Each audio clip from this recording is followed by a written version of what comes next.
Chapter 1. He'd found his prey. He'd been searching for her, looking so desperately for a very long time now, but the hunt was over. She was his. Rayce Lovel paused just inside of the low-rent bar, a dive named Mavericks. It was a too loud, too crowded, too smoky spot in the middle of nowhere, and it was the last place he'd expected to find his angel. But she was there, he knew it. He hadn't spotted her yet, but he could smell her. A sweet, light scent that hung over the alcohol and cigarettes. Her scent. Once a werewolf got his prey's scent, he didn't lose it.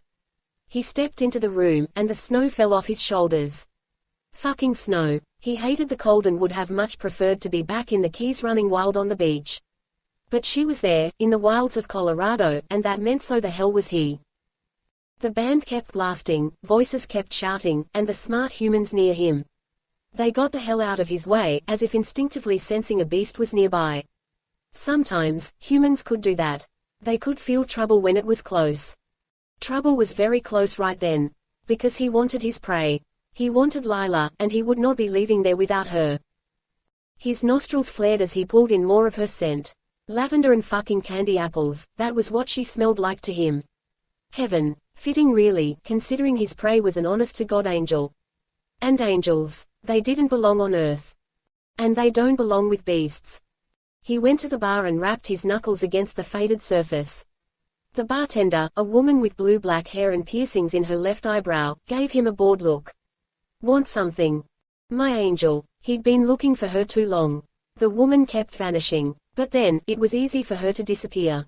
Lila's kind carried so much magic. She also carried a target on her back. A big one that was going to cause all kinds of unfortunate situations. The longer that Lila was on Earth, the more dangerous she would become. Is it already too late for her? His gaze scanned the crowd once more. He didn't see Lila's telltale red hair anywhere, but he knew she was in that bar. There a back room in this place? He asked the bartender. What you see is what you get. Her response was fast, clipped and also, a lie. Slowly now, his instincts alerted, Rayce turned his head back toward the bartender. Her pulse was beating a bit too fast at the base of her throat and her gaze had jerked away as she began to tap the countertop with her index finger. The black polish on her nail was chipped. I don't think that's true, Rayce murmured as he rolled back his shoulders. He was wearing a heavy black coat and the sleeves of his coat brushed against the bar top. Why don't we try that answer again? Her stare, a shaky, pale blue, jumped to his. You some kind of cop or something? Not a human cop, no, because he didn't usually give a shit about what the humans did. As long as they weren't hunting his kind, he didn't have a problem with them. But the, or something, part of her question. He was an enforcer, of sorts. He worked for Luke Thorne, the big, bad Lord of the Dark. Luke ruled all of the darkest, most dangerous paranormals in the world. And Rayce. Well, he was the one who hunted down the assholes who thought they could screw over the Lord of the Dark. Only this time, my prey is a bit different. This time, well, the hunt had turned personal for him. Rayce flattened his hands on the bar. Where's the secret room? And what in the hell was his angel doing in there? The bartender backed up a step. She licked her lips. There isn't one. Her voice cracked on the denial. Rayce rolled his eyes. Did he look like he was in the mood for bullshit? You have something I want in that room. And I won't be leaving without her. Then the bartender made a mistake. She jerked her head and pointed at Rayce and he knew that she'd just gotten security zeroed in on his ass. A long sigh slid from him. You know, we could have done this the easy way. You could have told me where the room was. You could have saved the guard coming for me a whole lot of pain. And we could have all just gotten along. He gave a sad shake of his head. Now, I'm going to have to knock his ass out. And I'm going to have to rip this place apart until I find what I want. He leaned over the bar. A word of warning, when the fight starts, you might want to duck down low. Her eyes widened just as a hard hand clamped around Rayce's shoulder. A snarling voice demanded, we got trouble here. Because trouble belongs out on the street. Rayce grabbed the hand that didn't belong on his shoulder. He wrenched it around hard and fast and the fool who'd grabbed him screeched in pain. Then the idiot swung at Rayce with his left hand. Rayce easily dodged that blow, only to come up fast and slam his forehead into the would-be bouncer's face. Another screech came from the fellow. And then he was screaming for help. More big, burly bouncers rushed at Rayce as the crowd starting yelling and shoving and fighting. That was the way of fights. They tended to spread like wildfires, and damn if the whole place wasn't igniting around him. Fair enough. Rayce laughed. He loved a good fight. His hands fisted as he launched into the fray. It sounded as if all hell were breaking loose. Lila glanced up at the ceiling above her. It was creaking, shaking, both. She could hear screams and curses, and the band had stopped playing. "What's happening up there?" she whispered as she nervously tucked a lock of hair behind her ear. "Nothing good," was the curt answer she got back. Hardly an enlightening response. Lila hunched her shoulders deeper into the coat that she wore. She had her hood up, hoping to hide as much of her face as possible. "Let's just finish the deal so I can get out of here, okay?" The man across from her just grunted. He was tall and thin, almost skeletally so, with pale hands. He was standing behind a wide counter, and he had a large, round monocle over his right eye. He leaned down and put that monocle over the object he'd been examining. "How much will you pay?" she asked him, hating the tremble in her voice and wishing desperately that she could just escape that room. "I have to make sure it's real before I pay anything." "It's real, no doubt. I wouldn't be here if it wasn't. Here, the basement room of a loud bar. The secret room for secret deals, where anything could be bought and sold. Anything at all. Drugs, weapons, magic. I'm supposed to believe," he drawled, still staring at his prize, "that you just found an angel's feather on the street." "No, I didn't find it. It's my feather, and I'm selling it to survive." There was another loud crash from upstairs. More shouting. A few high-pitched screams. Lila's hands fisted right before she shoved them into her pockets. "We have to hurry." She didn't want to get caught in whatever was happening upstairs. She should just cut and run, but she needed this deal. It had been days since she'd eaten. And, yes, her body was different from a human's. Even so, she still needed sustenance. Not as often, sure, but Lila needed food to survive. If she didn't get something soon. "This feather is tainted." Her body stiffened. "What?" "The angel you took this from, that angel is dangerous." He slowly lowered his monocle and stared hard at her. "If I were you, I'd be treading very carefully around that individual. You don't want that angel as an enemy." Her heart slammed into her chest. "What are you talking about? I can see it on the feather." Bull. There was nothing to see on the feather. Was he trying to scam her? The guy was a dealer, not drugs, but magic. The very dark kind. As far as Lila was concerned, he was the dangerous one. He was also her last hope. This angel knows darkness. Her heart kept racing too fast as she tried to ignore the noises from above. "I think she's fallen." He stared straight at her. "And I think she likes the darkness." "How is she dangerous?" "No, geez. Shouldn't have said she. I need to stop talking." He gave a satisfied smile. "Angels change, you know. The longer they are on Earth, the more permanent the change becomes. They can evolve, become something brand new." Dust fluttered down from the ceiling. She needed to get this deal finished. "How much for the feather?" His head tilted. His head was completely shaved and the light gleamed off his forehead. "Do you have more feathers?" "I'm not talking about more right now. I'm talking about the one you're holding, and if you aren't making a deal, then I'm out of here." Lila hoped that she sounded tough and no nonsense. He didn't need to know that her knees were shaking. 1,000. That was it. After all, like I said, that angel is tainted. She wanted to hit him. To punch him right in the face because he was right. Damn him, he's right. I'm not supposed to want to hurt anyone. That's not what an angel does. An angel helps. An angel loves. An angel knows kindness. Angels didn't trade dark magic in dimly lit rooms. "Take it or leave it," he added curtly. And then he also cast a nervous glance toward the ceiling. It actually took her a few moments to realize just why he was suddenly so nervous. He'd been fine moments before, but now he was sweating a bit because there's only silence from above.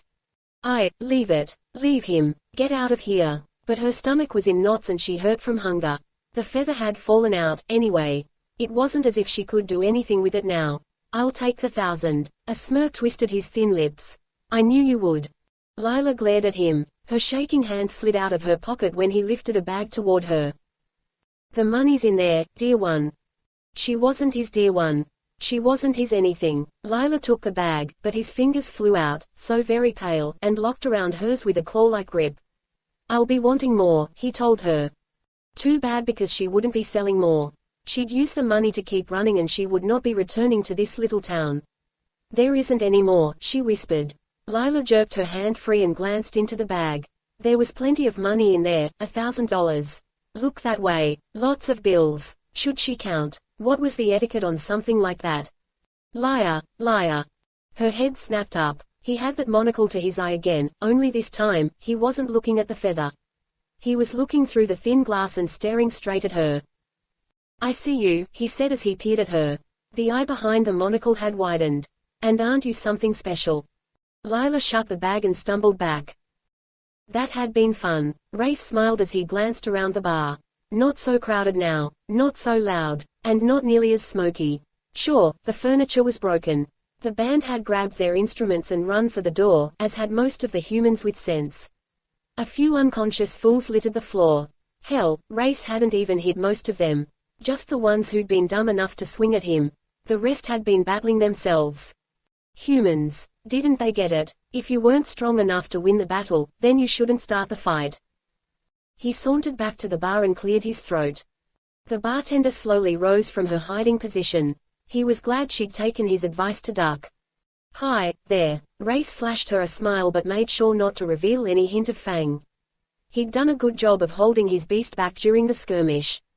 A little more bloodshed, though, and his wolf would be out and looking for his howling good time. About that secret room. She lifted her hand and pointed to the door marked Employees Only.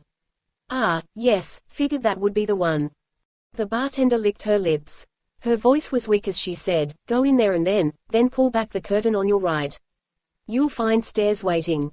He'd also better find an angel or he'd be seriously pissed. Rayce stalked forward and kicked open that Employees Only door. It flew back and slammed into the wall. His gaze jerked to the right. Ah, there were the curtains. He stilled a moment, pulling incense, lavender and candy apples. I've got you. His angel was close. He rushed forward, yanked open that curtain and found another door waiting. He started to kick it open, too, but it flew inward right at that moment, wrenched open from the inside, and he found himself staring straight into a pair of wide sky-blue eyes. Eyes that he knew he would never, ever be able to forget. Eyes that belonged to an angel. Lila. His claws shot from his fingertips, a primal response because his beast had found her. Finally. Lila wore a big, engulfing coat, and a hood hid her red hair from his view. Her heart-shaped face seemed thinner than before, and dark shadows lined her gorgeous eyes. She stared at him in shock and her lips, unpainted and full, opened in surprise. You. He smiled at her. Did you miss me? She blinked and confusion flashed across her pretty face. Because I fucking missed you. He'd met his angel in the middle of hell.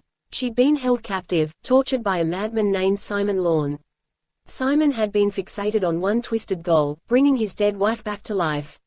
That bastard had captured Lila and kept her caged for far too long. Then he'd used his knife on her. He'd cut into her wings, determined to use her magic in order to somehow resurrect the dead. Rayce had found Lila in that hellhole. He'd helped her to escape but then she escaped from me, too. She left me, and I need her back. Because the angel had marked him, and Rayce was very afraid that Mark went soul deep. Don't think we got introductions before, he murmured. I'm Rayce. No, there had been no time for formal introductions. There had only been terror. Danger. And then she'd been gone. I know you. Her eyes widened even more. I'm Lila, but her words ended in a scream because Lila had just been jerked back, hard and fast. She seemed to tumble down the stairs even as he roared her name in fury. Because, yes, he knew her name. He'd tried to learn every fucking thing he could about her since their first desperate meeting. Obsessed. Hell, yes, he was. And he also wasn't about to let someone take his prey. He bounded down the stairs after her, his claws still out and his fangs bursting in his mouth. Lila was at the bottom of those stairs, fighting against the two men who'd grabbed her. Her hood fell back, revealing the dark red of her hair even as one of those bastards shoved a knife at her throat. Oh, hello, fool. Did you just ask for death? A growl broke from Rayce's throat as he charged down those stairs. The men holding Lila froze. One was tall and thin with a shaved head. The other was broad and muscled, with dark hair and meaty hands. The dark-haired bastard was holding tightly to Lila and one thick hand had a knife at her throat. This doesn't concern you, asshole, he spat at Rayce. Get back up the stairs and walk away while you still have the chance. Rayce's gaze slid to Lila's face. She was afraid. He hated that. Her scent changed when she was frightened. Not so sweet, not so tempting, and he didn't like the scent of fear on her. I'm afraid you're mistaken. The guy with the shaved head put some kind of half-eyeglass thing up to his right eye and peered at Rayce. Then the fellow swore and started backing up. The woman you're holding very much concerns me, Rayce continued. He lifted his hands and let the two men see the claws that had broken from his fingertips. Because she's mine. The thin guy with the eyeglass shouted, he's a werewolf. I see his beast. Leave her, let's get the hell out of here. Then the dick with the knife was shoving Lila at Rayce. Shoving her and cutting her in the same instance. Lila gave a sharp cry of pain as she stumbled into Rayce's arms. He caught her and held her tight even as fury burned in his blood. The bastard cut her. He cut her. You're okay, he said, trying to make his voice soft for her and absolutely failing. His words were guttural, more animal than man, and the hands that held her were too hard. But he made sure his claws didn't so much as nick her skin as he tilted up her chin, wanting a better view of her neck and the damage that had been done to her. Not too deep, but he hurt her. So the guy was a dead man. Done deal. Rayce didn't normally kill humans, but when a human attacked an angel. Death wish granted. Stay here, Lila, Rayce ordered her. She blinked those incredibly, absolutely unearthly eyes at him. I have 2 sobs to kill. Then he smiled at her. Don't worry, it won't take long. He could hear their footsteps racing away. The men thought they could flee through a back door. Ha! They needed to think again. He bounded after them. No, wait, Lila cried out. He wasn't going to let those bastards get away. Hell, no. He surged through that narrow room and saw their exit door, still gaping open. Rayce shot through it and heard the ragged breathing of the idiots who thought they'd get away after hurting an angel. His angel. Another narrow flight of stairs led up and he jumped up them and was then racing into the cold night. Flecks of snow fell down on him. The men were fleeing toward a battered pickup truck. The one who'd used the knife on Lila was at the passenger side door, fumbling to get it open. Rayce grabbed him and with one hand, he tossed that worthless piece of waste 15 feet. The guy's body slammed into the side of the low-rent bar as he screeched in pain. Rayce rolled back his shoulders and closed in on the screeching fool. You think it's fun to cut a woman's throat? The guy frantically shook his head. He'd risen to his feet, and he still clutched the knife in his hand. Rayce heard the truck engine growling behind him. Oh, the other guy thought he could get away from the scene. Not happening. Rayce turned back toward the truck. The tail lights were flashing. He lunged forward and grabbed the bumper just as the driver tried to fly forward. The guy obviously hadn't counted on a werewolf's strength. Rayce lifted up the back of the truck and the 2 rear wheels spun in the air. Freak! An angry shout from the jerk who'd cut Lila.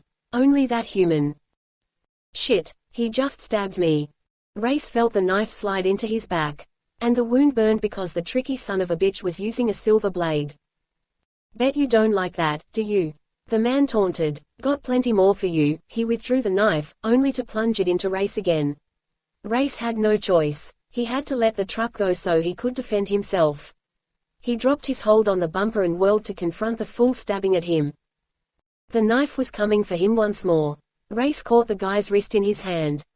Know it makes you weak, know all your weaknesses, the man gritted out as spittle flew from his mouth. Gonna kill you, then'll go back, take all those feathers from her. So the guy knew exactly what Lila really was. You won't touch her, Rayce swore and he shoved the man's wrist back, his wrist and the knife, and it sank into the human's chest. The guy gave a garbled cry. His eyes widened and the blood rushed to soak his shirt front. Rayce let the bastard fall. His body twitched and, what did you do? His head snapped up. Lila was there, standing just a few feet away. Her hood was still thrown back, and he could see the snowflakes that had landed in her red hair.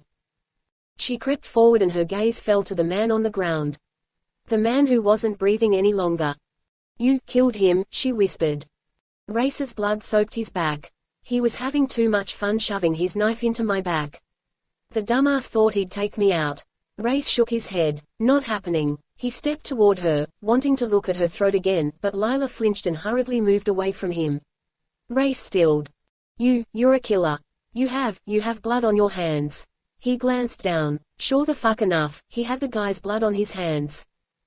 I thought you were something else, she said in that soft voice of hers, soft and sexy. It was the voice that had filled his dreams.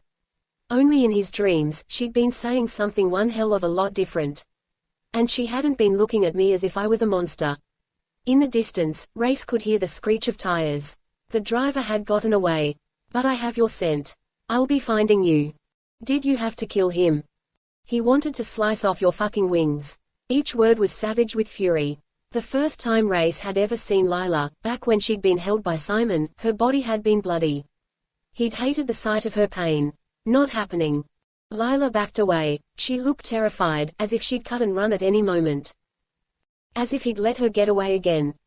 Shit, I need to calm the hell down. I'm the one scaring her. Lila, her chin jerked up.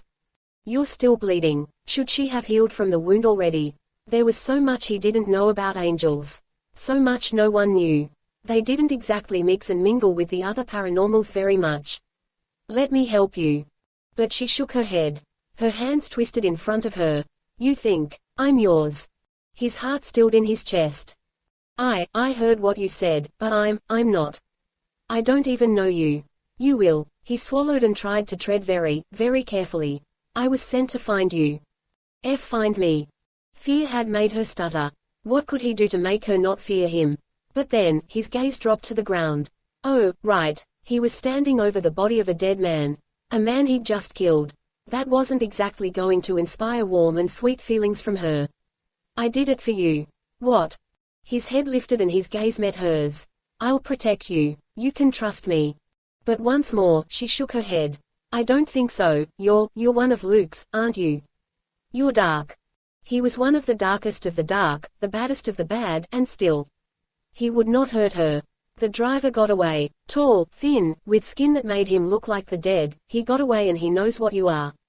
Her gaze jerked to the left, to the dark parking lot. The humans had cleared out fast after the brawl. Typical. He'd have to be leaving soon, too. Someone might have called the cops. Someone, like the bartender he'd left inside of Maverick's. What in the hell were you doing with him, Angel? She backed up another step. I had to make a trade. Oh. His gut tightened. Rayce knew he wasn't going to like this. What did you trade?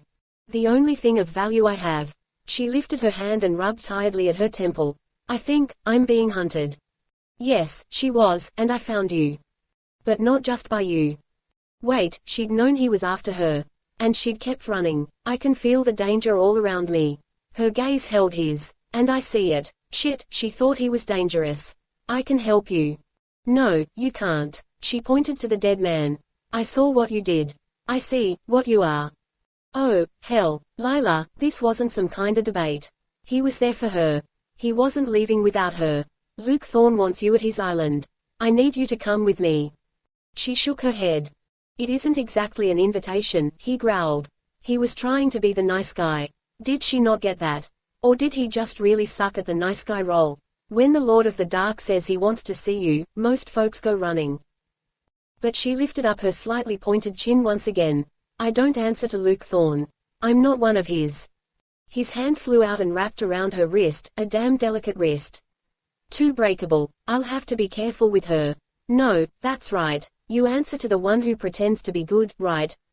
You answer to Leo, the Lord of the Light. Luke and Leo were twins, fucking all-powerful beings. Luke had been tasked with overseeing all of the dark paranormals, the bad ones, while Leo and his self-righteous ass had been given the job of protecting the good paranormals, the ones who walked in light. Too bad Leo was really just a bastard who had no concept of good or bad. Rayce's thumb stroked along her inner wrist. He felt her pulse race beneath his touch. He stepped even closer to her and murmured, "How's that working out for you, sweetheart?" Trusting Leo. Relying on him. Because, unless I'm very mistaken, wasn't he the one responsible for you being tortured and held prisoner for so long by Simon Lorne?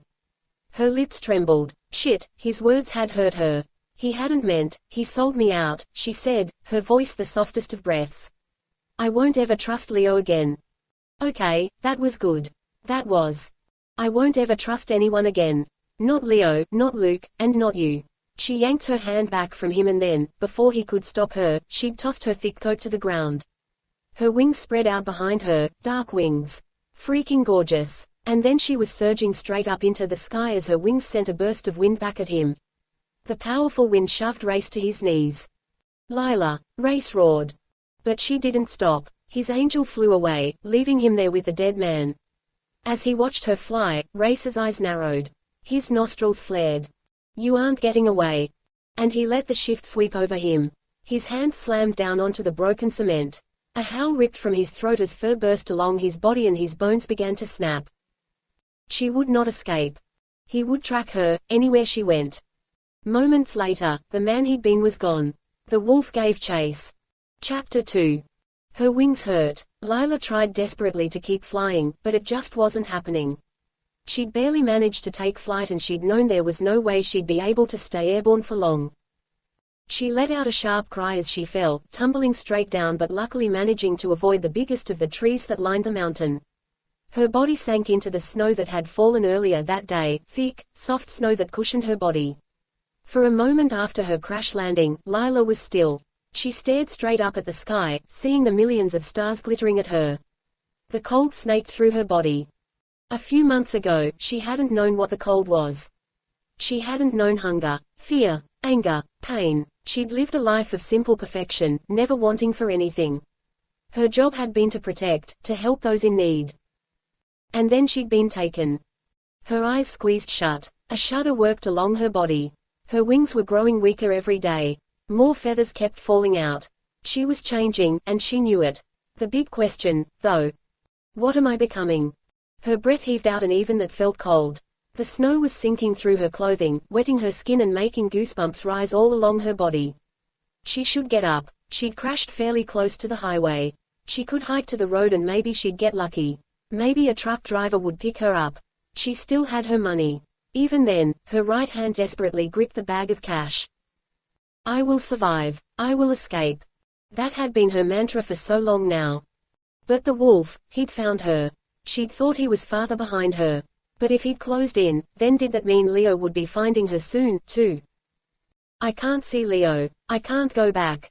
No matter what she wished, Lila knew there was no going back. She was still cradled in the snow when she heard the howl. Long and angry, the howl seemed to echo in the night. Her eyes flashed open even as her heart lurched in her chest. Doesn't have to be him. Could just be an actual wild animal. There are plenty of them in Colorado. That cry does not have to be from my werewolf. Not that the race was hers. But. She scrambled to a sitting position. Just sitting was a very hard task because the snow sucked at her body, wanting her to sink down deep into its icy cradle. But Lila fought, and she stumbled to her feet. She rolled back her shoulders, feeling her wings stretching behind her.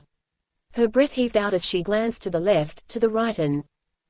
A wolf bounded out of the woods. Big, white, and with gleaming green eyes that seemed to glow in the darkness. He bared his fangs as he stared straight at her, and, oh, what sharp fangs they were. Razor sharp. Sharp enough to tear the flesh from her body, or to rip away the last of her wings. She stilled and stared into the beast's eyes. Fear twisted in her gut, but she couldn't look away from him. This wasn't some wild animal.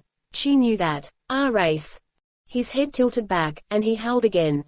Lila knew she was staring at one pissed-off werewolf. And there she was, too weak to fly away and without any silver at all.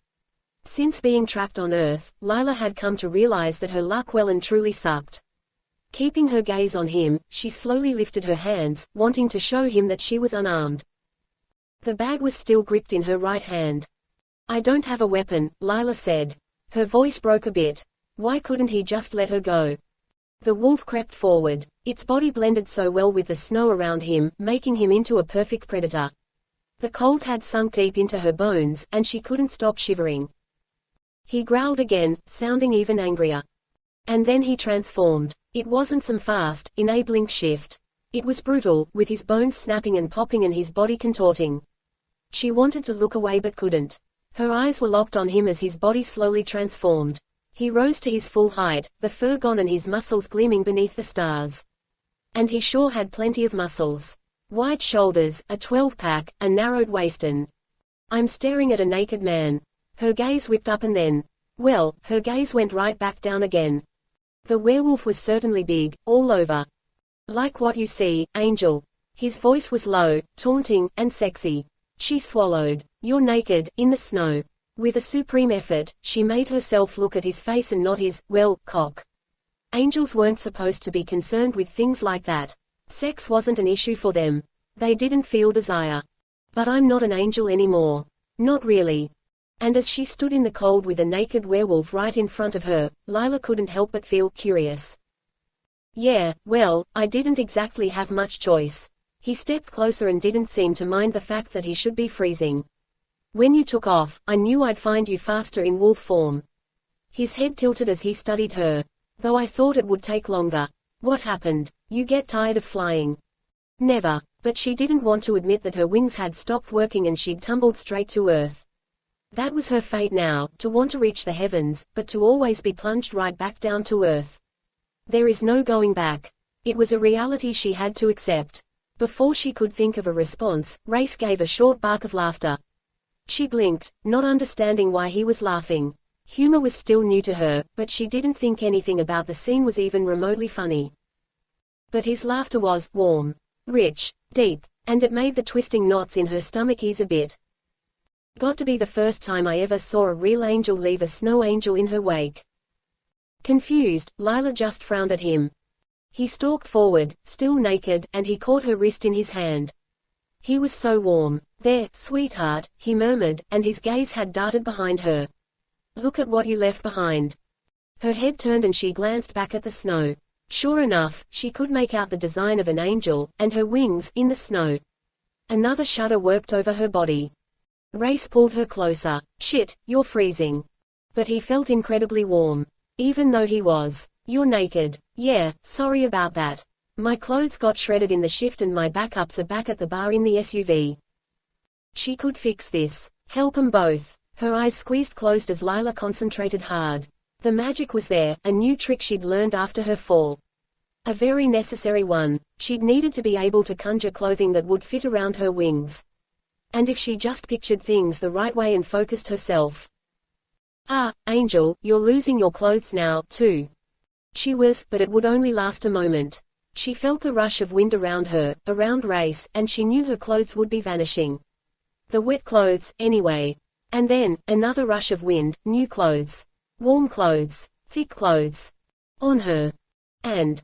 Her eyes opened. On him. She smiled. You're welcome.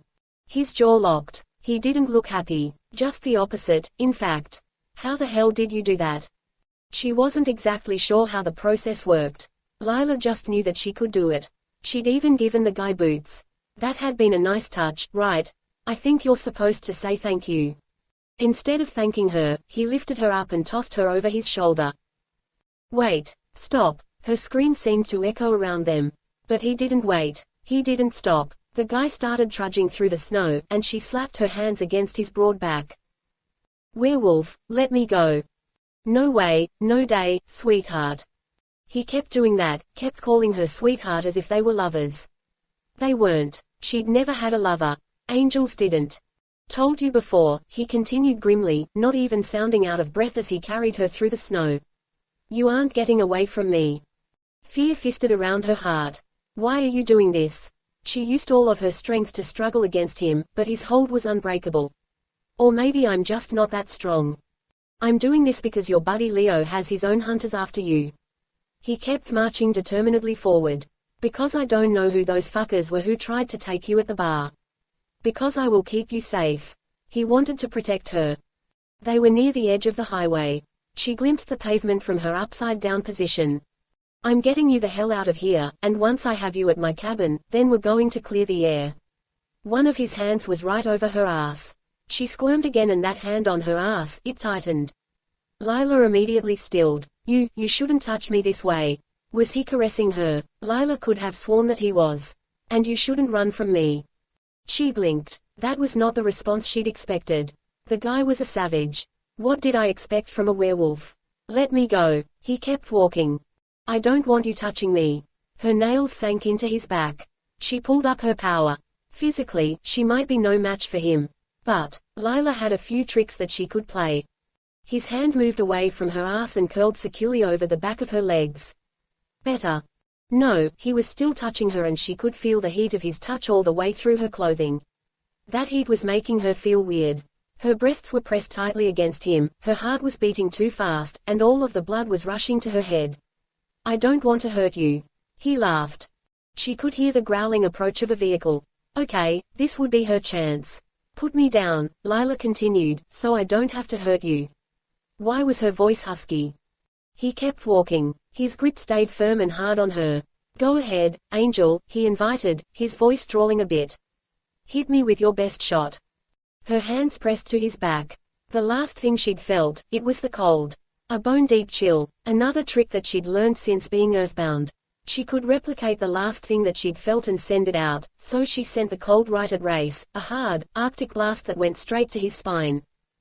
His body shuddered. His grip loosened, just for a moment, and she barreled out of his grip. Lila landed on her ass as he stared down at her in surprise. How did you, Rayce began. But she was already on her feet. She could see the lights from a big rig coming toward her, and Lila ran right toward it.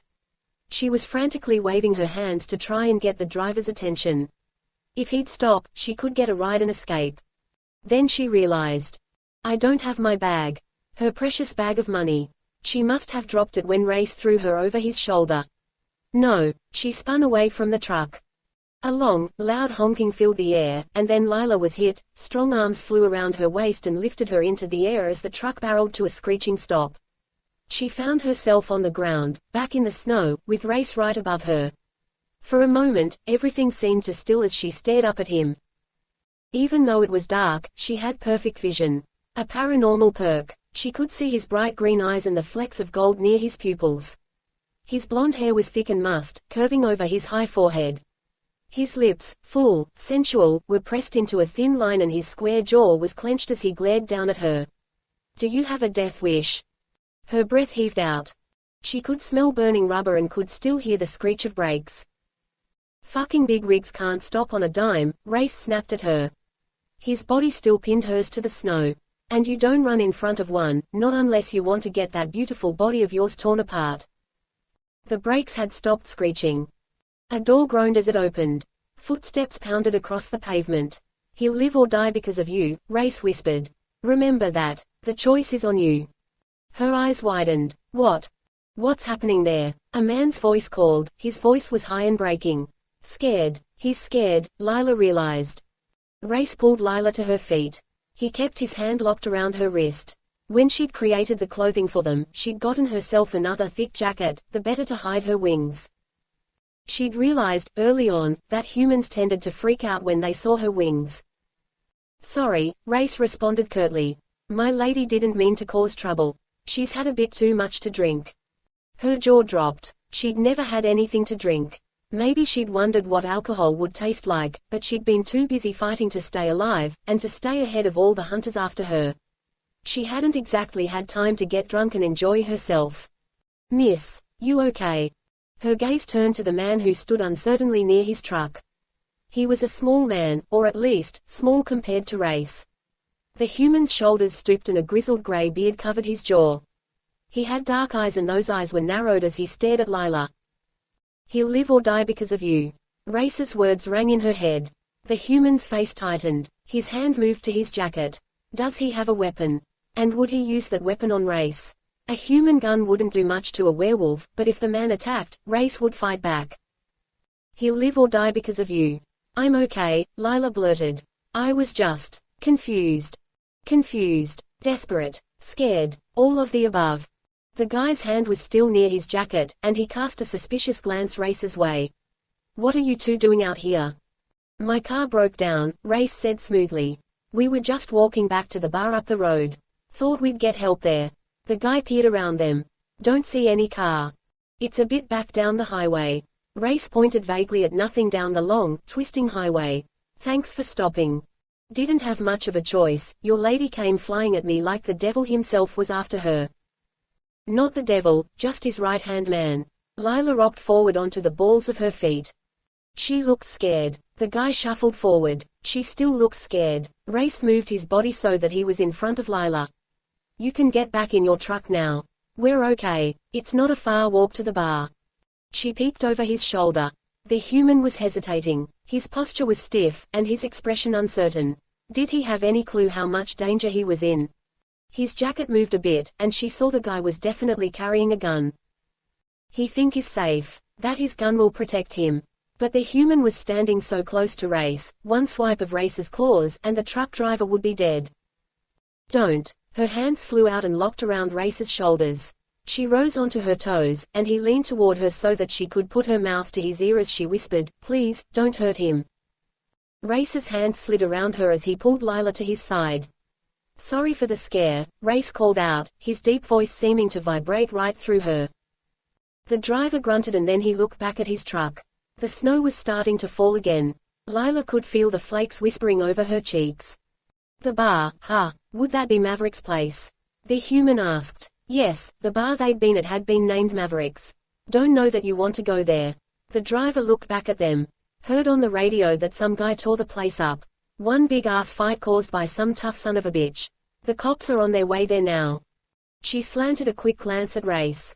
She was staring at the tough son of a bitch in question. "Well, I'm sure the cops can help us," Rayce said slowly. "Thanks. Good night." Then he steered her away from the truck. "I can give you a ride," the driver called, sounding anything but happy. Sometimes, that happened, the basic good instincts a person possessed could push him or her to make the right choice, even when the person didn't like the choice. Rayce turned to glance back at the man. "We're good." The words rumbled with a strange darkness. And Lila looked at Rayce's stare just in time to see his glowing eyes. The human nearly tripped as he rushed back to his truck. Moments later, the big rig was barreling down that dark highway. Even a human's basic good nature wouldn't let him stand up to a monster. She shoved against Rayce's side. "Did you have to frighten him?" He just shrugged. He was lingering. Seemed like a good way to get rid of the guy. "Isn't that against the rules or something? I thought you couldn't reveal what you were." He just shrugged. And then he started hauling her back down the highway. But Lila dug in her heels. "No, I have to get my bag." Rayce stopped and slowly turned to face her. "You've got magic. You can just close your eyes and create any clothing you want." It wasn't clothing that she needed. "My money is in that bag." And she didn't know how to close her eyes and make that. Her power didn't work that way. "Please, I need it, okay?" He stared at her. "I dropped it when you grabbed me. And you have no clue what I had to trade for that." Rayce pulled her close. So close that her body pressed to the hard, muscled heat of his. Her head tilted back as she stared up at him. "What did you trade?" His voice was back to being growly. Why did she kind of like the growl? "Are we going to stand in the snow all night?" "What did you trade?" Her gaze fell. "Fine. If you must know, a feather, fuck." She shoved against him. He didn't let her go. "Damn him. I had nothing. I was starving. You don't know how long it's been since I've eaten." She didn't even know, not exactly. "I've been running, hiding, barely surviving, and I needed money. The feather was all I had. I needed." His face had changed, gone slack with shock, and perhaps what could have been pain. She still couldn't quite read people very well. Was he angry with her? Or, did he feel sorry for her? I don't want anyone's pity. But she managed to clamp her lips together and stop the wild tide of words that wanted to erupt. She was just so tired. And hungry. And cold again. Maybe she should try to create more dry clothes. But magic saps my energy. I'm barely standing right now. That's why you were in Mavericks. Because you were hungry. You needed money for food. She managed a nod. Lila had to blink away the snowflakes that clung to her lashes. What's the going rate for an angel's feather these days? His voice was so hard and rough. She licked her lips and tasted the snow. $1,000. He swore. Where's the fucking bag? I told you, I lost it when you picked me up. Stay here, he ordered. He seemed to like giving orders. Then he was trekking back toward the woods. Lila watched him a moment, trying to figure him out. Rayce Lovel. She'd known his name before he introduced himself. She'd made it a point to learn as much about him as she could. Know your enemy. It was only smart to learn about the man who was hunting her. Not that he was a man. He was a very, very dangerous werewolf. So dangerous that, if the stories were true, he'd been turned out of his own pack. A rogue wolf was the most lethal beast there was. But he wasn't just rogue. One very helpful paranormal friend had even told her that Rayce was an alpha. The baddest beast on 4 legs. And he was currently stalking back toward her, with her bag gripped tightly in his hand. She reached for it, but he yanked the bag away. Not so fast, Angel. You aren't getting the money. You're getting that sweet ass back to the bar with me. We're getting in my SUV, and then we're getting the hell out of here. But. His eyes glowed. We're getting the hell out of here. When he spoke, she could see the flash of his fangs and the hand that gripped her bag. His fingers were sporting claws. His beast was very, very close to the surface. And Lila was very, very tired. So tired that she feared she might fall at any moment. Flying away wasn't an option, not right then. But escaping later, when her strength came back and his guard was lowered. I'll be the one getting the hell away from you, werewolf. Chapter 3. The angel was hungry. Fucking hungry. Her body was too thin, her bones too breakable, and as she sat beside him in the SUV, shivers slid over her body. She's cold, she's hungry, and she's weak. A growl broke from his lips as his hands tightened around the steering wheel. I wish you'd stop doing that, Lila said. Her voice was soft and husky and sexy. Sexy, damn it. When she spoke, his cock jerked because a stark hunger flooded his veins. He was trying to keep his control in place. She didn't get it. Did angels even understand lust? Physical need. Because he needed her mouth beneath his. He needed her body beneath his, or on top of his, anything as long as he was in her. And she's hungry. She's scared. She's lost. He was such a bastard. You don't have to growl at me all the time, she continued as she shifted in her seat. Her scent, that sweet, tempting scent, filled the interior of the vehicle. I get that you don't like me, okay. Not like her. He wanted to devour her. You're doing your job, and I'm not going to fight you tonight. He was driving down the road, too fast, and his headlights cut through the darkness. They'd gotten back to the bar, and he'd snuck them in his vehicle and gotten them out of there just as the first cop car had arrived at the scene. And, yes, he'd left the dead body in the parking lot. Luke would be pissed about that situation. Oh, well, not like the cops will ever trace the body back to me. Cops tended not to think of werewolves as suspects. So they'd cleared out of Mavericks, and now they were just minutes away from his cabin, a safe house for them. They'd crash there for the night, and then when dawn came, he'd start making arrangements to take the angel back to the Florida Keys, back to the Lord of the Dark. That means I have the whole night with her. Oh, the things he could do in a night. The things he could show her. Do to her. Rayce cleared his throat. I don't dislike you. She laughed. His cock twitched eagerly. Her laugh, oh, hell. It was going to be such a long night. You shouldn't lie to me. Humans and paranormals lie far too much. He didn't look at her. If he looked at her, he'd want to touch her. If he touched her, he'd kiss her. If he put his mouth on her, he wasn't going to stop. And he had plans. Fucking plans that he had to take care of first. Don't sell any more of your feathers. The words snapped from him. Hell, his tone had been too rough. No wonder she thought he didn't like her. He cleared his throat and tried again. I'll take care of you. Had those words been softer? Maybe. Maybe not. No, you'll just turn me over to your boss and then Luke will use me in his war against Leo. I'll be some kind of pawn, until they destroy me. He wouldn't let that happen. The man who bought your feather, was that the driver who got away? The tall, thin bastard. Yes. Her voice had gone even softer. He tried to take you, Lila. The bastard wasn't happy with just one feather. He wanted all of you. Silence. You know I'm right, he pushed. She had to see the truth. I didn't think he realized I was an angel, at least not at first. I told him I found the feather.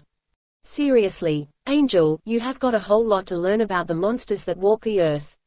He was pulling into the long, winding drive that led to the cabin and snow was everywhere. He'd grown up in a place like this, a place surrounded by heavy mounds of white snow.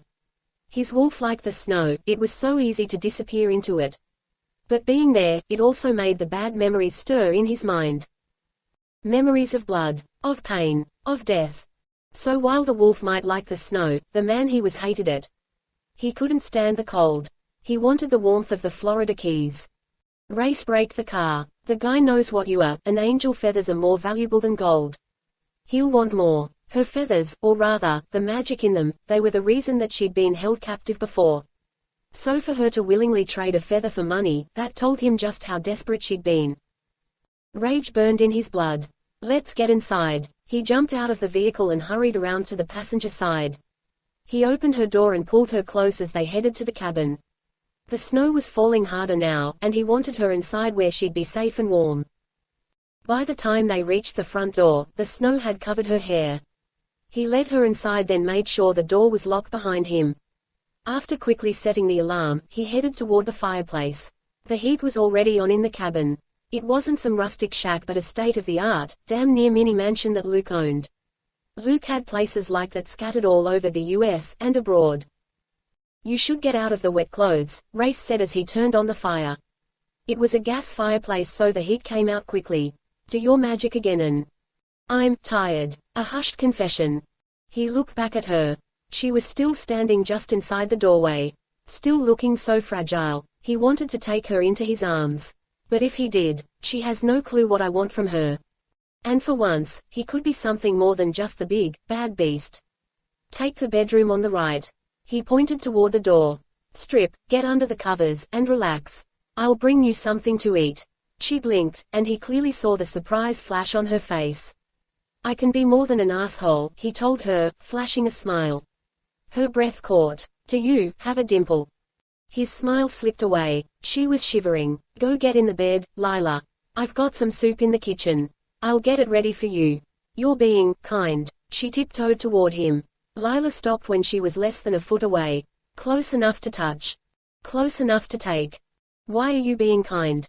Lila pressed as she nibbled on her lower lip. She should stop the nibbling. It made him want to bite. "You think just because I'm bad, I can't be good." His hand lifted and his knuckles brushed over the silk of her cheek. "Sweetheart, you've got me all wrong. I can be very, very good to you." Her lips parted. "Don't do it, don't." But he'd wanted a taste for so very long. "Or I could be bad," he rasped. "It's all about what you want." Then he did it. He put his mouth on hers. Rayce kept the kiss easy at first because he expected her to wrench away from him. But she didn't. Her hands rose to press to his chest and she leaned into his kiss. What in the ever-loving fuck?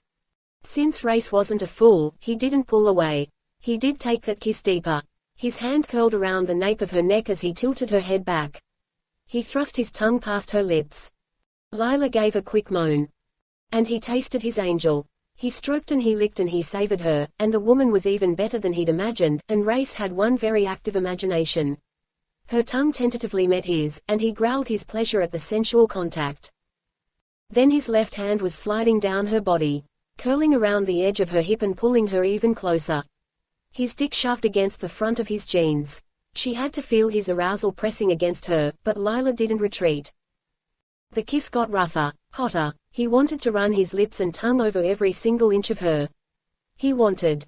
She pushed him back. Her breath heaved out as she stared at him with wide, shocked eyes. But there was desire in Lila's gaze. "That was a kiss," she said, voice breathy. "That was one hell of a kiss," he corrected her. Rayce wanted the record to be clear. She licked her lips, as if still tasting him. Every muscle in his body clamped down. "Lila. That was my first kiss." Then she smiled at him. She'd mentioned his dimple before, but when she smiled, she had two perfect, cute dimples. One in each cheek, winking at him. "Thank you for my kiss." She was thanking him. He wanted to fucking eat her alive, and she was thanking him. Then she skirted around him and headed for the bedroom.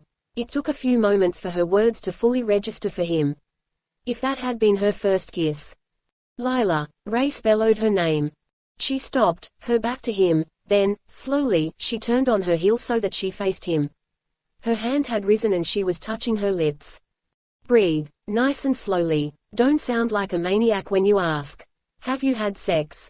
Her cheeks went pink. Pretty, pretty pink. "Angels don't," Lila began, but then her words trailed away. "Angels don't have sex. Right. They were supposed to be above those basic, primal, savage needs. You've been on Earth for a few months, and she'd done a good job of hiding from him during that time. It wasn't easy to hide from a werewolf, but she'd managed." Did she have help? She just watched him, her hand still close to her lips. If she hadn't been kissed, then no, she hadn't fucked anyone. So the jealous images he'd had in his head for so long should get the hell out of his mind. "I've been running." Her hand fell to her side. "And I haven't wanted anyone. Why would I have sex with someone I don't want?" "Do you want me?" Could he make the angel desire him? The same dark and all-consuming way he desired her. Angels don't have sex. Lila turned away from him. But you're not exactly an angel any longer, are you? She hesitated. Shit, that had been the wrong thing too. No, I guess I'm not. Lila went into the bedroom and shut the door behind her. I am such a fucking asshole, Rayce muttered. Francis Sparrow pushed the feather across the faded tabletop. It's the real thing. He offered his monocle to the man who sat, shoulders hunched, in the chair across from him. An angel's feather. Don't need your fucking glass, the guy snarled back. I can see for myself what it is. Right, because that man before him was a paranormal. Not like Francis. Oh, but Francis wished he was more than human. He wished for the power. The fellow looked up at him, pinning Francis with his black eyes. Completely black. Soulless. Francis swallowed. What I want to know, the guy demanded. Where the fuck is the angel who owns that feather? Didn't I spread the word that I wanted her? And not just her damn feather. Francis reached for the feather. The man's hand flew out and his claws, razor sharp, sliced right through the top of Francis's hand, pinning it in place. Francis screamed in agony. But the tough bastard across from him just smiled. Let me ask again, where is the angel? I don't know. But that would be the wrong answer. Very, very wrong. He gulped and tried to think past the pain as that black gaze held his. He was staring into the eyes of Cale Notch. Cale was the paranormal who owned this section of the Colorado Rockies. Nothing happened without his approval, and the instant Francis had seen that feather, he'd known that Cale would want it. Because Cale has spent the last few months looking for a fallen angel. I tried to get her. I was putting her in the truck, planning to bring her to you. That part was true. He had planned to bring the woman to Cale. For a price. But another man was there. His gaze fell to the claws still piercing his hand. And he had claws just like you. There is no one just like me. Cale's claws wrenched out of Francis's hand. Blood poured onto the table. Tell me why you get to keep breathing, Cale thundered at him. A human, thinking he can play with someone like me. Francis had been working with Cale ever since he'd moved to Colorado. Getting into the dark paranormal market wasn't easy, but black magic had always been an obsession for Francis. Born human, but he could be more. Francis knew it. He just had to work the right deal. I get to keep breathing. Francis could hear the click of his own Adam's apple as he swallowed. Because I put a tracker on the angel. Cale's dark brows rose. His hair and his eyebrows were as dark as his eyes. I paid her $1,000 for the feather. He licked his lips. And I shoved a tracker into her bag. Anytime you want her, we can find the angel. Cale started to laugh. Feeling more confident, Francis smiled at him. The tracker, I got it linked to my phone, see? He pulled out his phone and swiped his finger across the screen. You can find her anywhere. Cale's claws flew out and slashed across his throat. Francis tried to cry out, but there was no time. He could feel his blood pouring from his throat and soaking his shirt. Cale snatched the phone from Francis's slack fingers. I'll be sure to find her, Cale promised. Good work, human. Francis fell out of his chair. His body was jerking. He tried to put his fingers to his throat so that he could stop that blood flow. Things weren't supposed to end this way. He was going to become immortal. He wasn't going to die a human. The angel, she'd been his ticket. He'd planned to trade her for immortality. Cale stared down at him. Did you hurt her? No, he hadn't. He'd given her money. I've been looking for someone like her for a very, very long time. Cale had the phone in his hand. He was gazing intently at the screen. I just have to be sure I'm the one who gets to her first. A gurgle escaped Francis. Cale glanced up. He winked at Francis. Thanks for your help. He shoved the phone into his pocket and leaned over Francis. His claws pressed right over Francis's heart. See you in hell. Francis felt a tear leak from his eye. And then he didn't feel anything else. Chapter 4. The soup was warming, and his dick was still fucking hard. He had it bad for an angel. So bad. Jaw locked, Rayce took out his phone and dialed Luke. He knew it was later in the Keys, but he didn't really give a shit if he woke Luke from the guy's precious slumber. Most of the world, the smart part, might fear Luke, but Rayce didn't bow down to the fellow. They were friends, almost, family, and half of his fun in life came from needling the Lord of the Dark. Luke answered on the second ring. You found her. Yeah, I found her. Rayce moved to the large glass window in the kitchen. Actually, the whole cabin seemed to be filled with those windows. The cabin overlooked the mountains and those windows gave a killer view. The place was wired with top-of-the-line security. Video cameras were everywhere, plus a few fun bonus features that were specific to the paranormal world. We won't be getting any surprise visitors. Actually, no unwelcome guests would get anywhere near the cabin, thanks to the supernatural safeguards that were in place. Any sign of my asshole brother?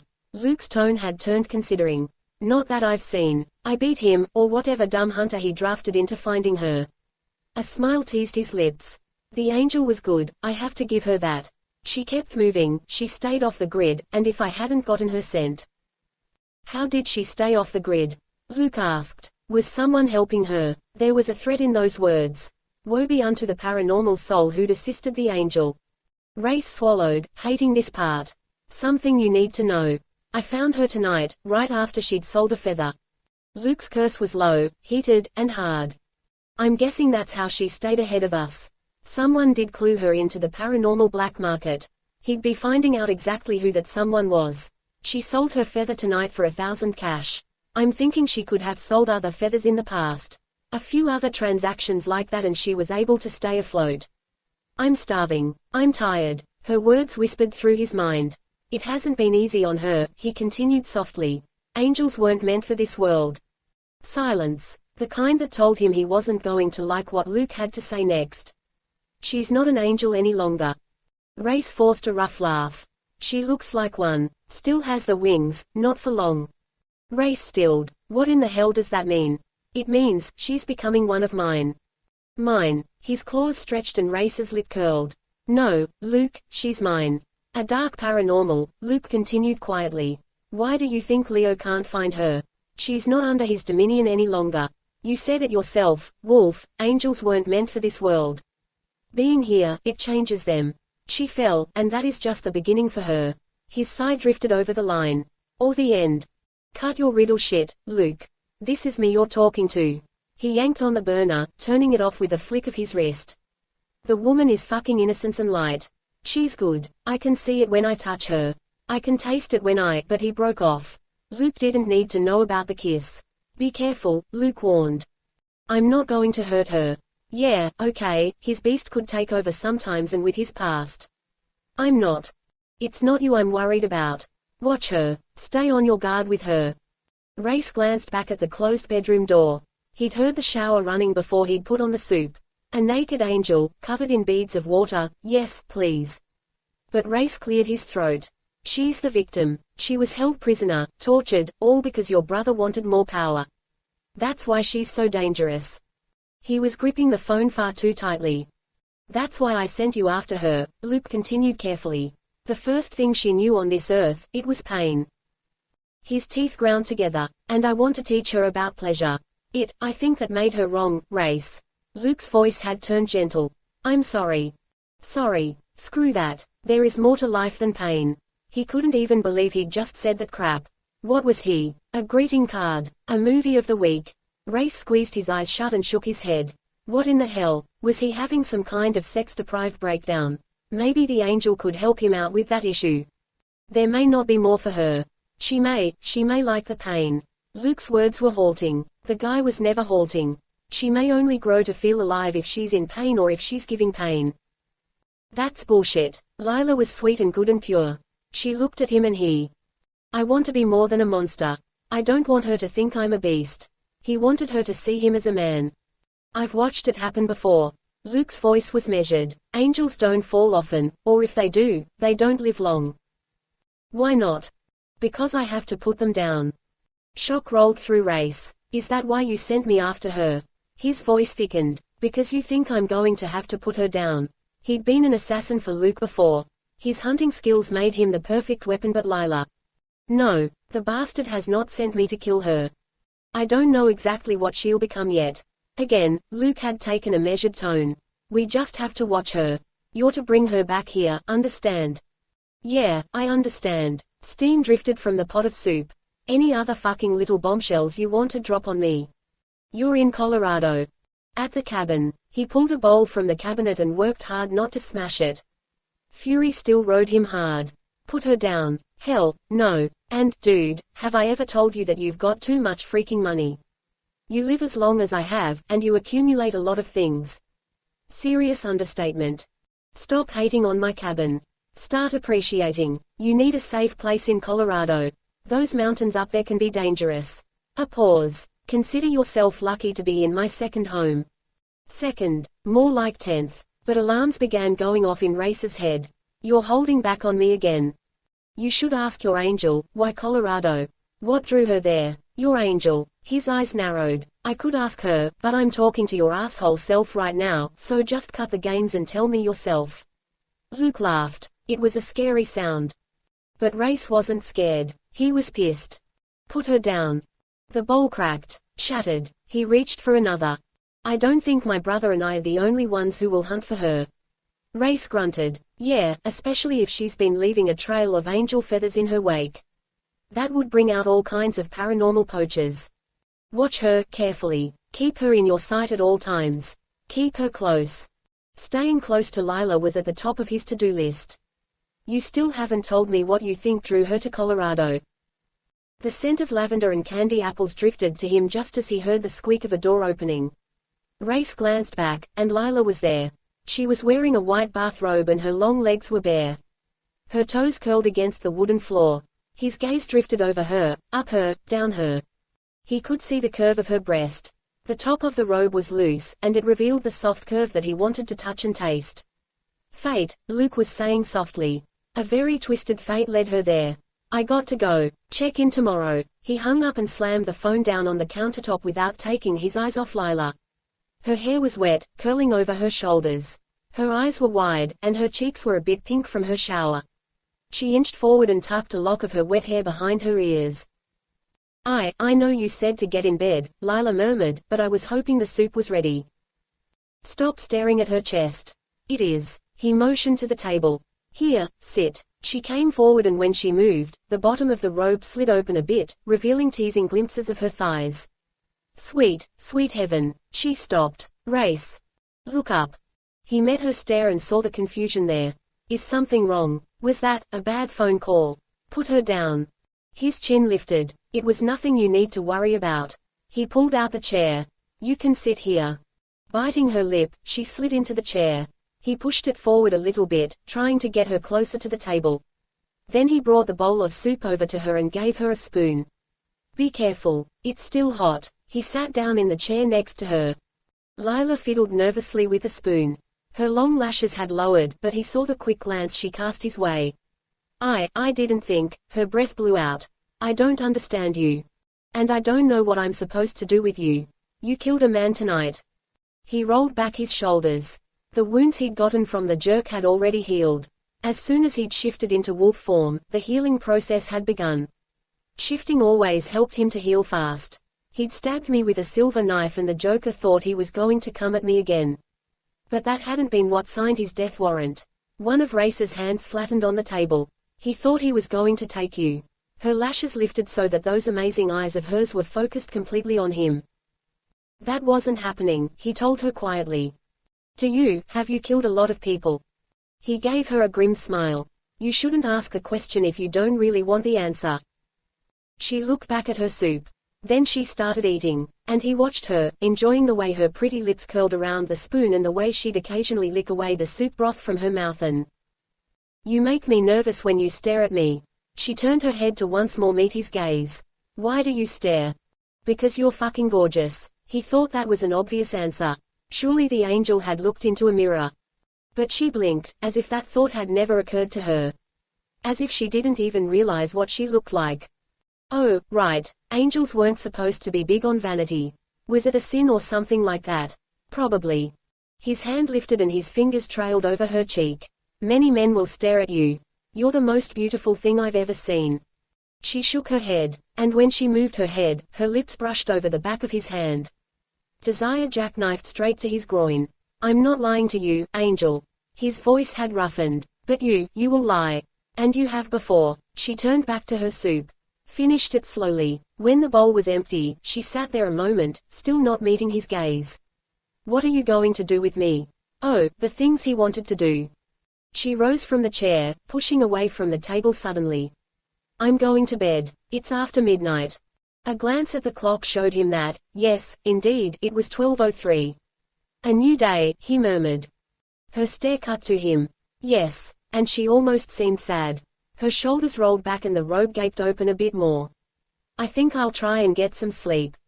He stood and watched her as she walked away. Lila, she looked back. Why are you in Colorado?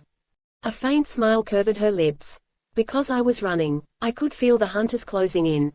The smile vanished. I think I could feel you. So she'd just been running blindly. She slipped into the bedroom and shut the door. Doubt nagged at him. It was odd, but Rayce wasn't sure he believed his angel. Had she been running blindly? Or had she been running to something? Someone. The cabin was as quiet as a tomb. Lila barely breathed as she cracked open her bedroom door. She'd lain in that bed for an hour, waiting, listening to every creak and groan of the home. She'd wanted to be sure that Rayce was asleep before she made her escape. Her bag of cash was still on the kitchen table. She picked it up, glanced inside. The money is still there. Then she began to tiptoe toward the front door.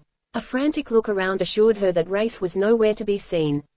She thought he was up in the loft. She'd heard him climb the stairs while she'd been in bed. Though he'd hesitated, right outside of her bedroom door. For one wild moment, she'd actually thought he might come into the bedroom with her. And then what would she have done? He'd kissed her before, actually pressed his mouth to hers and put his tongue in her mouth. And she'd liked it. His kiss had caused a riot of feelings to surge inside of her. Hot, aching feelings. Her body had been straining, almost yearning for something more. Dangerous. She needed to tread very carefully around the werewolf. Her hand flew to the right, and she quickly typed in the security code to disengage the alarm. She'd watched Rayce before, so she knew the code now. The red light turned to green. Her breath whispered out, "Time to go, time to run." Because she had no intention of being dragged to the Lord of the Dark. She didn't want to be some pawn in his game with Leo. She wanted nothing to do with Luke or Leo. Freedom, that was what she craved. Lila reached for the lock on the front door. She turned that lock, holding her breath because she was afraid the clicking sound as it disengaged would be too loud, but, no. Silence. She opened the door. It made the faintest creak. Surely that sound had been too soft for even Rayce to hear. Don't, Lila. His voice cut through the dark and her breath left her in a desperate whoosh. She glanced over her shoulder, then looked up. He was standing in the loft with his hands curled around the wooden balcony. His eyes were glowing in the darkness, and they were on her. If she didn't move, and fast, it was going to be over for her. Lila yanked open the door fully and ran outside. Don't. His bellow roared after her. Lila peered back just in time to see him hurtle over the edge of that balcony. Oh, no. She let out a quick cry and surged forward. The snow was falling, it was thick on the ground before her, and she sank into it, fighting her way to freedom. She'd palmed the SUV's key earlier, a move she didn't think he'd even seen after she'd finished her soup. If she could just get to the vehicle. She hit a wall, or at least, that was sure what it felt like. Lila slammed straight into the wall and all of the breath left her body. Only there was nothing there, nothing she could see, anyway, but it seemed as if she'd rammed right into an invisible barricade. In the next instant, pain hit her. It burned through every cell in her body and she screamed. Her body shuddered as she screamed again and again. Fuck, no, Lila. Rayce had her in his arms and he was running back to the cabin. With every step he took away from that strange wall, the pain faded. Her screams died away. Her body shuddered. Then she was back in the cabin. He'd slammed the door shut. Locked it. Reset the alarm and... Lila, look at me. They were in front of the fireplace. She wasn't exactly sure how they'd gotten from the door to the fireplace. He shoved off her coat. She looked down and saw more feathers fall away. Her wings, they felt even lighter now. You're hurt. Where in the hell are you hurt? Everywhere. But the pain was like her old friend. It was the first thing she'd known in this world. And she wasn't fighting the pulses as they still slid through her body. She embraced them. Her wings felt even lighter. Her body seemed colder, despite the fire. She smiled at Rayce. His face hardened. Sweetheart, I was telling you to stop. There are paranormal safeguards in place, courtesy of Luke. I didn't have time to take him down when you ran out of the door. Her hand lifted and touched his face. Lila, are you still hurting? Yes. Then why are you smiling? His eyes were narrowed and full of worry. Worry from a werewolf was kind of charming. Shit, just hold on, okay. I'll make the pain stop. Her smile faltered. Pain, it was bad, wasn't it? Things were confused in her mind. No, she was confused. That was her growing fear. That something about her was all mixed up, maybe even wrong. Rayce was acting like the pain was a very, very bad thing. But pain made her feel alive. His fingers curled around her chin. And then he was stripping her, shoving all of her now wet clothing off her body. His hands were sliding over her skin, caressing her, massaging her, and the pain vanished completely with his touch. But she didn't want to go back into that void where she felt nothing. Wherever he touched her, warmth spread. A tingle, a glow. Pleasure. Was that pleasure? He lowered her until she was sprawled in front of the fire. She was naked. She should be embarrassed by that, right? She should summon new clothing or push him away or do something. But she didn't because his hands were running over her arms, her shoulders, down her stomach, over her legs, sending warmth wherever he touched, and Lila liked that. She liked him. Is it any better? Yes, her voice was soft, breathy. His head snapped up. His eyes, those incredible glowing eyes, met her gaze. Lila. She wanted to say, touch me more. Don't stop. But would that be wrong? There were so many rules in this new life, and she didn't understand them at all. The faint lines near his eyes deepened as he stared at her. You lied to me. Her heart stuttered in her chest. Suddenly, she didn't feel so warm. A dangerous edge had entered his voice. His hands were around her hips, holding her tightly, and he was positioned between her spread legs. I didn't, she faltered. You told me you weren't going to run. I said, she licked her lips and felt his hold clamp down even tighter around her hips. I said I wasn't going to run, tonight. She'd been very careful with her wording. She didn't like lies. It's after midnight, she reminded him softly. A new day. Rayce swore. Fucking semantics. He leaned over her. He was so big, his body so strong. She should fear him right then. This wasn't the same man who'd made her soup because she was hungry. This was a predator. Angry. Fierce. She could see the sharp edge of his canines peeking out behind his lips. Rayce's beast was very, very close to the surface. How was she supposed to handle an enraged werewolf? Her eyes closed. She took a deep breath and she turned her head, baring her neck to him. What are you doing? His voice wasn't just rough. It was downright guttural. He knew what she was doing. Submission. That was the way to calm an enraged wolf. Show submission. She was so tired and her emotions were all over the place. She didn't want him angry at her. She'd tried to run, yes, and she would again, but he didn't need to know that fact.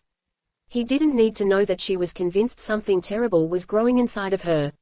Something dark. He didn't need to know about the dreams she'd had. Whispers of such terrible darkness that she could not let be visions of her future. Visions of herself surrounded by snow and ice, and the dead. So many dead, frozen all around her. Lila, he'd bent over her. She could feel the stir of his breath against her neck. Her eyes were still closed. What would he do now? What did she want him to do? Then, she felt his lips on her throat. Not in some fierce bite. Not in punishment for her having tried to escape him. Instead, he was kissing her neck. She shivered. You like that? His voice was still a growl, but she didn't feel a threat coming from him. That growl sounded oddly sexy to her. And, yes, she liked that. There is so much more I can show you. His voice rasped and then he was licking her. Sliding his tongue over her skin and her whole body jolted.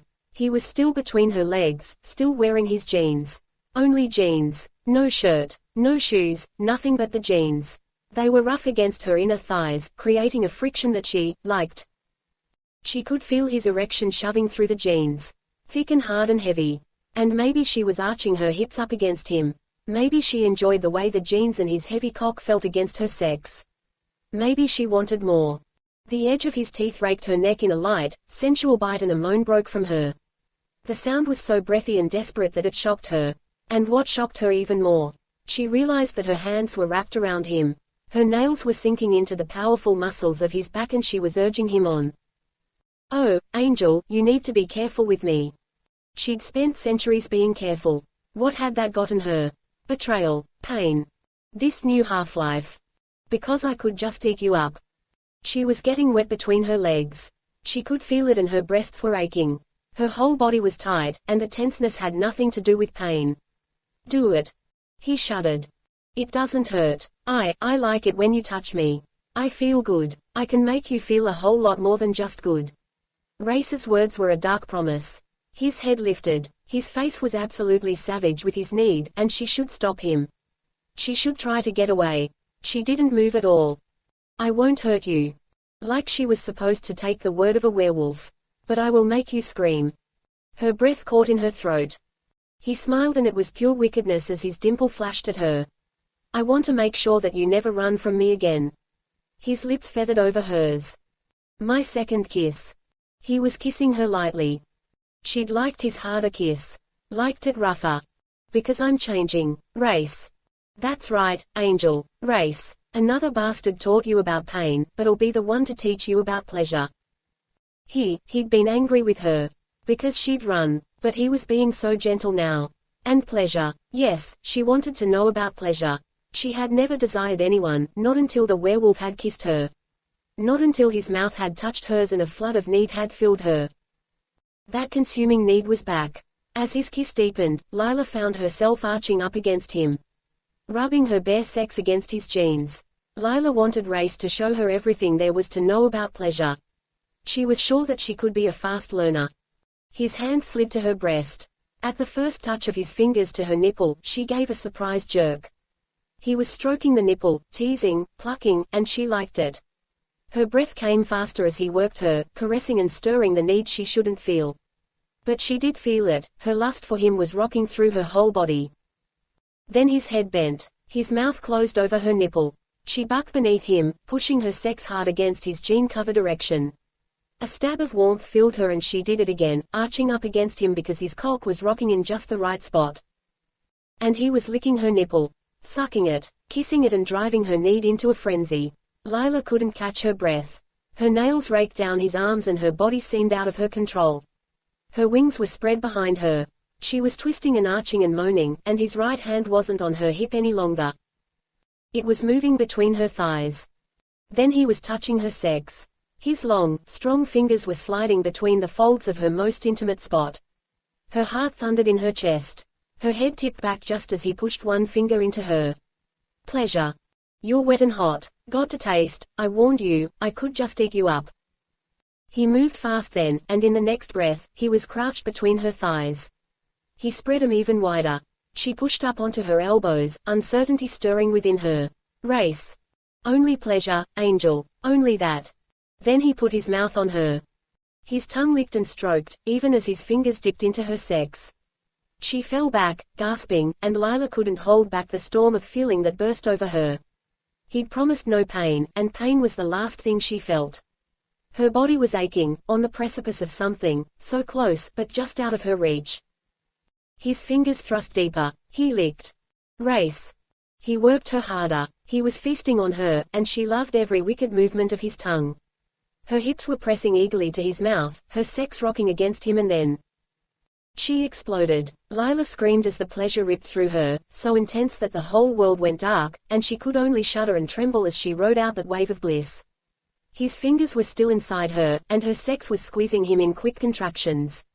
The pleasure wasn't stopping. She couldn't get her breath. She could only feel, and she felt good. That's the first taste, sweetheart. His voice was a rumble.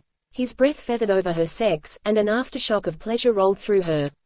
With me, I promise, I can give you so much more. Her breath was panting out. Her legs were open. He was staring at her, seeing every inch of her. There was no shame. With this much pleasure, there was no room for shame. No wonder humans seemed to enjoy sex so much. It was amazing. But his fingers trailed over her thighs. Then his hold tightened on her. Next time, I'll be in you when you come. There might be some pain, at first, but then, it will be so much pleasure that you won't care about the pain. Next time. But tonight, I promised you no pain. I'll keep my word, and you'll see that you can trust me. No, trusting a werewolf was foolishness. He was one of the bad things she'd always been taught to fear. He was evil, dark. He was, lifting her into his arms. She felt limp and sated. No, more than that, Lila felt safe, so she found herself snuggling against him. Rayce carried her back into the bedroom. He put her on the bed, then carefully covered her up. The pleasure was still rolling through her. She thought he would leave her. Instead, he climbed into the bed with her. Her lashes lifted. Rayce. Can't have you trying to run again. You need rest, so you're going to get it. He pulled her close to him. She put her head on his chest. She could hear his heart beating beneath her ear. Such a strong, steady beat. That beat lulled her into sleep. Her last thought was, an angel should never sleep in the arms of a werewolf. That was asking for trouble. He could slash away the last of her wings in an instant. She'd be completely vulnerable, at his mercy, but Lila felt safe. In a werewolf's arms. Cale stared at the cabin. The lights were off inside. They'd been off the entire time. He'd been in the darkness outside, planning his attack, when the angel had appeared. She'd run out of the cabin with her wings wide behind her. She'd run toward him, as if she could see him hiding in the darkness. As if she were running to him. Just like I'd dreamed. Sometimes, his dreams came true. Even the darkest ones. He'd reached his hand toward her, but she'd hit some kind of force field. A paranormal safeguard. He'd wondered if one would be in place. She'd hit it, and she'd screamed in agony. The werewolf had appeared then. Cale had known what the guy was from that first glance. He'd known who the bastard was. Rayce Lovel had a reputation. Most said he was the most powerful werewolf to walk the earth. Cale didn't particularly care about that rumor. The one that bothered him. That was the story that Rayce was one of Luke Thorne's most trusted confidants. Part of Luke's very much closed inner circle. Luke Thorne was an old problem. One that Cale hadn't seen in many centuries. If Luke was trying to get Cale's angel, though, then maybe it's time I ended you, Lord of the Dark. Did Luke realize just what the angel would become? Was that why his guard dog had her? It wouldn't matter. Cale would get the angel, one way or another. And when she was truly his, there would be no stopping him. Their union would make him more powerful than Luke. More powerful than his asshole brother Leo. More powerful than any other being on Earth. Then they'd rule that Earth. I just have to get my angel to change. There was no sign of the angel right then. After she had screamed, the werewolf had grabbed the angel and forced her back into the cabin. The bastard had dared to touch her. He would pay. Cale would make sure that he cut off the werewolf's hands. You don't touch what I will own. Cale. It was the low, careful voice of Brody, one of his most trusted guards. Cale had spent the last few years surrounding himself with guards like Brody. Humans, but those he'd made sure were prepared for the supernatural battles that came their way.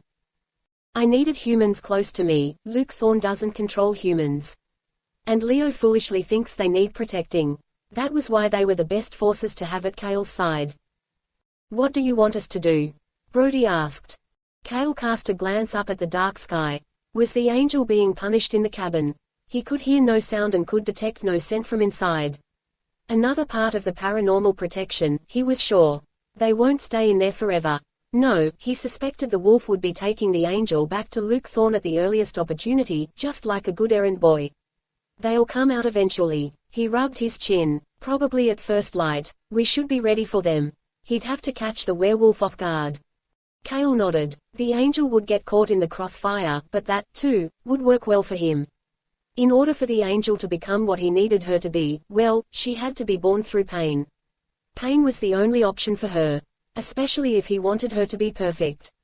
And you will be, angel. I'll make sure you're just like me. Smiling, Cale said, here's what I need you to do. Chapter 5.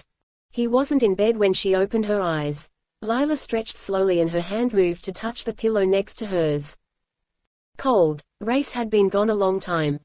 Why did that make her feel sad?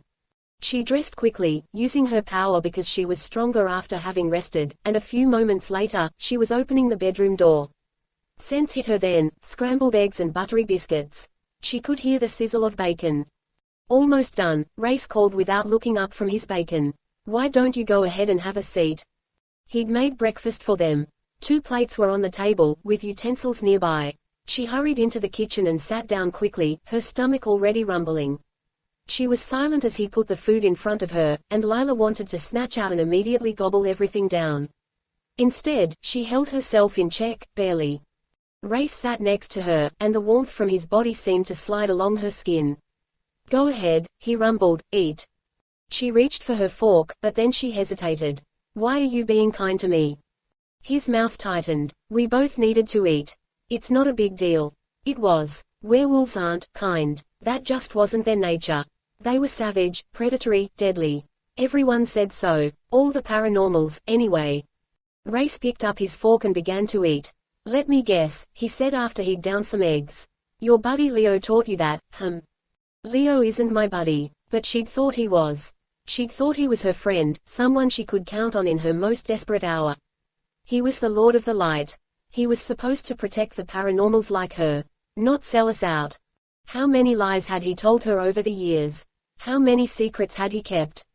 She began to eat, slowly, and, just like the soup from last night, the meal he'd prepared was absolutely delicious. The werewolf knew his way around a kitchen. And he knows his way around a woman's body. You're blushing, Rayce noted. His voice sounded amused. I do sure wish I knew what you were thinking right now. Lila almost dropped her fork. She looked up and found his gaze on her. Want to share? She shouldn't. But, you didn't have sex with me. His eyes widened. Very slowly, he put his fork down on the table. Then each of his hands gripped the table's rounded edge. A very tight grip. She could see his knuckles whiten. Did you want to have sex with me? Yes. I promised you no pain. I'm a big guy, all the way around, sweetheart, understand? Yes, she did. She had seen him naked after a shift. You haven't had sex before. The first time with me, it might hurt you. I'll try to make you ready, but even then, there could be pain. I promised you no pain, so that was what I delivered. Pleasure. He'd given her so much pleasure. She wanted more. But, she wasn't supposed to want that, was she? She wasn't supposed to want him. He was wrong for someone like her. Angels and werewolves didn't mix. More rules. I hate the rules. Her gaze fell back to her plate, and she ate in silence. Lila didn't know what to say to him. She wasn't used to being so close to a man who'd known such intimacies with her. And she was afraid. Is he taking me back to Luke? She didn't want to face off with the Lord of the Dark. The very fact that Luke was interested in her was a bad sign. It meant, I'm becoming dark, too. You had help, didn't you, Lila? Someone told you how to connect to the paranormal underworld. That's how you knew to visit Mavericks. She took a long gulp of her orange juice. Ratting out a friend didn't seem like a good idea. You think I didn't find the place on my own? I'm smarter than you believe. Sweetheart, I know you're smart. You survived on your own, dodging me, for months. He'd already cleaned his plate. His head tilted as he studied her. But I still think you've had assistance. It would be someone you trust, so I'm figuring it's maybe one of your companions from the time you were held captive. Because she hadn't been the only one taken prisoner. The madman who'd held her, he'd been collecting paranormals, using them to create the perfect spell to bring back his dead wife. The witch was there. Rayce tapped his chin. But Luke has been keeping tabs on her. You haven't been anywhere near her place in New Orleans. No, she hadn't. The muse. She didn't let her expression change. She vanished from Luke's radar. Good for her. But she showed up on yours, didn't she? His gaze had turned assessing. The muse is the one who told you about Mavericks. The muse had a name. Sabrina. And yes, Sabrina was her friend. Sabrina had comforted her when Lila had been in hell, and then, when Lila had been running scared, Sabrina had found her. She'd tried to help. Lila would not sell her out now. You can't trust a muse. A muse's whole purpose is to obsess her prey. She binds humans to her, and inspires them straight into madness. He shook his head. A low whistle escaped him. And you think I'm bad? Are you? She squared her shoulders and knew she needed the truth. Are you bad? Because you keep doing things, like this. She gestured to their meal. You cook for me. You give me pleasure. You protect me. And she didn't understand. Why are you doing this if you're just going to force me back to Luke? You don't have to show me kindness. It's not your nature. You're the beast. But she broke off because his face had gone so hard and cold. What? I hunt. He nodded grimly. I hunted you. His hand flew out and his fingers wrapped around her wrist. He held her, with his index finger right over her racing pulse. I caught you. Even when you tried to escape in the hours of darkness, I brought you back. Her pulse jerked beneath his touch. He leaned toward her. But I didn't hurt you. I'll never hurt you. She wanted to believe that. I've heard stories about you. His lips twisted. From Leo. Yes, Leo had spoken of Rayce before. But plenty of other paranormals whispered about the fierce werewolf. He said you were part of Luke's power team. His best hunter. When Luke wanted prey, he sent you out. When he wanted someone's death, then he sent out the other shifter, the Panther, Julian. Since I'm here, I guess you realize that Luke doesn't want you dead. Not yet, anyway. She looked down at their hands. His hand was so big and strong around her wrist. Why can't he just let me go? She drew in a bracing breath and forced herself to look up and meet his penetrating stare. Why can't you? A muscle jerked in his jaw. I'm not going to hurt you. He kept promising that, but what about Luke? Can you say the same thing about him? Are you so sure he won't hurt me? Rayce didn't speak, and she could have sworn that she saw a flash of guilt on his face. But it was gone so fast. Lila shot to her feet. I just want to be left alone. I'm not hurting anyone. I'm not doing anything wrong. The world isn't safe for you.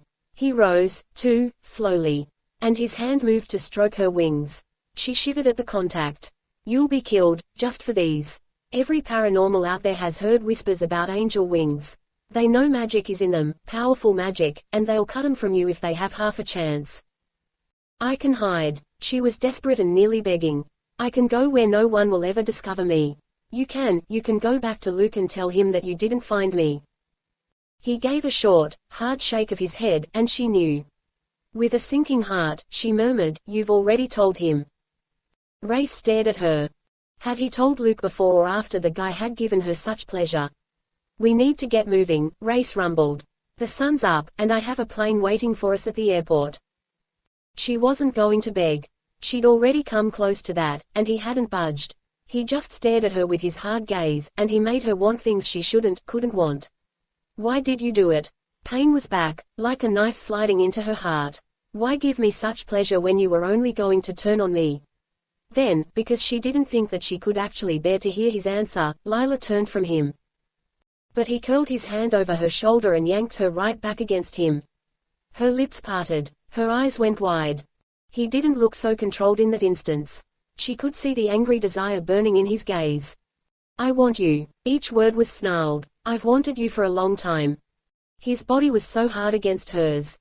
I fucking held my control with both hands for you when you were screaming my name. Remember that. It means something. His eyes were slits of fury.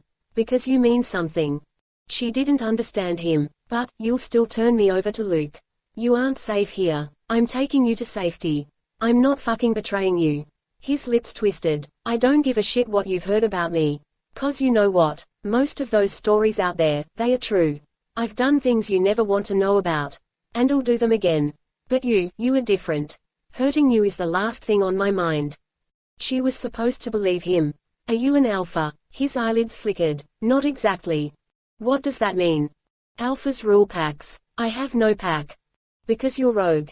He let her go, stepped back, closed down. You definitely have the good gossip. Was he going to deny it? You just told me most of the stories I'd heard about you were true. She licked her lips. This was the man who'd touched her, everywhere, in the hours of darkness. Are you a step above the alpha power level? Yes. Said without pride. Said without any emotion. I'm fucking powerful as any beast can be. And since I don't have a pack, some would say that makes me even more dangerous. But when all of the other fucking wolves in the world are terrified of you, that makes it hard to get pack mates, doesn't it? Why do they fear you? He smiled and she saw his sharp teeth. Because when my beast gets past my control, nothing stops him. His words were a warning. My wolf likes blood, and he likes death. Sometimes, I think he craves them. And Lila found that she had no more questions to ask him. She only had fear because she knew he was speaking the truth. He'd scared her. Shit, damn it, hell. Rayce slammed Lila's passenger side door shut and stalked around the SUV. Had he not told the woman that she was different? That she was safe with him? They could have left things just like that, but no, she'd asked more questions, and he'd found himself stupidly answering her. He should have kept his mouth shut. Why in the world had he freaking shared with her? They weren't at a damn couple's retreat. He jumped into the driver's seat and cranked the engine. He made sure the heat was pouring out at her before his hands gripped the steering wheel. There was no easy way to explain what he was to Lila. The truth was that his wolf was, well, wrong. He'd been born with too much bloodlust. Too much dark hunger. His wolf was the most powerful to walk the earth, and the beast got off on his strength. He liked being the baddest beast in town. And my wolf likes you, Lila. He took one look at you, and he wanted to bite. She wouldn't understand just how dangerous that fact was, to her and to him. He counted to 10, then to 20 as he tried to get his calm back. Finally, he muttered, "You want to know how I met Luke?" He slanted her a quick glance. Her fingers were shoved into the pockets of her jacket. At his question, her head turned and her gaze met his. "You want the truth, sweetheart. Here it comes in all its ugly glory. He locked me in one of his cages." Her bright eyes widened. "I was his prisoner," Rayce continued grimly as the vehicle's interior filled with heat. "And I deserved to be. I was out of control. I was close to attacking innocents. I can't live in a pack. A pack is what keeps most wolves in check. There was a fight in my pack for dominance, to see who'd be the next alpha. I fucking tore through everyone who came to challenge me. There was no equal. My wolf is too strong, it's too dangerous. The pack wanted me gone for their own survival, but without that safety net, a place to belong. A place where I fit in. My wolf took over. Luke had to lock me in that fucking cage so that I could get my control back. Because, for a time, he'd lost himself completely to the beast. And after you got out of the cage, you stayed with Luke." Her question was hesitant. "Yeah, I stayed." He gave a slow shake of his head. "Guess you could say I found a new kind of pack. Because Luke hadn't just been his jailer. Despite the shit that the rest of the world talked about Luke, the guy had become Rayce's friend. Kind of, anyway. Luke helped me. I owed him for that." Luke, Rayce, and the Panther shifter Julian Craig had formed an alliance. Rayce and Julian had both come to Luke for different reasons, and they'd stayed on because of the bond they'd made. Sometimes, you had to create your own family in order to survive. "You'll never turn on him, will you?" Her voice was sad. He reversed the vehicle. "Luke hasn't betrayed me. Not the way that Leo turned on you. If you ask me, sweetheart, you picked the wrong team. Because Leo and his so-called good paranormals. Bullshit. There was nothing good about Leo in Rayce's book." But Lila didn't speak. He turned him around and headed down the winding driveway. He'd made sure the paranormal shield would allow them to pass through. Luke had taught him the spells long ago for that shield, a shield Luke had at a few of his properties. Rayce just hadn't been fucking thinking last night. "No, I just hadn't thought she'd run from me." So he'd had the thing amped up to full power. He wouldn't forget the sounds of Lila's screams anytime soon. The sky was clear right then, no more snow falling, and the sun's rays fell onto the snow. He didn't see any cars up ahead, and Rayce didn't scent anything to make him nervous. He left the driveway, turned right and began going down the winding mountain road. As he drove, Rayce realized that there were humans close by. He could smell them. Humans didn't bother him, though. He could always handle humans. They weren't a threat most days. Most days, hell, they didn't even realize what dangers they faced. They don't see the paranormals right beside them. "Your wolf," her words were halting. "You said it was wrong." He kept his eyes on the road. There was a slow car up ahead. Maybe he should honk at the guy. "I worry that I'm wrong, too." Lila's voice had gone softer. "And that scares me." His gaze shot to hers. "There is nothing wrong about you." Even as he spoke, someone hit him, something. A thick, squat vehicle slammed into Lila's door, erupting from a hidden path on the side of the mountain. Metal screamed, glass shattered, and their SUV hurtled to the left. And it was hit again. The slow car that had been in front of them, that fucking vehicle had reversed. It had rammed right into the front of Rayce's SUV, sending a jarring impact shaking through the entire vehicle. "Rayce." Lila's voice was sharp with fear. He could hear the growl of an engine. The bastard who'd hit him on Lila's side was preparing for another charge. "Rayce, I hurt." His nostrils flared. "Blood. Lila's blood. Oh, hell, the fuck, no." The vehicle hit him again, only this time, the impact sent Rayce's SUV hurtling onto its side. Lila screamed again. "The bastard is targeting her. Trying to hurt her." Metal crunched and groaned. The fucking SUV had crumpled around them. Rayce sliced out with his claws, cutting through the airbag that had turned his world into a sea of white and severing the seatbelt that still locked around him. He cut through Lila's airbag and seatbelt and his hands curled around her. Her blood slid onto his fingers when he touched her back. "My wings," the glass cut them. The wolf howled inside of him, clawing for freedom. We're getting out of here, Rayce whispered to her. Shoot the bastard when he comes out. A man's voice thundered. Fill him full of so much silver he can't move. His nostrils flared. They were humans. Humans all around, humans who knew what he was. They were packing silver, bastards.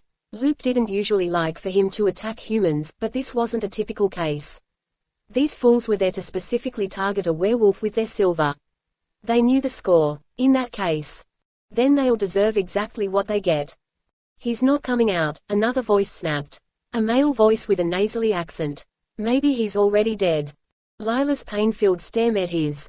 Why are they doing this? We want the angel. It was the nasally voice shouting again. Give her to us. That answered the why part.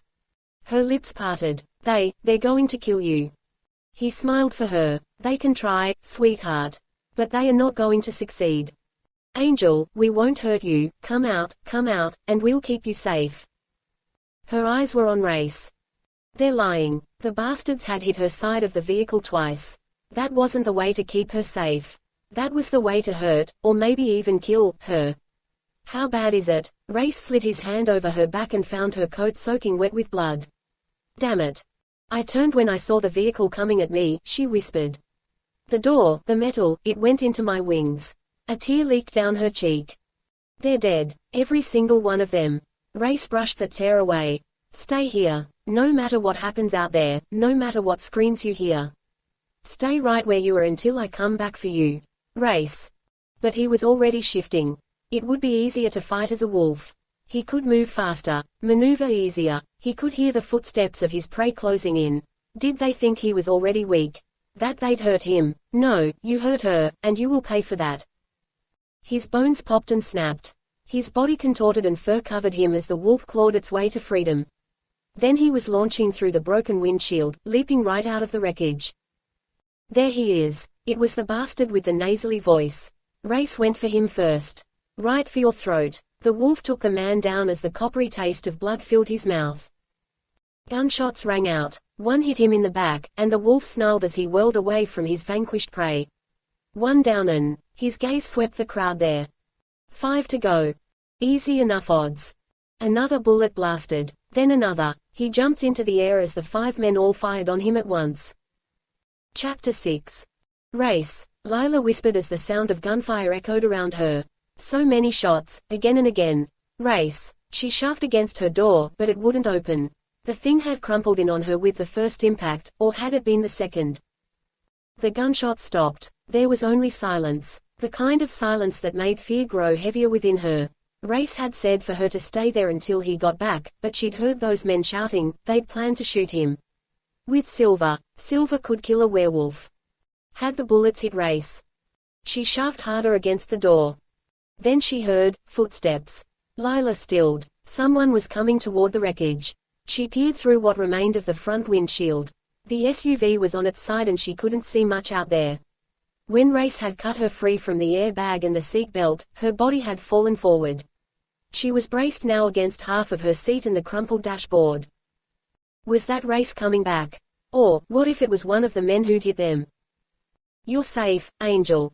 She stiffened. That wasn't Rayce. It also didn't sound like either of the men she'd heard before. I'm going to move the SUV, so brace yourself, okay?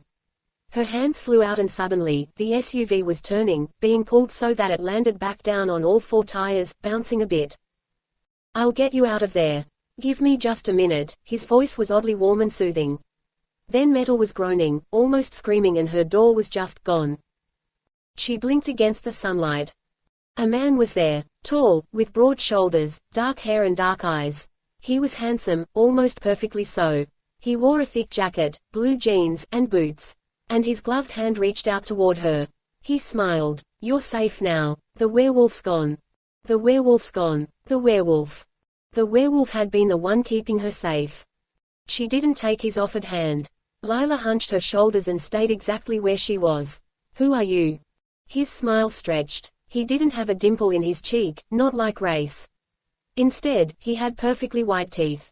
No fangs. No 2 sharp canines. You can call me Kale. The name meant absolutely nothing to her. What's your name, Angel? Angel. Her wings were still covered by her thick coat, but he knew what she was. Lila. A beautiful name, for a beautiful woman. His tone was so warm, but something about him made her shiver. His smile slid away. You're hurt. That's what happens when someone slams their right into your side of the vehicle. She swallowed. Twice. 3 times if you counted the car that had rammed into her from the front. Cale's head cocked. Unfortunately, the wreck was necessary. We had to get you away from the werewolf. Necessary. Goosebumps rose on her arms, and they weren't just from the icy cold. Cale looked back, his gaze sweeping the scene that she couldn't see. I sent my men to save you. A little blood was the price you had to pay. Blood and wings, but then, the wings are going to come off anyway, no matter what. We both know that, don't we? He was scaring her, terrifying me. Where's Rayce? His gloved hand was still between them. As if waiting patiently. Why don't you come and see? She didn't want to see Rayce's broken body on the ground. His blood in the snow. If Rayce were able, she knew he'd be the one standing in front of her. Not this Cale guy. Do you have any idea how many people that werewolf has killed in his unnaturally long life? Cale cocked one eyebrow. He isn't supposed to be immortal, you know. That gift isn't for his kind. Animals that savage have no place here. He isn't an animal. Come and see, Cale whispered. Her hand slowly lifted. Her mind spun as she tried to figure out how she could escape this man. And all the while. Rayce, don't be dead. Don't be. Cale's hand closed around hers. Even through the glove he wore, she felt the spark that jumped from him to her. But, oddly, it wasn't a spark of heat. It was ice. A cold jolt of pure Arctic ice that made her gasp in surprise. Like to like, he murmured as his hand curled tightly around hers. I've waited a very long time for you. He pulled her from the wreckage. Lila looked around, frantic, and her gaze fell on the first body. A man with brown hair lay on the snow, a gun still gripped in his right hand. Blood had turned the snow red beneath him, blood from the terrible wound at his throat. She yanked her hand free from Cale's grip as her desperate gaze fell on another body. Another man with a gun in his hand. A man who was dead in the snow. Red snow. So much red snow. He killed my men, humans. But don't worry, they got off some shots at him, too. Their deaths weren't a complete waste to me. She didn't see Rayce, but were those paw prints in the snow? Yes, those were his tracks, and the tracks of what looked like a man's boots. He's hunting, Cale murmured. What a fool. He should have stayed with you. You don't leave the treasure behind. Her attention shifted back to Cale. He was smiling again. If anything, the sight of his smile scared her even more. What are you? Then understanding struck. Leo sent you after me, didn't he? You're the hunter he sent. Cale's whole face hardened. I don't work for Leo. Rage was there, cracking beneath his words. And he will never take you away from me. There is no going back for you. I won't let it happen. I waited too long for you. He reached beneath his shirt and drew out a knife. One with a long, curving blade. It's time for you to change completely. She stumbled back, sinking in the snow. Her body hurt. She was bruised and battered and bleeding from the wreck. The wings have to go. You understand, right? It's kind of like the caterpillar, changing into the butterfly. You're going to change, you'll change into something beautiful, once you just leave your past behind. He's going to cut my wings away. Her chin notched up. Listen, Cale, you aren't the first guy to come after my wings. His smile stretched. But I will be the last. Count on that, because you are going to be mine. She shook her head. I don't belong to anyone. A puff of cloudy air formed with each word she spoke, the cold was making her shudder. You're wrong. You will belong completely to me. His gloved hand reached toward her face, and she flinched back from his touch. I'm the one who matches you completely. I'm the only one who will ever understand you. He was some psychotic who'd sent humans to attack her. The last time I saw the werewolf, he had 5 silver bullets in him. He was chasing down the last human here, a human who was heavily armed. A gunshot blasted. A pain-filled howl seemed to echo around her. Even a strong werewolf can't fight when he has too much silver in him. Cale's hand slid away from her cheek. Now, let's get rid of the wings. I'm ready for you to join me, and then, we'll make everyone else bow to us. He came at her with the knife up, but she lunged away from him. She slipped and fell in the snow, but was back up instantly. Rayce! Lila screamed. Her own cry echoed back to her. She felt the knife hit her in the back, stabbing through her coat and slicing into her already damaged wing. Lila surged forward. The blade hit her again. She didn't stop. She'd grown too used to pain. She rushed toward the line of paw prints that led away from the road. Paw prints that were marked by drops of blood. Lila, that roar came from behind her. Cale's snarl, you will stay with me. She glanced back. He was lifting his knife again. No. Her voice shook and her hands came up in an automatic gesture of defense. But, light shot out of her hand. A bright blue bolt that went straight at Cale. The light, it almost looked like ice, slammed into his chest. A second later, he hit the snow. She'd managed to summon her new power again. The cold was all around her, and she'd used it against him. Lila kept running. Her hands felt nearly numb from the cold. Her body was aching. Her wings. Take the pain. Pull it in close. Keep going. She followed the trail of paw prints and blood and she disappeared into the woods. Cale's chest burned. He sat up, cursing, and he ripped open his jacket and his shirt. She'd burned a fucking hole right through them. And when he stared down at his chest, he saw the brand she'd left behind. His skin was red and blistered, a fist-sized burn right over his heart. But the burn hadn't come from fire. Ice. Cale laughed. Poor beautiful Lila had no clue just how close to the edge she was. If he'd been human, her blast would have burned right through his flesh and destroyed his heart. Good thing he wasn't human. He looked up, but Lila was gone. Her trail led to the woods. She was rushing after her werewolf, as if he'd provide her with safety. Lila, you don't need him. You have me now. Cale had just given her pain, and she'd responded with pure power. The change was already happening inside of her. Did she realize it? Soon, the angel she'd been, that angel would be gone. Lila would be something new. Something so much better. Something that was meant only for him. He heard the approach of cars.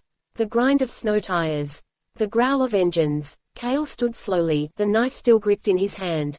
He smoothed his gloved fingers over the tip, and they came away with drops of thick liquid on them. Her blood. He put it to his mouth and savored the taste. I have you now. Cale. Footsteps rushed toward him. Curses filled the air as the second team noted the dead on the ground. Cale, where is your target? Ah, that was Wayne Madison talking. The ex-ranger he'd recruited. The guy had become a mercenary after his deployment ended, and the humans' talents, they were quite impressive. My target just ran into the woods. His hand tightened on the knife. She thinks she can save the werewolf, or that he can save her. But it was far too late for that. Wayne's head was covered by a black ski cap. A scarf wrapped around his neck. You want us to pursue her? He lunged toward Wayne and shoved the tip of the knife to the man's scarf-covered throat. I want you to kill that fucking werewolf. I want you to put so many silver bullets in him that he can't move. And, yes, we're pursuing her.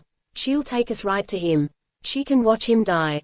He hadn't liked the way Lila had seemed to care so much for the werewolf. She'd been screaming for him.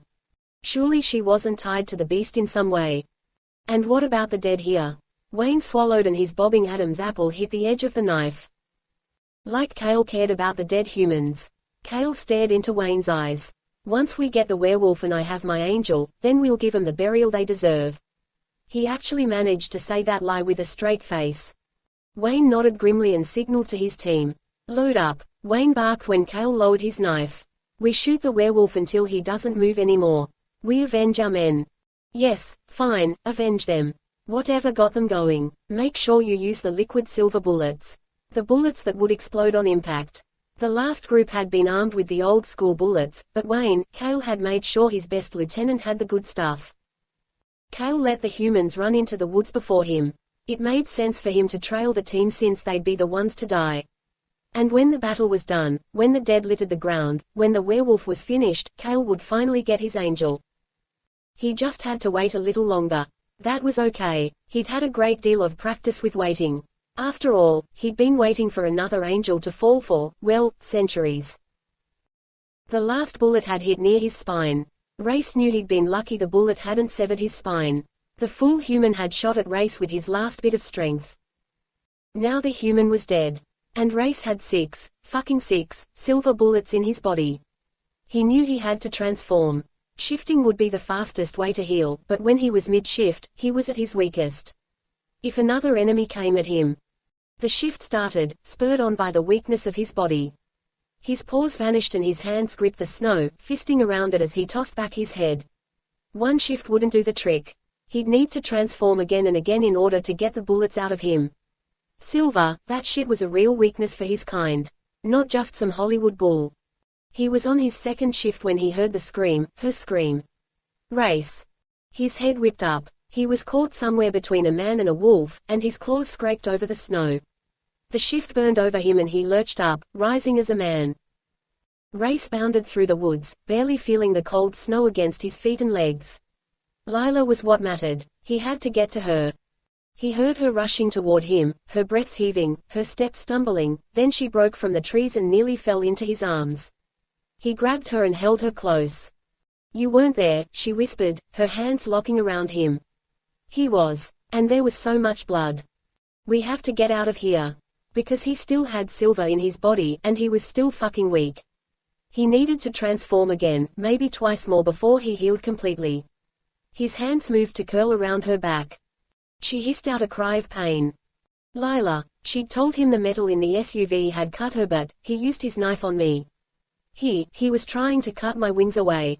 The world went red for a moment. Absolutely blood-fucking red. Who? He was there when you were gone, she continued, her voice breaking a bit. He used the knife, he knew what I was. He said I was his. Who the hell was he? Rayce wanted to know who would be getting a very brutal death. She looked up at him, and he could see the tears that had dried on her cheeks. He said his name was Kale. Kale. The name was familiar, but damn if Rayce could place it, not then. "We're getting out of here."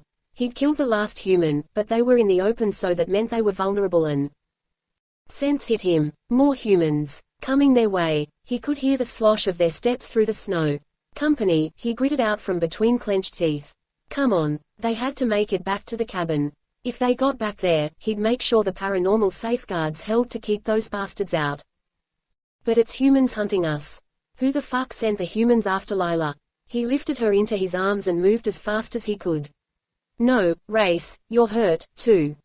She didn't get it. Those humans were armed, and he knew they'd be firing as soon as they had a shot. He wasn't going to let those bullets hit her. The bullets would have to go through him, literally, first. "I'm faster," he rasped. Half truth, half lie. He wasn't moving at his maximum speed because of the silver, but he was still rushing far faster than a human could.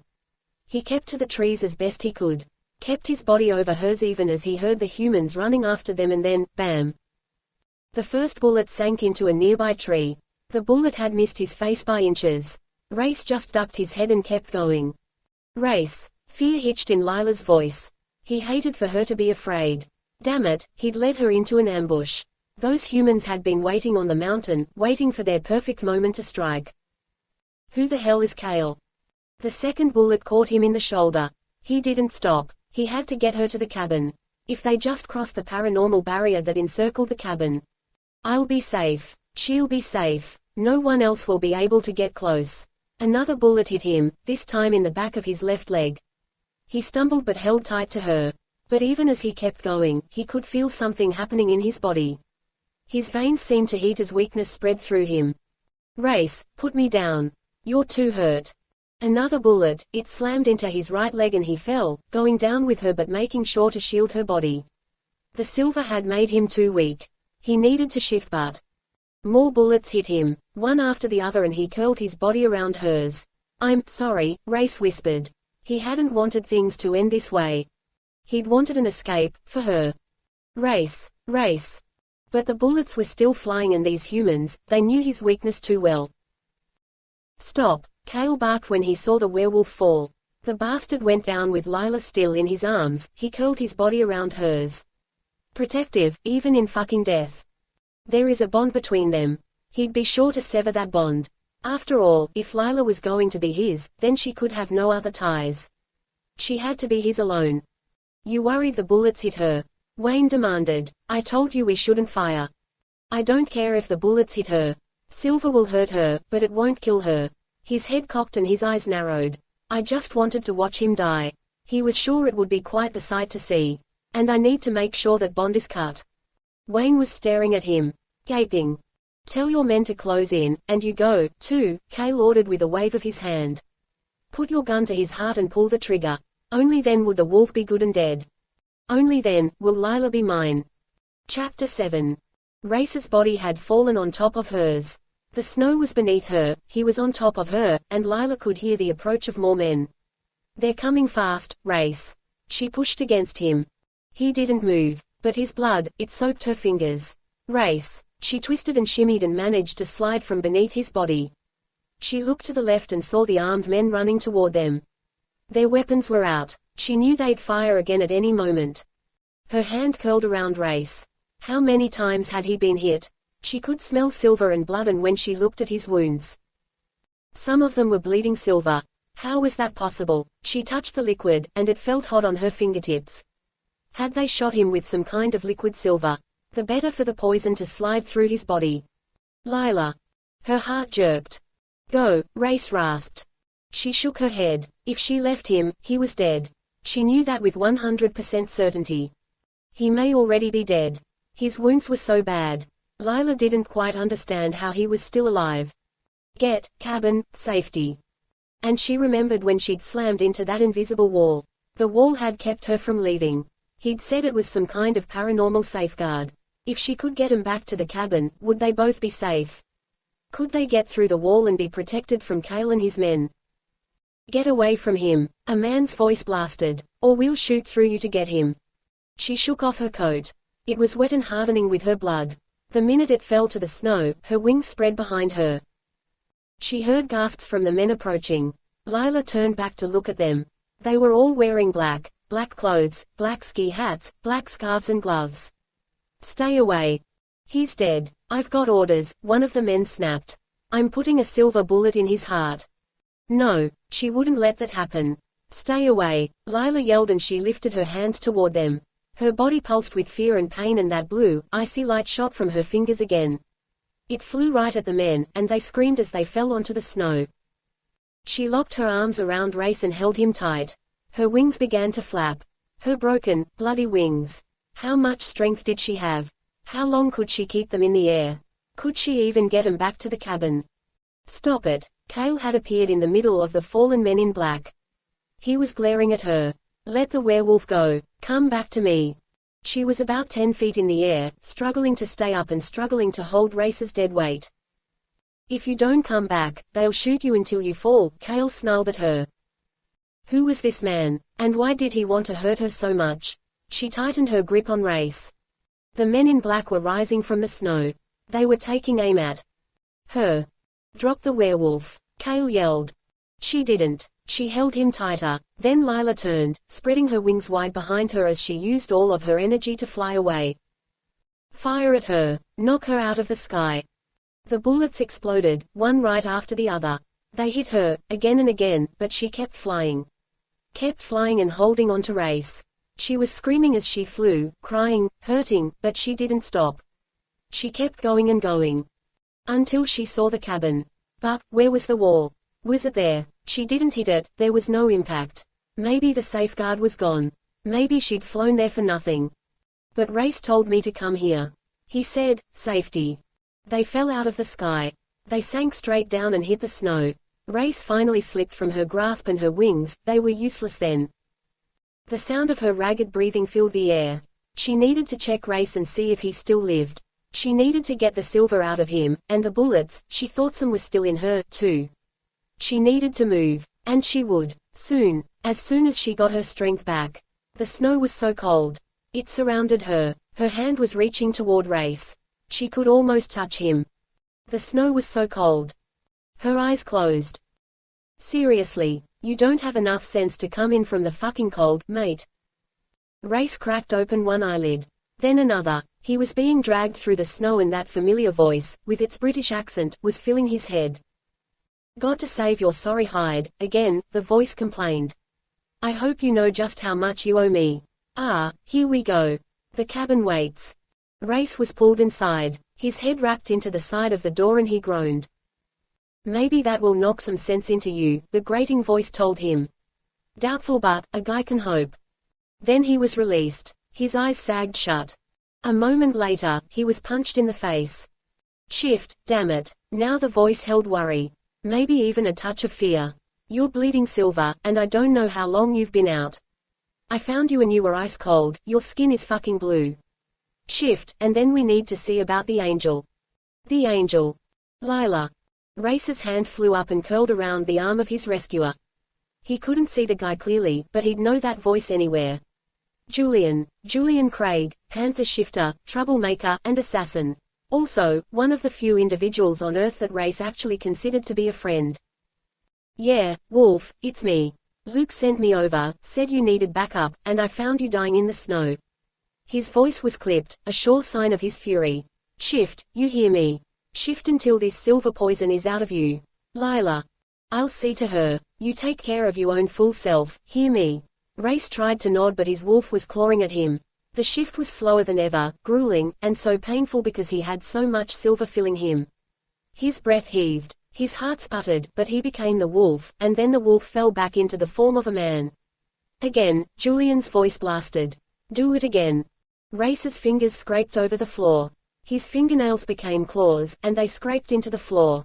Another shift, this time, a bit faster. Again, Julian kept repeating his order and Rayce kept shifting. He wasn't even sure how many times. He just knew that every shift burned through his whole body. He could feel the silver pouring out of him. The fuckers used liquid silver bullets on me at the end, designed to explode on impact. They'd wanted him to suffer before he died. But he hadn't died. He'd gotten back to the cabin. How? His body shuddered. Sweat covered him and then he was back in the form of a man. Julian wasn't snarling for him to shift again, and Rayce's body, though weak, didn't feel as if it were burning from the inside out. His hands pressed to the wood as he pushed himself up. It took a bit of time, but Rayce actually got to his feet. His gaze swung around the cabin, and he found Julian, crouched near the fireplace. He's leaning over Lila. Rayce staggered toward them, and then he realized that Lila wasn't moving. Her face held a bluish tint, her lips were dark, and her eyes were closed. Her wings were behind her, but they were torn and jagged. For an instant, he thought she was dead. And his heart stopped. Everything stopped. His focus centered just on her and he couldn't even breathe. Get her. Save her. Help her. Lila. Her name came from him as a desperate rasp. He fell to his knees beside her. But at his voice, her eyelids flickered and then opened. The blue was dull, tired, but her gaze found his. She even tried to smile. Got us out, she whispered. She'd gotten them out. His hand lifted and stroked over her broken wing. Were those bullet holes in her wings? I think the angel saved your ass, Julian murmured. Now we save her, Rayce said. He couldn't take his eyes off Lila. Hurt. Lila had tears in her gaze. He hated her pain. I'll make it stop. Promise. Yes. He leaned forward and pressed a kiss to her cold lips. Lila shouldn't be cold. She shouldn't be hurt. This should never happen to her. I have humans to kill. And they will suffer before I let death take them. He eased back and saw that her lashes had closed again. Lila. She didn't stir. He stroked her face. Ice cold. Lila, you have to fight, understand? Nothing. I'm not so sure she does understand. Julian spoke haltingly. She can't heal herself, not the way you did. Shifters had some of the strongest healing capabilities of any paranormal. Rayce knew jack shit about an angel's ability to heal. But, he grabbed Julian by his shirt front. Where the fuck is Luke? Julian looked down at Rayce's hand. Your claws are out, buddy. She's colder than ice. Her wings are torn apart. She needs help, right the hell now. So, each word was biting with fury as he demanded, where is Luke? The door flew open behind him, as if right on fucking cue. Rayce leapt to his feet and whirled to face the new threat, or rather, whirled to face Luke Thorne. The infamous Lord of the Dark. Luke smiled. Did someone say my name? She'd escaped. Cale stared at the cabin, one that was just out of his reach because of some kind of supernatural shield.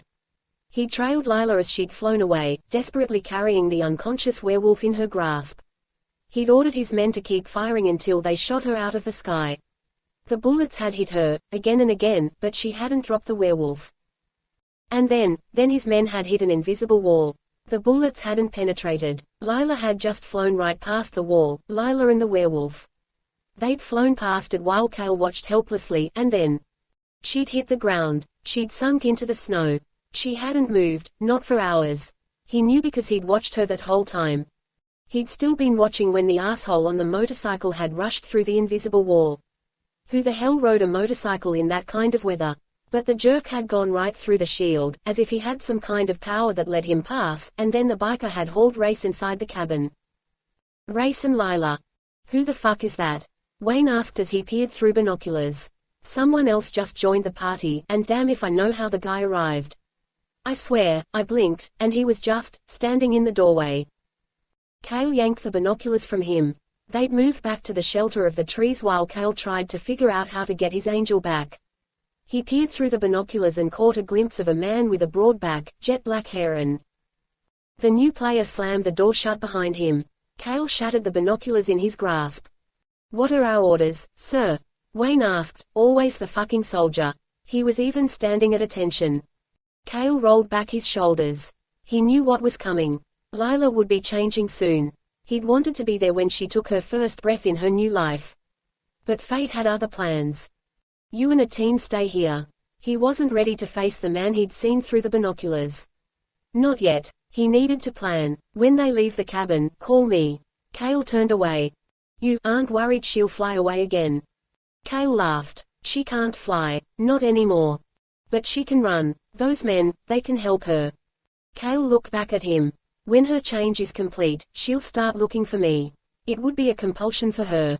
She won't be able to help herself. She'll choose me. Then why do you want a team? Seriously, the shit he had to put up with on a daily basis. I want the team to kill the bastards with her. Get a group to stay here and pick 'em off one by one when they leave. Was that not easy enough to understand? Yes, sir. Good. Call me the minute they leave. That was step one. Then shoot every bastard with her. Shoot until they don't move.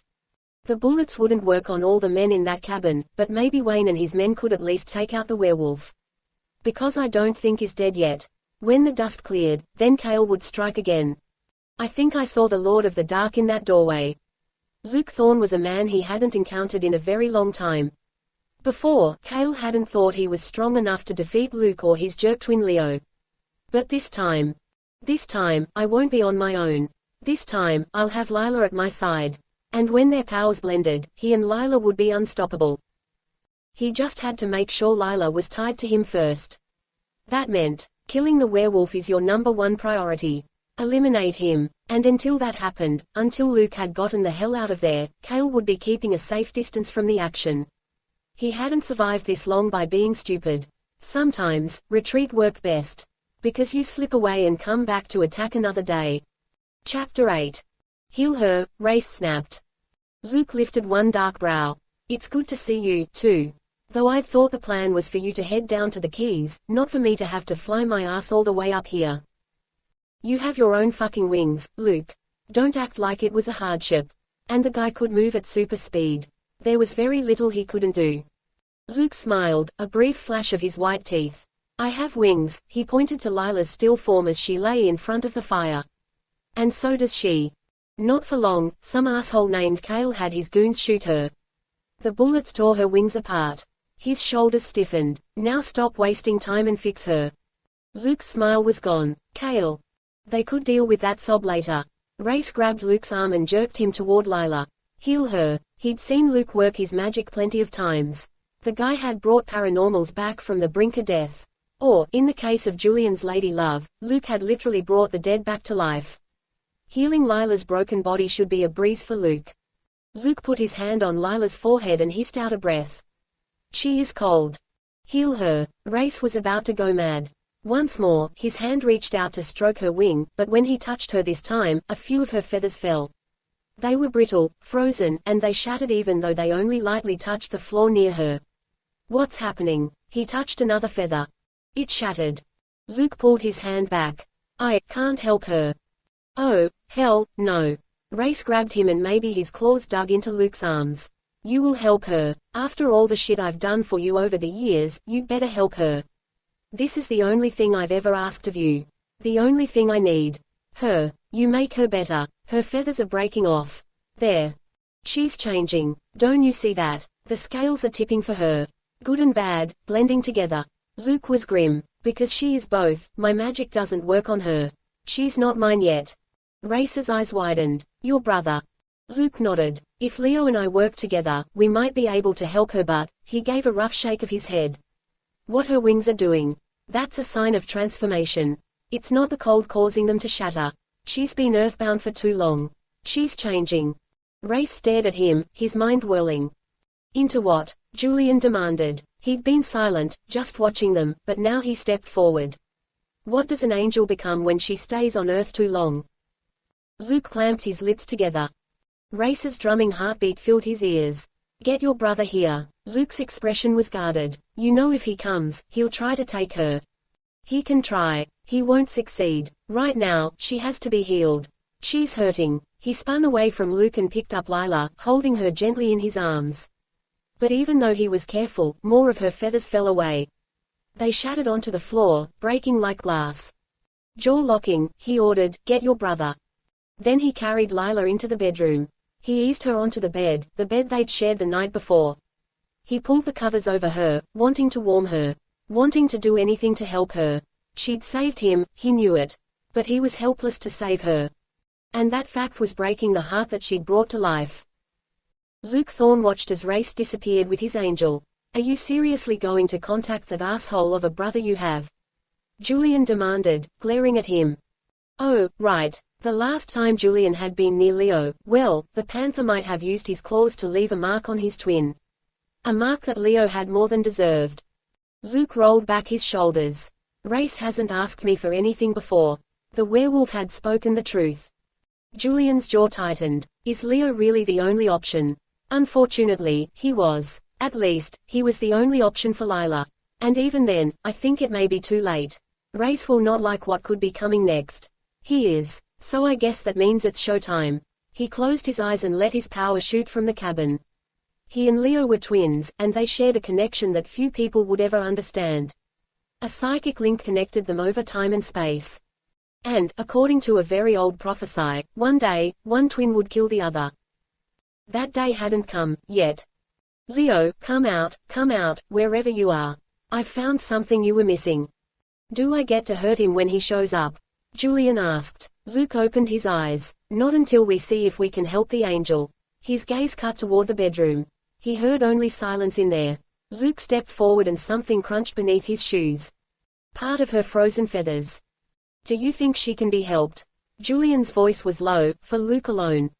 I don't know, but he would try. For Rayce. And he wouldn't even make the guy agree to a deal in exchange for his help. Though Luke sure wouldn't let that story get out. After all, he had a reputation to maintain. If he started doing favors for free, chaos would reign. And not the kind of chaos he enjoyed. Should you lower the shield so that Leo can get to the cabin? Luke smiled. Let's get Leo to crash into it first, shall we? Then I'll lower it. He'd designed that little beauty outside, with the help of a very talented witch. That invisible wall only allowed Luke, Rayce and Julian to gain entrance. And, well, since Rayce had been with the angel, Luke knew the werewolf had tweaked the spell a bit in order to allow her entrance, too. A loud crash sounded from outside. The ground itself seemed to tremble and he heard the distant roar of, Luke. Luke waved his hand, sending out a surge of magic that would let his twin reach the cabin. A few moments later, the front door flew open and Leo appeared. His face was red, his hands fisted, and his lips curled back in a snarl. Where is Lila? Luke motioned toward the bedroom with a lazy flick of his hand. Leo immediately stormed in that direction, but Luke stepped into his path. I'm afraid we have a problem, he announced quietly. Yes, Leo replied, voice grating, the problem is that you've been hiding an angel from me. Luke shook his head. Then he held up a shard of Lila's feather. She's changing. Leo took a step back. His face blanched. I'm too late. And she's wounded. Leo's lashes flickered. Your work. Luke gave him a cold smile. No, brother, I'm afraid this goes back to you, too. Because your old buddy Kale. Leo paled at the mention of that particular name. Turns out he's right here in Colorado. He's the one who hurt her. Leo swallowed. His face was an exact mirror of Luke's. He can't get her. You know he can't get her, if that happens. Luke exhaled slowly. I get really tired of cleaning up your messes. Leo opened his mouth. And a wolf's growl reverberated throughout the cabin. Then Rayce was there, shoving between Luke and Leo. She barely has any feathers left at all. Help her. He put his claws to Leo's throat. Or I will make you bleed. Chapter 9. Leo was a dick, a traitorous bastard that Rayce hated even on a good day. And to see that guy so close to Lila. Stay in control, Julian urged as he clamped a hand around Rayce's shoulder. We need him. Could someone please put some clothes on the werewolf? Leo called without glancing his way. It's bad enough that he's growling behind me. But the fact that he's naked. Luke waved his hand and clothes appeared on Rayce's body. Fix her, Rayce yelled. Screw the clothes, like that shit mattered. Lila mattered. Only Lila. Leo stood on the right side of the bed. Luke was on the left. Rayce and Julian waited at the foot of the bed. Leo lifted his hand, and he caressed her wing. The few feathers there broke away at his touch. Leo jerked his hand back, his face flashing with pain. There's no going back for her. I've been telling you that, Luke muttered. You thought, what? You'd find her and let her fly back to heaven. He shook his head. Take a good long look at your handiwork, brother. Because this is on you. Leo swallowed. His hand curled around Lila's, and a faint glow appeared from his fingers. At the same instant, Luke caught Lila's other hand. He held her tight. Flames seemed to dance around his hand and the ring he wore on his finger, the reputed eye of hell, gleamed. But Lila's eyes didn't open. And that terrible blue tint in her skin didn't change. It's not working, Rayce said. Julian's hold tightened on him. Why isn't it working? Rayce was nearly yelling. You said she was a mix of good and bad, that's what you both are. You should be able to heal her. Luke turned his head and stared at Rayce. Not if she's past the point of saving. He surged free of Julian's hold and rushed to Luke's side. You've saved the dead. I've seen it. And you're going to stand there and let an angel perish. His heart was squeezing in his chest, and a deep, dark rage grew within him. He wanted to let that rage out. He wanted to hurt others. As he was hurting. She isn't going to die. It was Leo who spoke. She just isn't going to be saved. That made zero sense. He growled at the idiot. Leo still had a tight grip on Lila. So did Luke. They seemed to be pumping their power into her, but she wasn't waking up.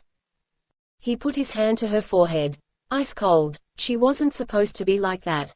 Not her. What will she become? Leo asked quietly. Her eyes opened. Relief burst inside of Rayce. She was back. But her eyes were like chips of ice. So cold. An unnatural blue gleaming up at him. And then Luke's fire seemed to sweep over her body. Luke's fire and that strange glow that came from Leo. She was surrounded, engulfed, and her head slowly turned toward him. Rayce. He tried to reach through the fire. It burned his skin and he didn't care. He kept reaching until he touched her cheek. I'm scared. Don't be, Lila, don't. Then the fire exploded into a white-hot ball of pure power. She screamed. Rayce lunged for her, flying right onto that bed and holding her tight. He could feel the flames all around him, lancing over his skin and nothing. He lifted his head. He was over Lila, his body bent to shield her. Her skin wasn't blue-tinted or cold any longer. The color was a healthy hue. Her lips were red and soft. Her long lashes were dark against her cheeks. He rose slowly and saw that her clothes had burned away. Her clothes and where are her wings? The question was torn from him. He'd burned, too. Blisters were all over his body, but they were already healing. His clothes were gone, but Luke waved his hand and a t-shirt and jeans suddenly covered Rayce. Rayce checked Lila carefully. There were no blisters on her body. Her skin was warm, her breathing even and her wings are gone. Where are her wings? This time, his question was louder, harder, angrier. She doesn't need 'em any longer, Luke replied in a measured tone. Your girl is officially a fallen angel. His head snapped toward Luke. What does that mean? Then he remembered what Leo had asked moments before. What will she become? Luke's face was solemn. It means she won't be returning to heaven. He pointed across the bed at Leo. And it means you have no reason to be here any longer, brother. No part of her is yours anymore. You lost this one. Leo backed away from the bed. His eyes were on Lila's face. Rayce surged away from the bed and grabbed a blanket from the chest. He covered Lila with it, making sure to conceal her body from view. It wasn't a fucking peep show. The danger had passed, the others needed to get their asses out of there. And get their eyes off Lila. You knew this would happen. Leo's hands were fisted at his sides as he took a lurching step from the bed. That's why you sent him after her. His chin jerked toward Rayce. Stacking the odds in your favor, brother. You sent the wolf to seduce the angel so that when the time came, she'd have no choice about her future. You sent the wolf to seduce the angel. He hadn't seduced her, not yet. Rayce stalked around the bed and stopped right beside Leo. You tried to help her. You think I don't know that you've touched her. You think I don't see the way you look at her. Lila wasn't meant for you, it's because of you that she's this way now. Rayce lifted his claw-tipped hands. Because you tried to help her, I'm not trying to carve out your heart. He waited a beat. Not yet, but it's time for you to get your ass out of here. He needed to be alone with Lila. He'd come far too close to losing her. All of you, he added darkly, sweeping a hard glance at Luke and Julian. Get the hell out. When Lila opened her eyes again, he didn't want her to find those men around her bed. He didn't want her to be afraid. This isn't the end, Leo said, a warning in his voice. You'll wish that it had been, but it's not. She isn't who you think. I'm giving you until the count of 5, and then I start cutting into your chest. Rayce smiled at him. 1, 2. Leo vanished. A soft moan came from Lila. The sound tore at Rayce's insides. Get out, he snapped to Luke and Julian. Luke lifted his brows. You're welcome. Then he turned and sauntered for the door. Rayce grabbed his arm. Thank you. His gaze met Luke's. I owe you, and you know you can count on me to repay the debt. I don't remember saying you owed me a damn thing. Luke's voice was careful. And before this is all done, you might not be so grateful to me. Everyone kept talking in riddles. He was over that shit. So she's not an angel. She's alive. That's what matters. Luke's gaze drifted to the bed. The first thing she felt on this earth was pain, and pain is what brought on her transformation tonight. His shoulders sagged a bit. Maybe I shouldn't have sent you after her. Maybe someone else. No, he'd felt the connection to Lila from the first moment. Werewolves had mates, those perfect partners who were supposed to be the other halves of their souls. But his soul was damaged and battered, so twisted, that he hadn't even thought he'd find a mate. Then he'd seen an angel in hell and his first fucking thought had been, there you are. I've been waiting for you. That's part of the problem, Luke murmured. The possessiveness you feel for her. But you'll see soon enough. He motioned to Julian. Let's go. She'll wake, and they don't need us here for that part. Rayce waited until they'd left the room, and then he shut the door. He drew in a ragged breath and hurried back to the bed. Lila's eyes were still closed. Her breathing was even and deep, as if she were just sleeping. He pulled back the covers. There were no feathers in the bed. It was as if they'd vanished. Her clothes had burned away. He'd burned, but the bedding hadn't even been touched. Fucking magic. Gently, he turned Lila onto her side so that he could see her back. Her hair brushed over his cheek. There was nothing on her back. No scars, no blisters. It was as if she'd never had wings. He held her there a moment, keeping her close, and he whispered, I'm sorry. Then he pressed a kiss to her back, wishing, more than anything, that he could return those wings to her. Luke paced toward the fireplace. His brother was gone, for the moment, but he was sure Leo would be making an appearance again. There was no way the guy was just going to walk away, not from Lila and not from Kale. You gonna clue me in as to what's happening here? Julian asked him. Luke stared at the flames for a moment. The gas hadn't been making them flare high enough, so he'd enhanced them a bit. An angel lost her wings. She sacrificed them for a werewolf. Probably not the smartest choice, but love can make people, and paranormals, do some really stupid things. You're saying Lila loves Rayce. When the hell did that happen? Luke turned toward him. He needed to watch what he said, and didn't say. I didn't say that. I don't know what she feels. If she feels, her sacrifice for him could have just been some leftover angel goodness flowing through her veins. Angels always like to try and save the world. It's one of their more annoying perks. But Julian was watching him with narrowed eyes. You were keeping so many damn secrets. Yes, he was. Are you in the mood to hunt? Always. Good. I think there are some humans on the perimeter.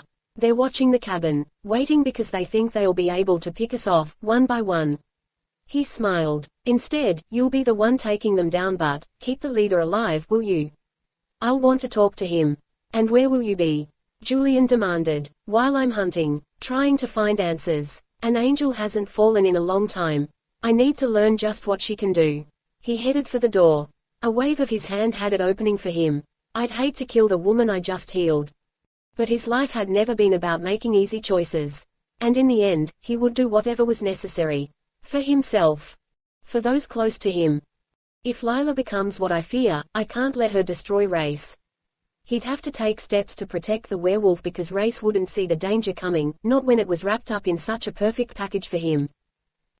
Lila's eyes flew open. Everything around her seemed so bright. Too bright. Her eyes immediately squinted, and she lifted her hand, trying to shield herself. Lila. The voice was close, deep and rumbling, and when she heard it, her whole body shuddered. Lila lowered her hand. She turned her head. And there he was. Rayce sat on the edge of the bed. His thick hair was mussed and his eyes were shadowed as he stared at her. Where are we? Her voice sounded rusty to her own ears. And her body, it didn't feel quite right. Too hot. Almost feverish. Her skin seemed to itch. We're back at the cabin. The cabin. The bedroom. Her gaze flew around. Yes, right, she knew this place, but her hand lifted and Lila rubbed the bridge of her nose. We were in the snow. It had been so cold. I couldn't fly us any longer. You should have left my ass behind and gotten to safety. Suddenly, his fingers were curling around her chin and forcing her to look at him. Next time, forget me. Take care of yourself. She didn't want there to be a next time. No harm done. Lila tried to smile for him. We both seem okay. If possible, his face hardened even more. You don't remember anything, do you? I remember hitting the snow, and worrying that he was dead. His fingers slid down her throat and her pulse raced beneath his touch. Lila wet her lips. I thought you were going to die. Shifters can heal from just about anything. Especially a shifter like me. Good to know. You needed help. Unease slithered through her. His fingers were still over her throat. What kind of help? His jaw was clenched. The kind that required both Luke and Leo. She almost jumped out of the bed. Easy. His voice was low, soothing, or as soothing as Lila figured he could be. Leo is long gone. He has no reason to come back. Of course, he did. She was an angel, and she was one of the beings that supposedly was under his charge and... Rayce's eyes were shadowed, and his handsome face seemed so grim. Why are you sad? Lila whispered. The bed covers slipped down and she realized that she was nude. Another thing she didn't remember. His eyes took on a low glow. You were perfect. Do you understand that? You were perfect exactly as you are. Perfect was the last thing that she'd ever been. I thought I was going to lose you. That can't happen. It won't. His hand was still on her neck, and his touch felt like some kind of brand.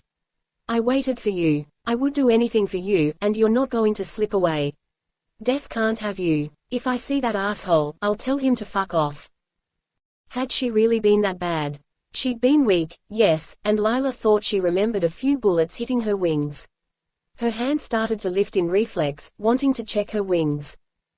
Rayce kissed her. It wasn't a soft kiss. It was rough and hard and his mouth just seemed to take hers. His tongue slid past her lips.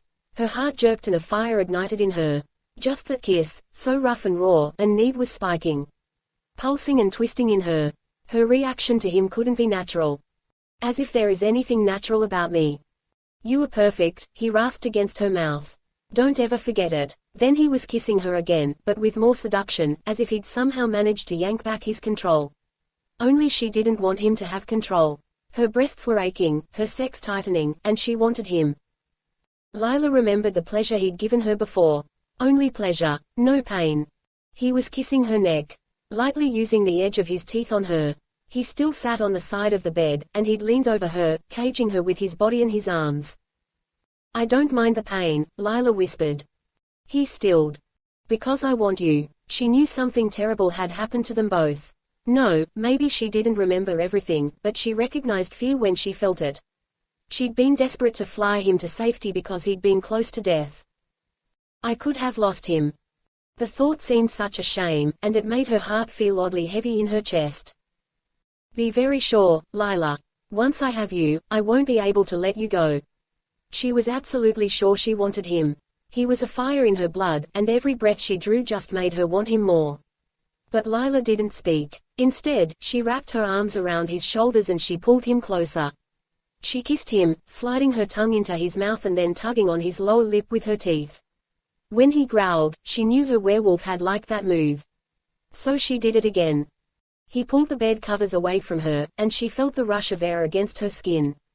Her nipples tightened even more, and when his fingers caressed her breasts, she pressed ever closer to him. He'd been able to touch her everywhere before. Touch her and taste her. She wanted to do the same to him. Her hands slid down his chest. She grabbed the hem of his shirt and tugged it up. He helped her and they tossed the t-shirt somewhere. She didn't really care where it fell, as long as it wasn't in her way. Then her fingers were sliding over his rock-hard abs.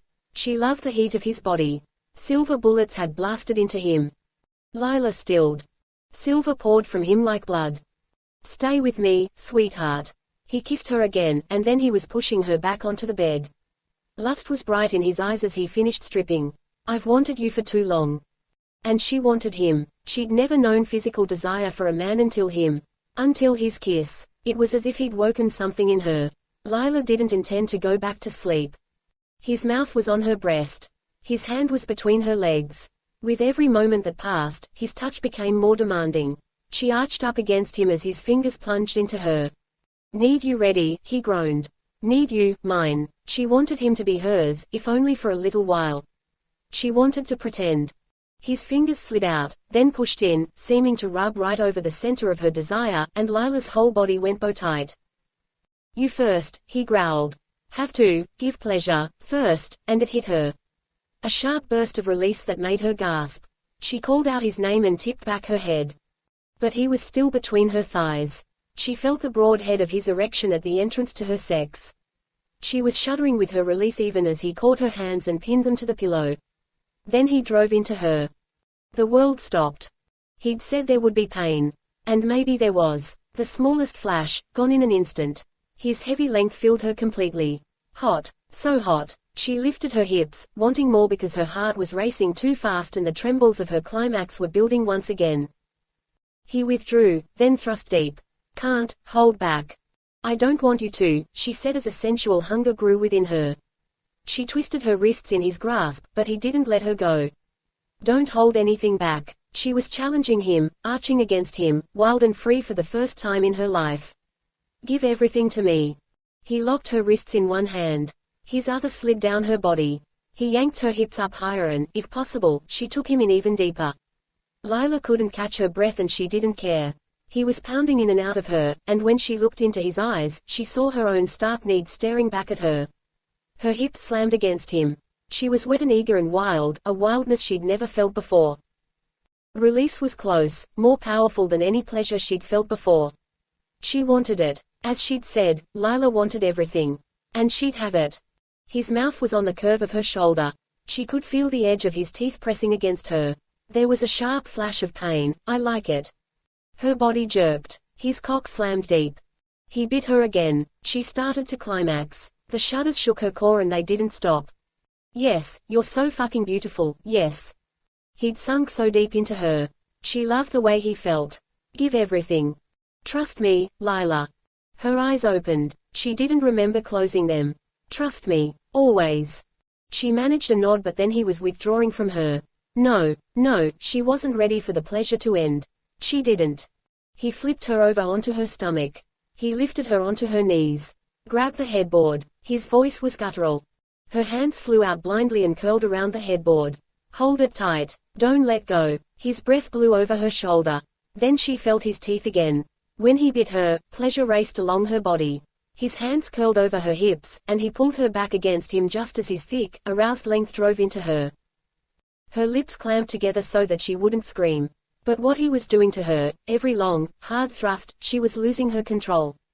Her nails scraped over the headboard. "Hold it," Rayce ordered. He withdrew, plunged deep. He was wild, frantic, and she loved it. This desperation was what she'd needed, and she hadn't even known it. His furious hunger inspired her own, and she heard her own desperate pants. Then his hand was between her thighs. He was stroking her even as he pumped into her, and there was no stopping the flood of pure, mind-numbing pleasure that whipped through her. She did scream then. She screamed and she climaxed and he was with her. Lila felt Rayce erupt inside of her. He called her name as he thrust into her and then his mouth was on her shoulder once more. But this time, he wasn't biting her. He was kissing her. Her breath heaved out. Her heartbeat slowed. For a moment, she almost felt cherished. Lila was sleeping next to him. She was soft and warm. She had no idea what he'd done. He was a selfish bastard, Rayce knew that. When he found something he wanted, he took it. He'd taken her, and he didn't plan to let her go. He pressed a kiss to her shoulder, marveling at her smooth, silken skin. She was so delicate next to him. A beauty in her way beyond fucked-up beast. There were no other sounds in the cabin. When he'd taken Lila, he'd known the others were gone. And that was why he hadn't held back. There had been nothing to stop them. She'd wanted him, and he hadn't been fool enough to turn from her. No way. But he needed to go find Julian. If he knew the other shifter, then his friend had gone hunting. Rayce wasn't going to let him hunt alone. Especially when those bastards came after what was mine. He dressed, then slipped from the cabin.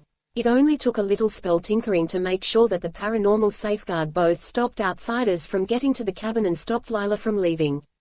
Only there would be no pain for her if she stumbled into that barrier again. The invisible wall would contain her, but not hurt Lila. Rayce didn't want to risk her waking and walking into danger. So he was trapping her. Not his nicest move ever, but, actually, not even close to his worst, either. He walked out of the cabin and stripped off his clothes. The snow was starting to fall again. What perfect camouflage. His woman was safe. His wounds had healed. And it was damn well time for payback. His lips peeled back into a snarl, and he hit the ground on all fours. He could smell blood in the air, the blood of his enemies. And this time, they would be the ones to fall. Chapter 10. Rayce followed the scent of blood and the sound of screams. He saw two wounded humans on the ground, trying to crawl away. Their scents were familiar. The bastards who'd shot me. Who'd shot Lila. The wolf made sure they didn't escape, and as he attacked, his bloodlust grew. Lila. They hurt Lila. She lost her wings. He bounded through the woods. The snow was red in his wake. He found a third human, taking aim at a big, dark panther who stalked in the snow. The human never got off his shot. The wolf took him down, then the beast took his throat. The panther watched. His old friend. How many times had they hunted together? How many times had they killed? A gunshot blasted, too close to the panther's head. The beast turned with a snarl, its razor-sharp teeth flashing. Then they were both bounding toward the shooter. The only human left. Rayce could hear the man's desperate breathing. His frantic scrambles for safety. The shooter was afraid. Good. He should be. The human didn't have the advantage any longer. Rayce hadn't walked into an ambush. This time, the human was prey. And he'd soon be dead. His paws slammed into the human even as another shot went off. The blast echoed around him, and Rayce sank his claws into the bastard's chest. He heard bones snapping and popping behind him. Julian was changing. Why? Usually, his beast loved a good kill just as much as Rayce's wolf did. Don't, the human beneath Rayce gasped. Don't. After that fool had hurt Lila so badly. After he'd tried to kill Rayce. He raked his claws deeper, and the human screamed in pain. This one's death wouldn't be easy. This one, he'd been the leader of the humans. Rayce had heard him barking orders. He knew the bastard's voice.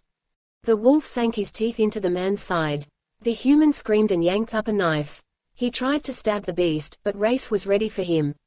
He twisted his head, caught the guy's wrist in his mouth, and he broke the human's wrist with a vicious jerk. Keep him alive. Julian's voice was low.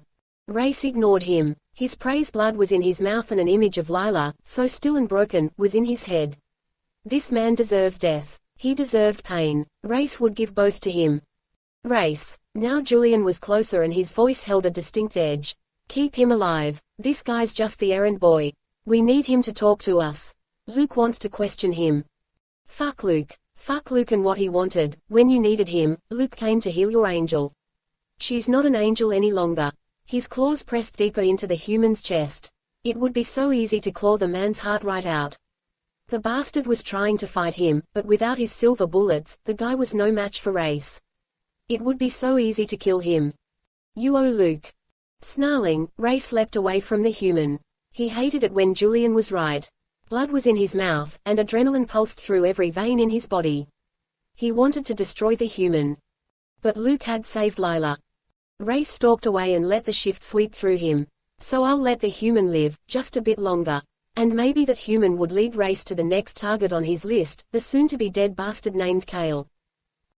Lila woke with a jerk. Her heart was racing in her chest, and she was sure that she'd heard the thunder of a gunshot. Rayce. The cabin seemed oddly still. Too quiet. Lila slid from the bed. Her body ached a bit, and she rolled back her shoulders. She was naked as she crept across the room. Rayce. No answer. Alarm flared within her, and she cracked open the door. She didn't see anyone through that crack. Had Rayce left her? But, why? She turned around, and her gaze darted over the bedroom. She should dress. Dress and then find him. The fact that the werewolf had vanished on her, right after the first time she'd ever had sex, that didn't sit well with Lila. That wasn't the way things were supposed to happen, was it? She made her way to the bathroom. Lila turned on the faucet and tossed some water onto her face.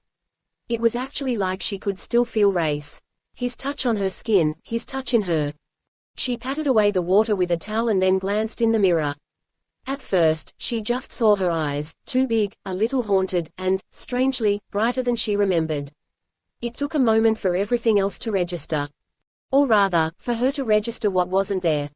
My wings. Where are my wings? Her hands flew up and slapped against her back, but she only touched cool skin. She spun around, craning her neck so she could look in the mirror. Her back was smooth, unblemished, and there were no wings. No, her voice was too loud and too sharp. No, she'd had the wings, she'd flown with Rayce. Sure, she'd been losing some feathers and her wings had been weaker, but this was different. This was as if she'd never had 'em at all.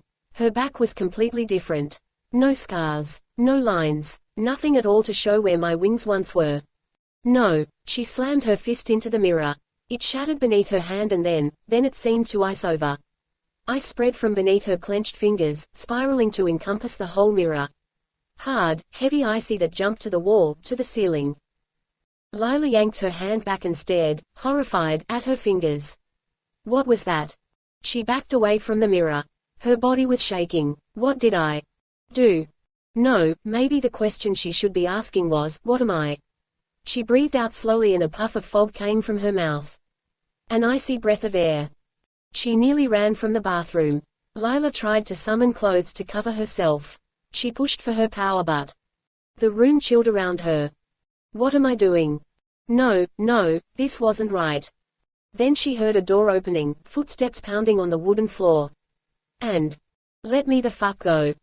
Lila flinched. She grabbed for a shirt that was on the floor. Was that one of Rayce's shirts? She yanked it over her head, and it fell to mid-thigh. She hurried toward the door. The only place you're going, that's to hell. Rayce's voice. Once more, she opened the door just a crack. Rayce was out there, Rayce and some man who was covered in blood. Stunned, she threw the door open all the way and ran toward them. Rayce, what's happening? He whirled toward her. He wore only a pair of jeans that hung low on his hips. His gaze swept over her. Heated.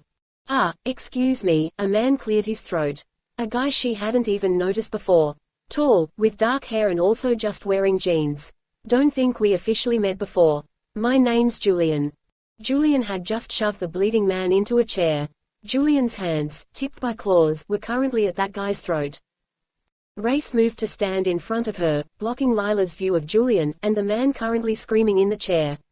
You should go back into the bedroom, Rayce told her. Why? All of the action was obviously right there. Because you don't really want to see me slice the skin from that human's body. She took a step back. Her elbow banged into the wall. You're not going to do that. Rayce stared at her, his face hard and unyielding. He's the human who led those bastards to shoot you and me. He tried to kill us, the human yelled, never meant to kill her. Just your sorry ass. Rayce looked back. When he moved, Lila was able to see the human again, and she knew he'd stopped talking because Julian had sliced his throat. What? Julian lifted his brows. It was just a light slice. Hardly enough to do permanent damage. A British accent gave his words a crisp edge. Go back into the bedroom, Rayce said once more to Lila. That human over there. He's going to tell me all about the guy he works for. He'll tell me all about Cale. The name slipped from her. Rayce's eyes narrowed. I remember that part. She shook her head. I remember Cale. He'd been there, smiling at her, saying, he thinks I belong to him. Something happened in Rayce's eyes. It was hard to describe, just darkness, rage, blooming, consuming. He's fucking wrong. Rayce's voice was sinister. I'll prove that to him, right before he dies. He turned from her. Go back in the bedroom. You don't want to see me torture this piece of crap. She grabbed his arm. What happened to me? Silence. The human wasn't even whimpering any longer. My wings are gone. She bit her lip. And, I'm different. A few minutes ago, I was icing the whole freaking bathroom. What happened to me? The human started to laugh. Even with a bleeding throat, even with blood all around him, the guy was laughing. Rayce stalked to the man's side. A jerk of his head and Julian backed away. Your show, mate, Julian muttered. Lila didn't go back into the bedroom. She wasn't going to hide from what was happening. This was her life, her world that was exploding all around her. And one of the last things that she remembered clearly. Kale. Rayce leaned over the human. What's your name? The guy smiled. Wayne Madison, at your fucking service. You want to die, Wayne? Instead of answering, Wayne slid his gaze to Lila. His stare was a dark brown, almost desperate. Everyone dies sometime. Not true, Julian piped up. I know quite a few immortals. Wayne clamped his lips shut. Betting you know some, too, Rayce said. His hand had curved around Wayne's shoulder. Lila could see his claws cutting into the human, but Wayne didn't make a sound. The faint lines near his eyes and mouth deepened. You shot at me, Lila said as she took another step forward. I remember your face. She'd looked back and seen him in the snow. Kale told you to fire, and you did. And yet here you are, Wayne said, a faint southern drawl slipping into his voice. Looking good as new. Not as good as new. My wings are gone. His eyelids flickered. Kale said that was going to happen anyway. More blood poured from the guy's shoulder as Rayce dug his claws in even deeper. Who the hell is this Kale? And why does he want my Lila? He'd stopped himself. A pang went through Lila. Rayce had almost said, my angel, the way he'd done so many times. But he hadn't called her that. Because he knew she wasn't an angel, not anymore. So what am I? Wayne was staring straight at Lila. He won't let you go. Kale's waited a long time for you. She isn't his, Rayce snarled. Wayne tilted his head toward Lila. Isn't she? Lila walked forward, putting herself right in front of him. You shot me. He shrugged. Anger was inside of her, but it wasn't a hot rage. It was ice cold. She felt ice cold. You fired at me again and again even when I was begging for you to stop. She remembered begging as she'd flown. Kale said the bullets wouldn't kill you. You were changing already. He spoke as if her pain hadn't mattered. You were trying to kill Rayce. Those silver bullets could have killed him. Wayne started to smile. Her hand flew out and touched his face, stopping that smile. His skin immediately went blue beneath her touch. You were going to kill him, and that cold rage grew within her even more. She saw Wayne's pupils dilate to pinpricks. You were hurting me and trying to kill him. I remember that. I remember begging you to stop. Lila, Julian began, clearing his throat. Ice coated Wayne's lips. Frost appeared on his forehead. His breath came out in icy puffs. You didn't stop. You kept shooting. Wayne's eyelashes were freezing. Lila. Rayce touched her arm, and then he swore. Sweet hell, you're ice cold. I'm ice on the inside. So cold and dark. She's killing him. Julian's voice was quiet. Get her to stop. Killing? No, she'd never killed anyone. Angels didn't kill. Angels? She stared into Wayne's desperate gaze. I'm not an angel anymore, she whispered. Her hand fell away from him. Her shoulders hunched. And Rayce pulled her against him. Against his warm skin and strong chest. He pulled her toward the fireplace, and he held her tight as the heat seeped into her skin. What have I become? Tears slid from her eyes. She could have killed that man. Worse, she'd wanted to kill that man. My wings are gone, and her voice dropped even lower. There's something evil inside me. No. His denial was immediate. Rayce's fingers curled around her chin, and he tipped her head back so that she had to stare into his eyes. You're the same, Lila. He was lying to her. She could actually hear the lie. His voice had distorted on the words. Even he didn't believe what he was saying. But he was still holding tight to her, his warmth all around her, and his gaze never so much as flinched away from hers. You're the same, he said again. She shook her head. He's going to have her. Wayne's voice was wheezing. Lila glanced at him. The color was starting to come back to his face. He's waited for her. He won't get her. Rayce kept his stare on Lila. But Wayne gave a guttural laugh. He said, she'll choose him. No, that wasn't happening. Lila wasn't going to choose the sick bastard who'd inflicted so much pain on her. She would never. I nearly killed a man moments ago. I never thought I'd do something like that, either. How are you supposed to contact your boss? Julian demanded of the human. But then he lifted a small phone. You had this on you, were you going to call him when we were out of the cabin? That way he could set up another ambush. Her gaze darted to the window. It was starting to get dark out there. She'd lost the whole day. No, Lila knew she'd lost far more than just a day. Call him, Rayce snapped. He turned, keeping Lila in his arms. Keeping her warm. Tell the bastard that the shield is down at the cabin, and he can come and get Lila right now. Wayne laughed. You, have a death wish, huh? No, I'm just in the mood to slice that bastard apart. And those words weren't a lie. Lila could hear the truth ringing in his deep voice. Let's see, Julian murmured. Last number dialed, his brows lifted. Oh, look, how convenient, Cale is in his contact list. You want to do the honors, or shall I? Rayce held out his hand. Give me the damn phone. Julian threw it to him. Rayce caught it easily. Lila didn't feel as cold any longer. When Rayce was close, things seemed better. But maybe that was just another lie, too. His finger swiped over the screen and he dialed Cale. He'd put the phone on speaker, and she could hear the ring filling the cabin.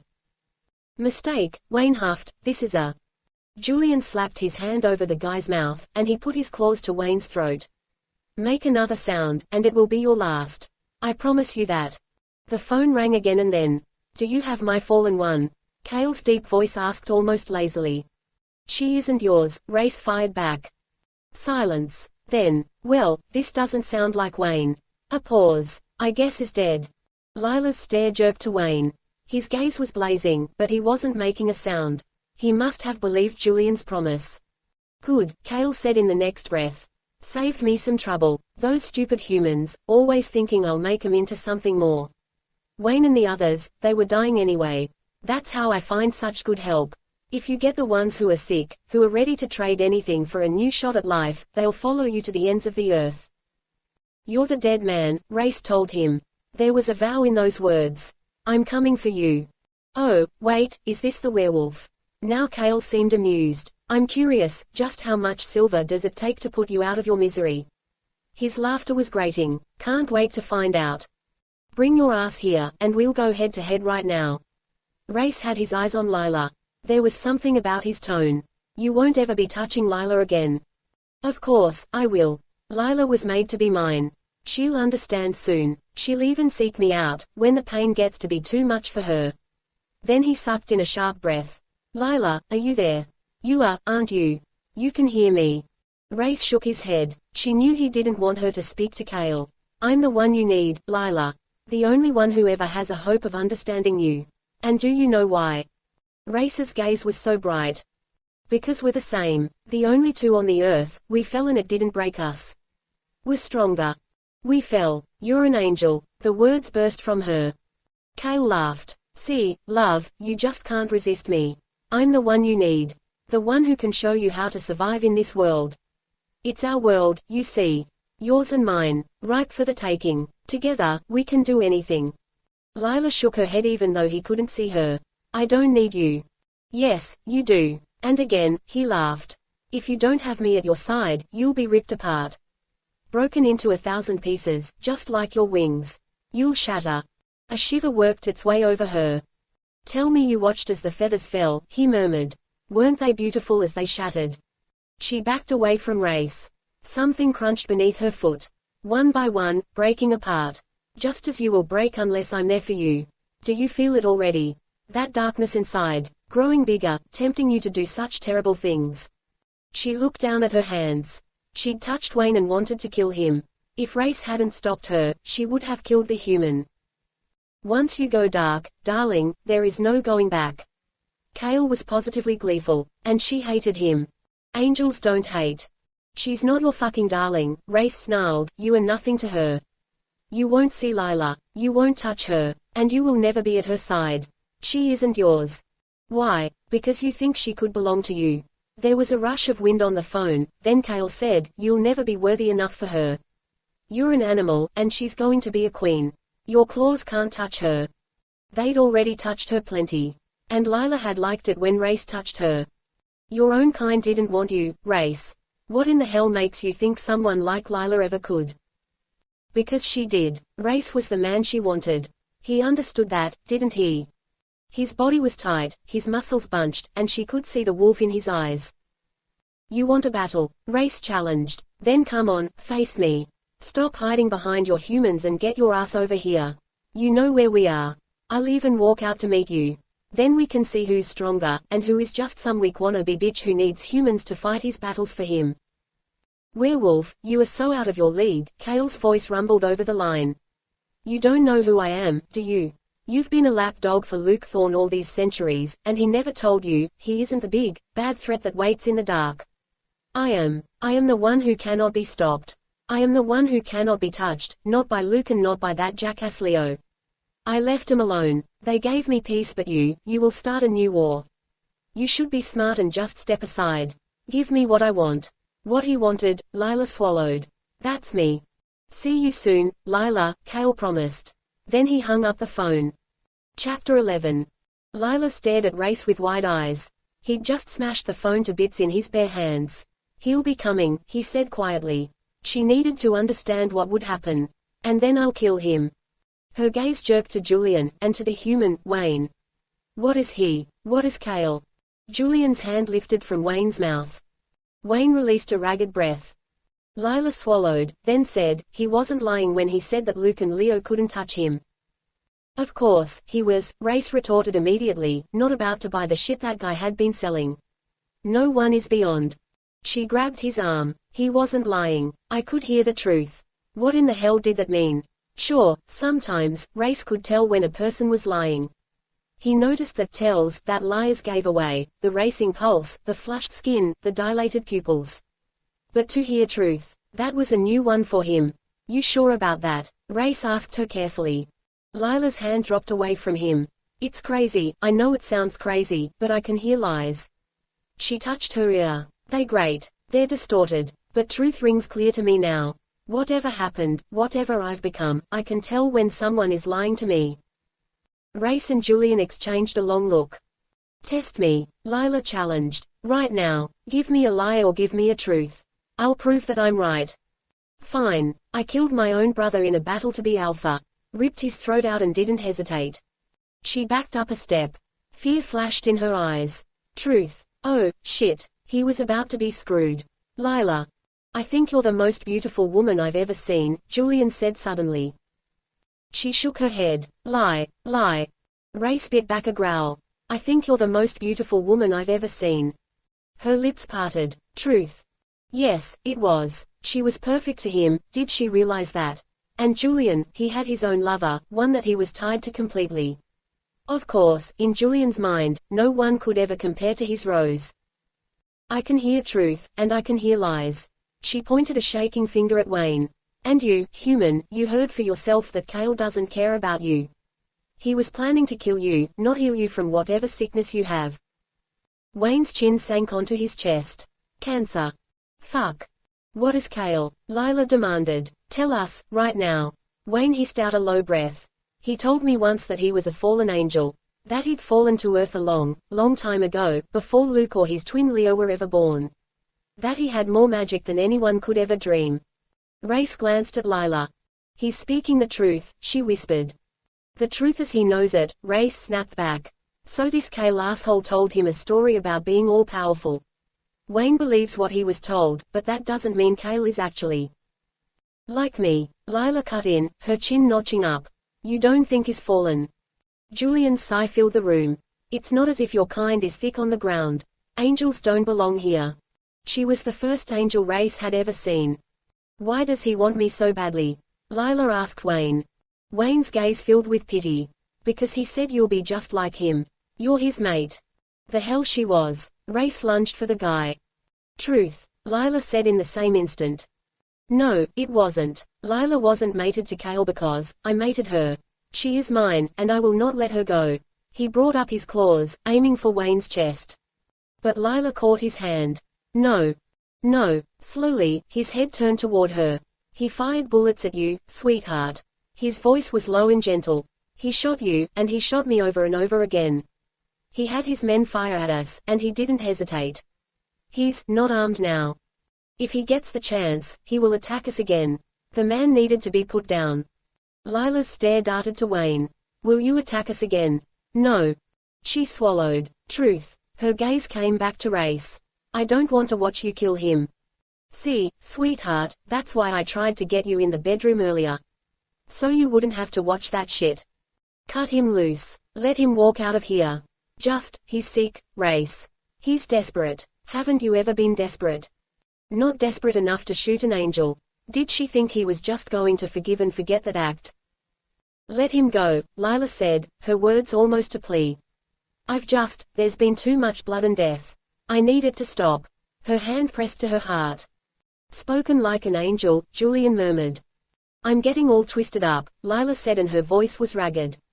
Just let him go. Rayce stared at her a moment. For me, please. He didn't want her begging.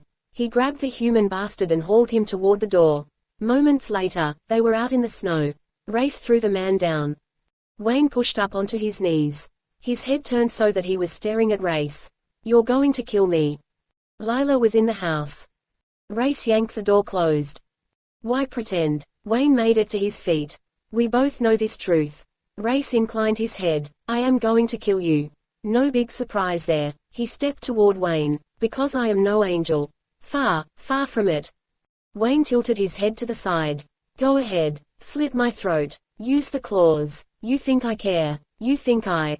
His hand flew out and wrapped around Wayne's throat, but his claws didn't cut the human. Not yet. I'm very good at hunting. You can run now, and I can find you in a day. I can find you in a week. I can find you a year from now. I can find you any time I want. He smiled and knew it wouldn't be a pretty sight.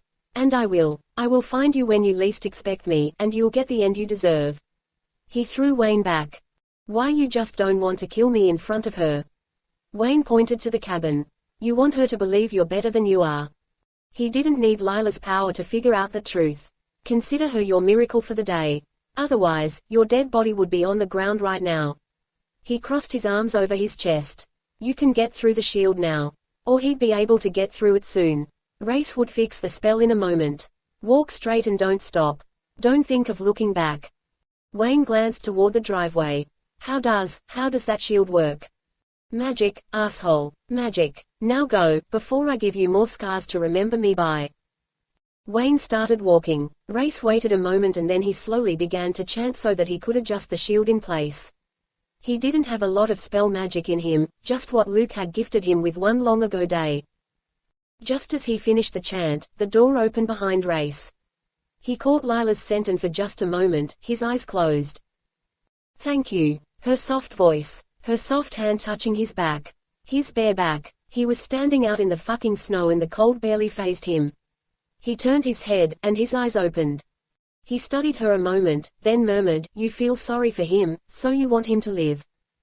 He's sick, Rayce. Desperate. Desperate humans are the most dangerous ones. He'd learned that long ago. I am going to have to kill him.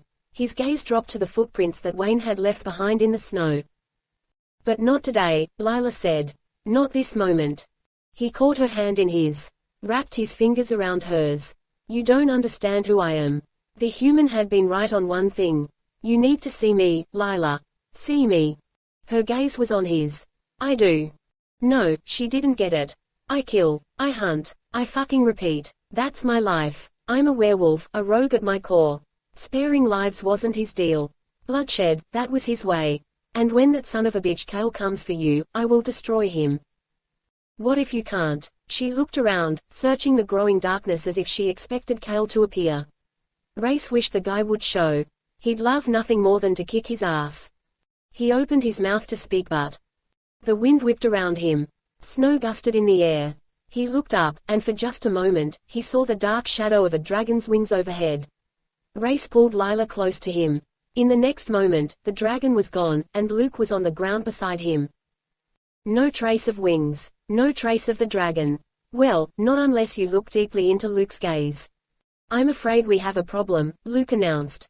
Then the snow was flying again, spinning in the air and Leo appeared at Luke's side. A very big one, Luke muttered. Wayne stumbled through the snow, his whole body shaking. He couldn't feel his fingertips or his toes. His clothes were wet and icy, and every step was painful as he slogged forward and, there you are. Cale was in front of him. A smiling Cale, the same bastard who'd spoken so easily of killing him moments before. I was wondering how long it would take for you to stumble this way. Cale looked over his shoulder. As soon as the werewolf called, I made sure to get here. I can travel fast, you know. Yeah, he knew. The guy could appear and disappear at freaking will. The barrier wasn't down for me. I did a few experiments while I waited out here, couldn't get through. But you just walked right out. How'd that happen? His lips twisted. Magic. Cale's eyes were dark. Where is Lila? He jerked his thumb over his shoulder. Does she still have her wings? No. Good. Cale looped an arm around his shoulder. I'm going to need you to tell me everything that happened to you. The bastard was acting as if he hadn't promised to kill Wayne. As if he hadn't lied to all of the men who died. Get away from me. Cale just pulled him closer. Is that any way to talk to a friend? You aren't a friend. You're fucking insane. Cale smiled. Let me rephrase, is that any way to talk to the man who holds your fate in his hands? I've got 3 months left to live, that's if the cancer gets me and not the werewolf who just promised to send me to hell. I'm not scared of you or of whatever fate you think you can deal me. I'm done, do you understand? I won't kill for you. I won't fight for you. I won't do any damn thing for you. Cale wasn't smiling any longer. That's rather unfortunate. Screw off. He was shivering. He'd been cold, ever since Lila had touched him in that cabin. Her hand had been like ice against him, and then the ice had spread over his face. Down his throat. Into his very lungs. But she'd stopped. She'd wanted to spare him. After everything he'd done to her. I won't hurt Lila again. Cale leaned forward and whispered in his ear, that's what you say now, but I have other plans for you. Then he drew back his hand. Cale's wrist was bleeding. Remember to say thank you later.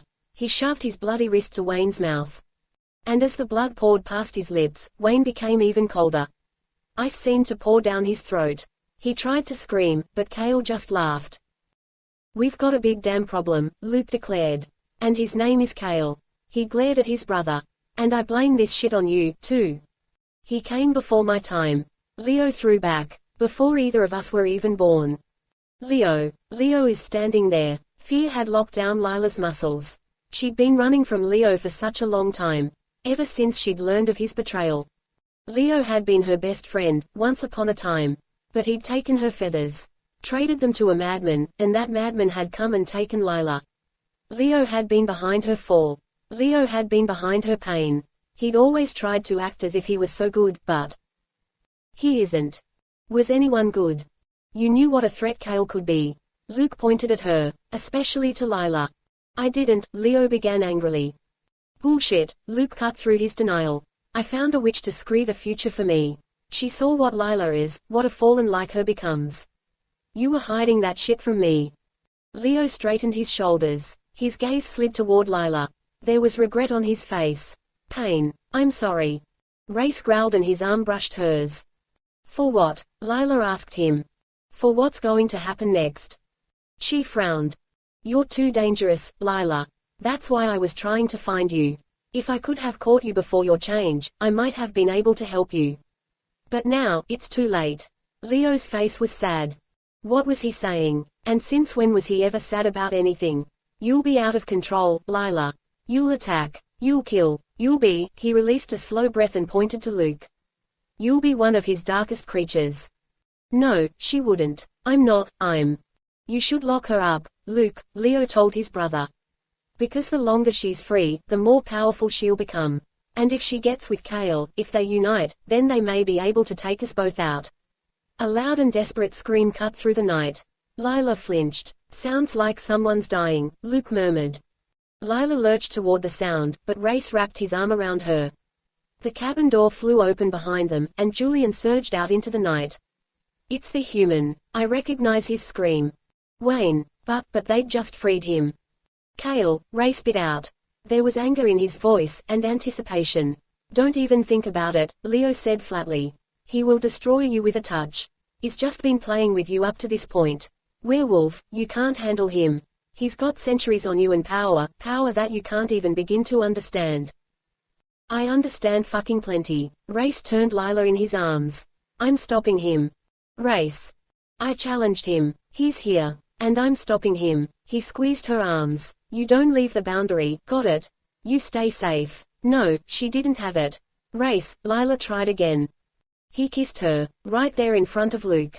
In front of Leo. He kissed her hard and deep, a lover's kiss. The kind of kiss that made her ache, but in the next breath, he was gone. He'd bounded away from her, and he was shifting into the form of a wolf as he fled. Julian charged after him, transforming into his panther. Stop! Lila yelled. She surged after him. Only to find Leo in her path. I am sorry. No, you're not. She didn't believe his regret. She didn't even believe he had feelings.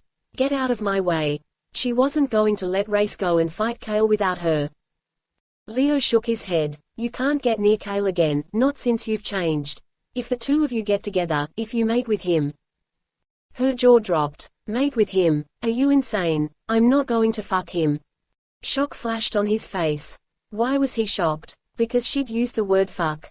Newsflash, she snapped. No angel here. And once more, she lunged after Rayce. But Leo caught her. He held her tight and her fury exploded once more. The cold, dark, twisting fury that she feared had been inside of her for far too long. I lost my wings because of him.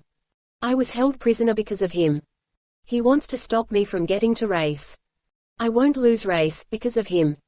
Ice flew from her fingertips. Leo yelled as the ice circled his arms and flew up his chest. It went higher and higher, coiling around his throat, choking him, and then flying toward his mouth. Stop! Luke's roar. He'd grabbed her and tossed her away from Leo. She landed in the snow and the cold just wrapped more tightly around her. Luke sent a blast of fire toward his brother.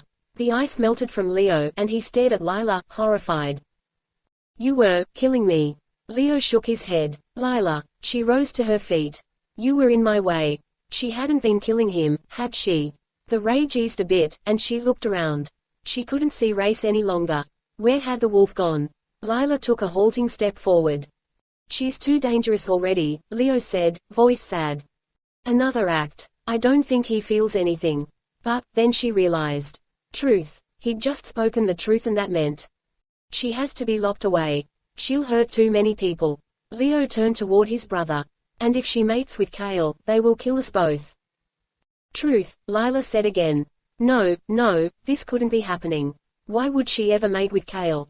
He'd tried to hurt her. He'd tried to kill Rayce. Rayce. I need Rayce. Luke squared his shoulders. Lila, know that this will be for your protection as much as it is for mine. He took up a position on her left. Leo was on her right. Fire began to glow from their hands. Fire that circled her, that pushed the cold she felt far, far away.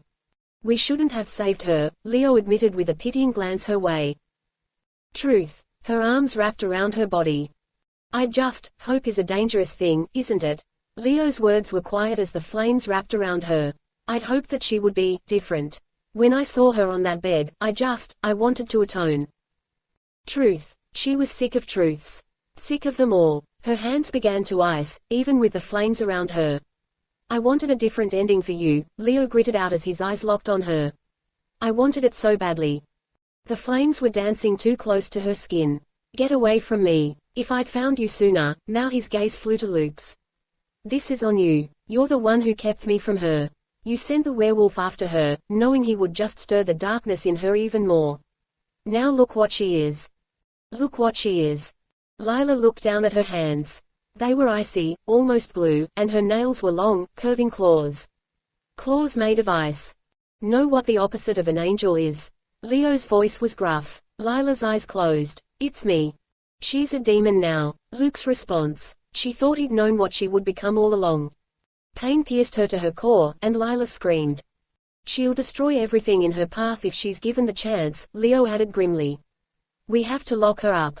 Your prison, it's the only thing that can hold her. Nothing was going to hold her. No one. She wouldn't be caged. Her hands flew up and she reached right into the flames that surrounded her.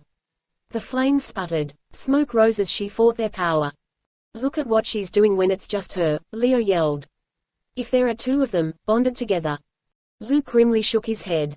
Lila, I'm afraid my plans didn't go quite the way I expected. Truth. And then he grabbed her. Both of his hands locked around her shoulders in a grip that was merciless. He leapt into the air, still carrying her, and as he flew, he transformed, dropping the facade of a man and becoming a great, snarling beast, one covered in scales. One with giant wings that stretched into the sky, and one that breathed fire as she screamed. Lila was screaming. Rayce whirled at her cries, the beast howling his fury. He'd left her with Luke while he went to hunt. She should have been safe. No one fucked with the Lord of the Dark.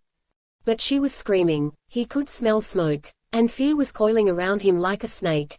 He bounded back toward the cabin just as he saw a dark shadow fly overhead. Lila's scream followed that shadow. You just can't trust anyone these days, a low, rumbling voice told him. The fur on his back rose. Rayce froze. Julian was at his side, and the panther let out a low, fierce growl. I mean, you thought the Lord of the Dark was on your side. The same taunting voice continued. After all, you served him faithfully for years, but at the first sign of danger, what does he do? Rayce turned to face his prey. Kale. Rayce had finally found the bastard who thought he could take Lila. He recognized the prick's voice. The man was tall, with broad shoulders and a powerful build. His dark hair swept back from his high forehead, and his eyes gleamed. At the first sign of danger, Kale continued darkly, he attacks. I'm the one who will attack. Speaking of attack, Kale lifted his hand and motioned behind him. You should check your flank. Rayce glanced back. Wayne leapt forward, but Wayne looked very, very different. His eyes were black. His fingers were tipped with claws and blood dripped from his mouth. I decided Wayne would be more useful if he was all new and improved. Kale shrugged. So I gave him an upgrade. Wayne flew forward, but Julian intercepted him. The panther crashed into the guy with a roar. And Rayce went for Kale. For the bastard who thought he'd take Lila. The wolf charged at him, and he sent Kale crashing to the earth. His fangs went for Kale's throat just as Kale vanished. The wolf fell to the snow. Snarling, he jumped up again, whirling to look for Kale. The bastard wasn't throwing off any scent, but Rayce saw him, standing about 10 feet away. He bounded toward the bastard, and his claws slammed into Kale's side. Blood dripped down onto the snow. Kale grabbed him, and held Rayce tight. Did you really think you were going to be strong enough to stop me? I fucking am. He bit down hard, tearing into Kale. The bastard screamed. And then, ice came from Kale's fingertips. The ice flew at Rayce, surrounding him, sinking past his skin and seeming to flow straight into his blood. Rayce could feel his vessels constricting, could feel the ice inside of him. You still don't even know what I am, do you? Kale whispered. His breath was cold against Rayce's cheek. What does an angel become when the wings are gone and there's only the emptiness left? The void that nothing can fill. Rayce transformed. There was no choice. He had to shift in order to heal and escape the ice. When Rayce shifted, Kale's grip loosened on him. And then Rayce sliced his claws straight into that prick's chest. Kale blinked. Shock flared in his eyes. Then he glanced down. Rayce's claws were deep into him.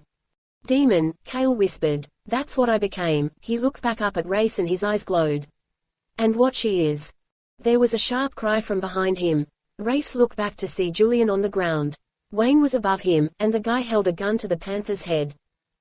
Some habits die hard, Kale murmured. You give a man that much supernatural power, and he still goes for the gun you tossed at his feet. Humans. Wayne's finger was squeezing the trigger. Rayce leapt for him. He drove Wayne to the side just as the gun exploded. Julian gave a quick, sharp, pain-filled cry. Wayne snapped at Rayce with his two sharp teeth. Fuck that. Rayce yanked the gun from him and fired. Point-blank range. Wayne fell into the snow. Then Rayce was charging for Kale once more, but the guy, he barely seemed to be more than a shadow. She's not here any longer. Kale's shout was angry. He was wavering, just vanishing. I will find her. I need her. Rayce fired. He squeezed the trigger again and again. The bullets blasted toward Kale, but Kale was gone. He'd vanished. Fucking disappeared. Ah, Rayce, Julian called. Hate to break it to you, but Wayne's not dead yet. Rayce spun back around. Sure enough, Wayne had risen once more. He had a hole where his heart should have been, but the guy was on his feet. And coming right at Rayce. Rayce lifted the gun and fired it at him. The bullet slammed into his forehead, and Wayne went down, hard. Julian peered at him. He's not a vamp. No, he wasn't. Julian glanced up at Rayce. So what in the hell is he? He's dead, Rayce said flatly. Wayne didn't concern him. Cale was gone again. Gone, and he'd said he was going to find Lila. Oh, the hell, no. Rayce lifted his head up, gazing at the sky. Before Cale had attacked, Rayce had heard Lila's scream. She'd been overhead, he was sure of it. Overhead and flying away in the arms of a fucking dragon. Luke, what the hell did you do? Ah, no, he's still not dead, Julian said, voice sharp. He's moving again. And sure hell no, the guy was twitching. Rayce's eyes narrowed as he stalked toward Wayne's jerking body. His claws came out. They slashed. This time, stay dead. Chapter 12. She was chained in a cell. A small, dark cell that just had a bed, a toilet, and a minuscule sink. Nothing else. No window, no chair. Golden manacles were tight around her wrists. Tight and oddly warm. Don't look at me like that. Luke winced. Seriously, you have the look a puppy must give an asshole human right after it's been kicked. I'm not a puppy. Lila was a prisoner, and she hated it. She'd been a prisoner before, kept in a cell, tortured. Forgotten. This couldn't happen to her again. You're the one who tried to freeze me, remember? Me and Leo. She shook her head, sending her hair flying back over her shoulder. Since when do you care about what happens to Leo? Luke's face hardened. When he dies, I'm gonna be the one killing him, not you. Then maybe I'll kill you both. Where's Rayce? How long had she been in that cell? It had seemed as if he'd flown forever before they'd gotten back to his island home. Key West. He'd taken her all the way from Colorado to Key West. A giant freaking dragon in the sky. He'd flown too high for humans to see him. Had he shown up on any radar? An abnormality that would never be explained. How many times would humans just overlook the paranormal world that was right in front of their faces? I'm sure Rayce is just fine, Luke assured her. Julian will give him any backup that he needs. Luke waved vaguely toward her. Rayce's job was to bring you to me. That was the plan, the only mission he had. I'll be sure to let him know the job is finished. He can move on now. His job was to bring you to me. Lila shook her head. No, there was more to Rayce than just that. More to them. She wasn't just a job to him. Was she? But Luke had already turned his back on her. He was heading for the door. He was just going to leave her chained up in that cell. For how long? Unfortunately, she suspected the answer. Forever. He's not going to let you do this. The words burst from her. Luke stopped near the doorway. Rayce will get me out. Luke glanced back at her. Why would he do that? Why would he go against me, for you? She stared at him.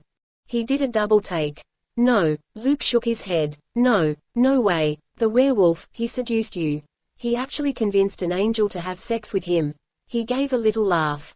And here I thought Leo was just being his delusional self when he threw out that line.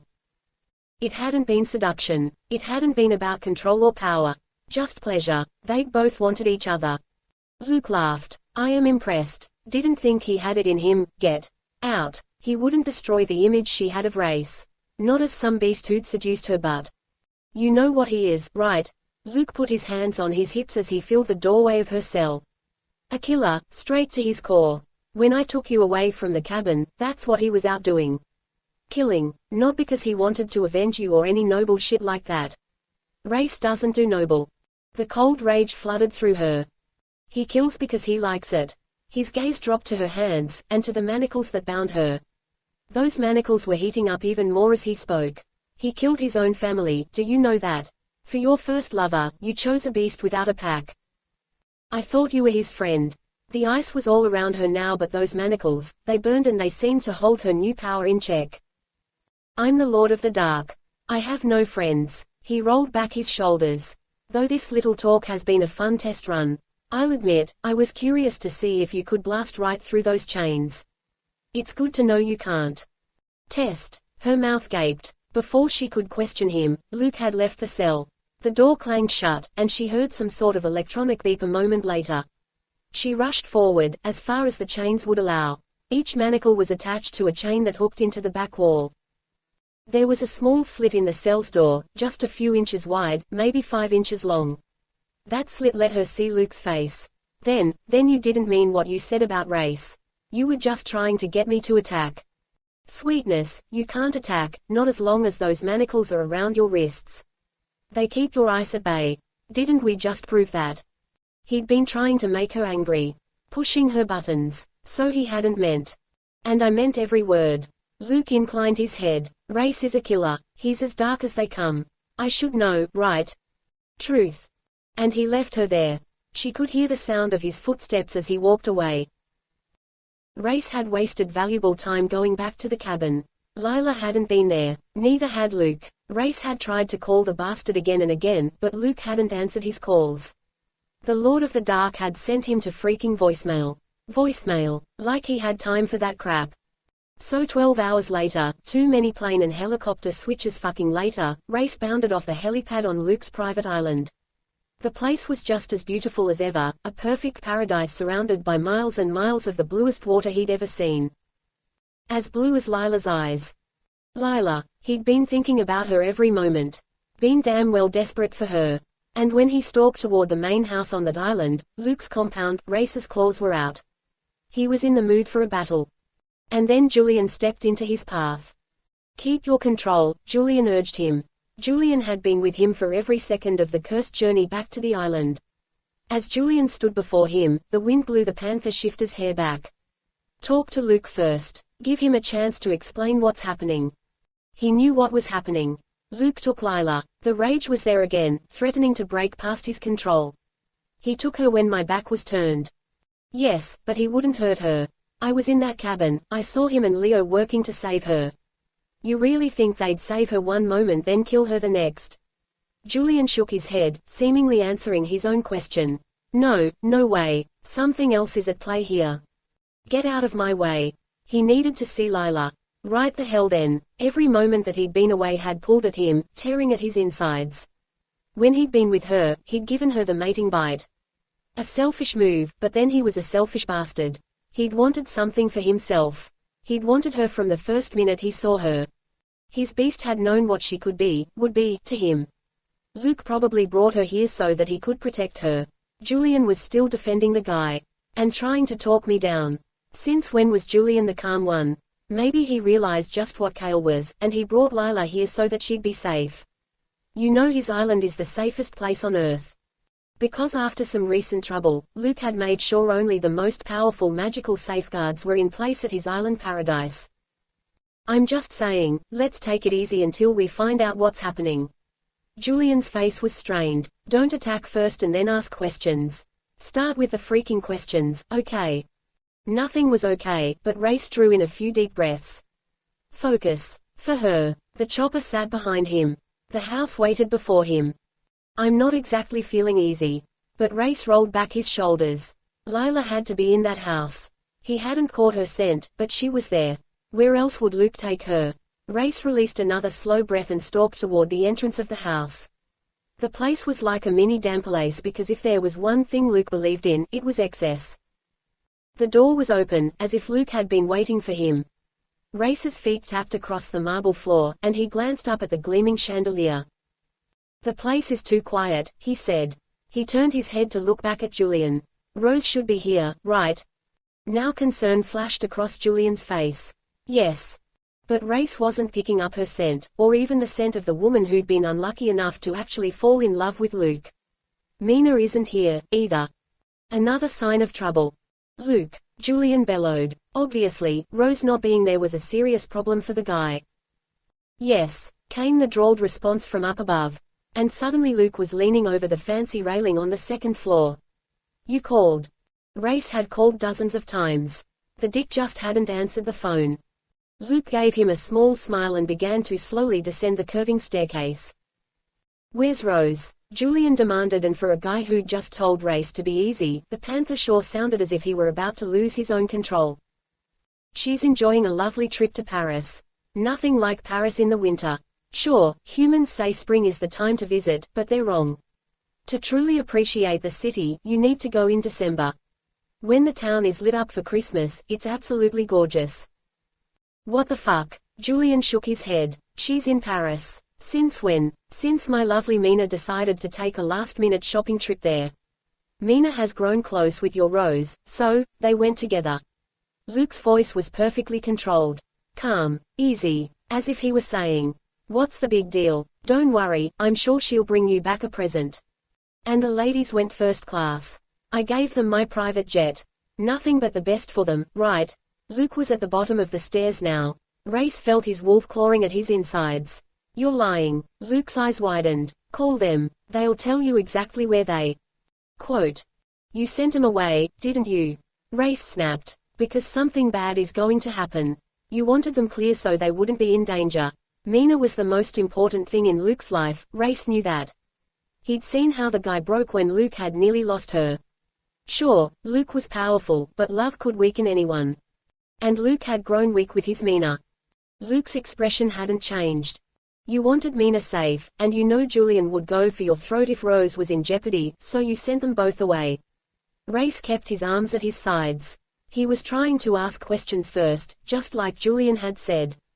But I want Lila. Luke's gaze drifted to Julian. I figured having one of you at my throat was enough. He rolled one shoulder in a shrug. Then his stare turned back to Rayce. And something bad isn't going to happen. Something bad has already happened. Let's be clear on that point, shall we? You know Cale got away, Julian said. He shuffled forward. The bastard just vanished. Right after he said he was a demon. Dropped the bombshell and did a poof routine on us. Thought he might do that, Luke murmured, showing absolutely no surprise. Julian nodded. So that's why you brought Lila here. I told Rayce that. You were trying to keep her safe because you knew Cale would try for her again. No. Simply that, a flat, cold denial. And Luke's eyes were just as cold as they stared at Rayce. Your job was to find the angel. I did find her. But then she stopped being an angel. She was in the world too long. And the world, Luke sighed. It wasn't very kind to her, was it? Nothing but pain and blood. Attacks that didn't stop. He took a gliding step toward Rayce. Then she was left in the snow. Shot and battered with wings that couldn't fly any longer. She fell into that icy bank, and then the snow covered her. While he'd been right beside her.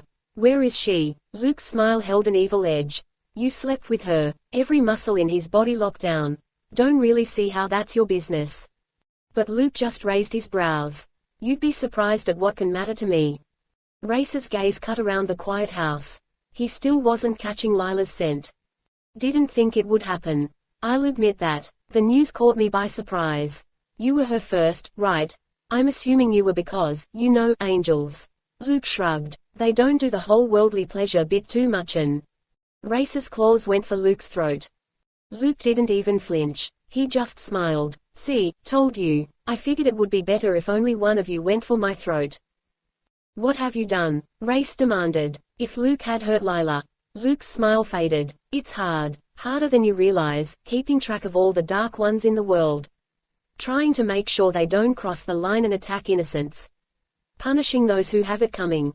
And it never ends. A cycle that just goes on and on. I try to catch everything. I really do, but sometimes, there are individuals that can slip past even me. Julian had closed in on them. You're talking about Cale. That bastard said he'd been around since before you were on the earth. He is old. Pity he hasn't faded to dust. Rayce didn't lower his claws. Luke respected power, so he'd show him power and rage. Cale said is a fallen angel. I believe that's what he is. When an angel falls, Rayce continued with his voice grating, the angel becomes. But he broke off. Not Lila, that's not her. A demon. Luke pursed his lips and still acted as if Rayce's claws weren't at his throat. Though not just any demon, I'm afraid. It's that whole absence of feeling thing. Angels have gone too long in their void. When they fall, well, different powers come to them. Julian swore. Rayce didn't move. You're Lila, she's something dangerous now. An ice demon. What? When she gets angry, she grows cold. And that ice of hers comes out. I don't think she can control it. I don't know if she wants to control it. As Luke's words sank in, Rayce knew what had happened to Lila. Because the same shit had happened to him. When paranormals don't have control, you lock 'em up. Luke inclined his head, pushing his throat closer to Rayce's claws. You locked her up. Lila, you put my Lila in a cage. His voice thundered through the house. And his claws drew blood from Luke. Luke's eyes flashed, and the floor beneath them seemed to tremble. Be very, very careful, Rayce. The moves you make next will determine your fate, and hers. But he was past the careful point. She's an innocent. She never asked for any of this. She was hurt, used by those close to her. She isn't a threat to anyone, and you can't keep her prisoner. Not again. Damn it, how Lila must hate the prison she was in. You know that sick bastard Simon Lorne kept her locked up, and you're going to do the same thing to her. To her. Luke was oddly steady in the face of his rage. You were locked up once, too, Luke reminded him. Rayce didn't need that reminder. Or have you forgotten? Sometimes, a cage is the only safe place. Not for Lila. Let her go. Julian moved to Rayce's side. Luke, come on, seriously, let the angel go. Luke's eyes flashed. That's the problem. She's not an angel now. If I let her go, what do you both think will happen? That she'll turn to Rayce and be all tra-la-la happy. That they'll dance away and live happily ever fucking after. Rayce growled at him. Sorry to break it to you, but that won't work. That won't be the ending you have. Luke's breath came faster. The minute I let her out of the cage, Lila will leave this island. She will run away from us all. And who will be waiting? Rayce tried to fight back his rage and think. He was missing something there. Kale, he's going to come after her. One dark brow rose. Luke didn't speak. And Rayce knew. You tricky son of a bitch. Careful, I don't really like it when you bring my dead mother into this. You want Kale to come here, don't you? You're using Lila as bait to lure the bastard to him. Luke didn't even blink. Maybe. Or maybe I'm protecting the world from her. Because you know, I'm awesome like that, and she is an out-of-control ice demon who could freeze every single human in her path with barely a thought. Luke glanced down. Because we're, well, not friends, exactly, I've let you draw blood. I don't let anyone do that. He looked up. So put the claws away and think. Don't just react with your beast. Don't let the wolf's rage overpower the man you are. Not friends, huh? He'd given this guy years of service, of unquestioning loyalty. So what the hell are we? Luke's chin lifted. His gaze slid to Julian, then back to Rayce. Family. Surprise rolled through Rayce. That bastard had not just said, pack, Luke added. And sometimes, you have to do some damn bad things in order to protect the pack. Luke's jaw clenched. You might not understand, but I swear, I am trying to protect you. I'm trying to protect us all. If Lila gets out of her cell, you will lose her, Rayce. I know it. She isn't the same any longer. She's an ice demon, and Kale is just like her. They'll be pulled together. She won't be able to stop herself. She'll seek him out. Rayce shook his head. No, Lila wouldn't. They'll join together. Their powers will combine. And they will be too strong for me to stop. Too strong for anyone to stop. His voice shook. But separate, if they stay separate, we can take them down. If we kill him, then she may have a chance. Don't you see? This is the only way. By keeping Lila caged. Some prisons are for protection, not punishment. Lila wouldn't see it that way. Do you think Lila would want to be a monster? At that low, rough question from Luke, Rayce spun away and stalked across the room. Because I don't think she would. Luke paced behind him. I don't think she'd want to kill humans. I don't think Lila would want to kill anyone. She may want to kill you right now, Rayce replied. His hands had fisted.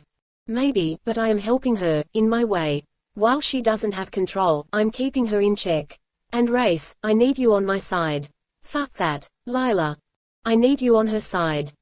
Rayce looked back at Luke. Sometimes, love can be a fucking bitch.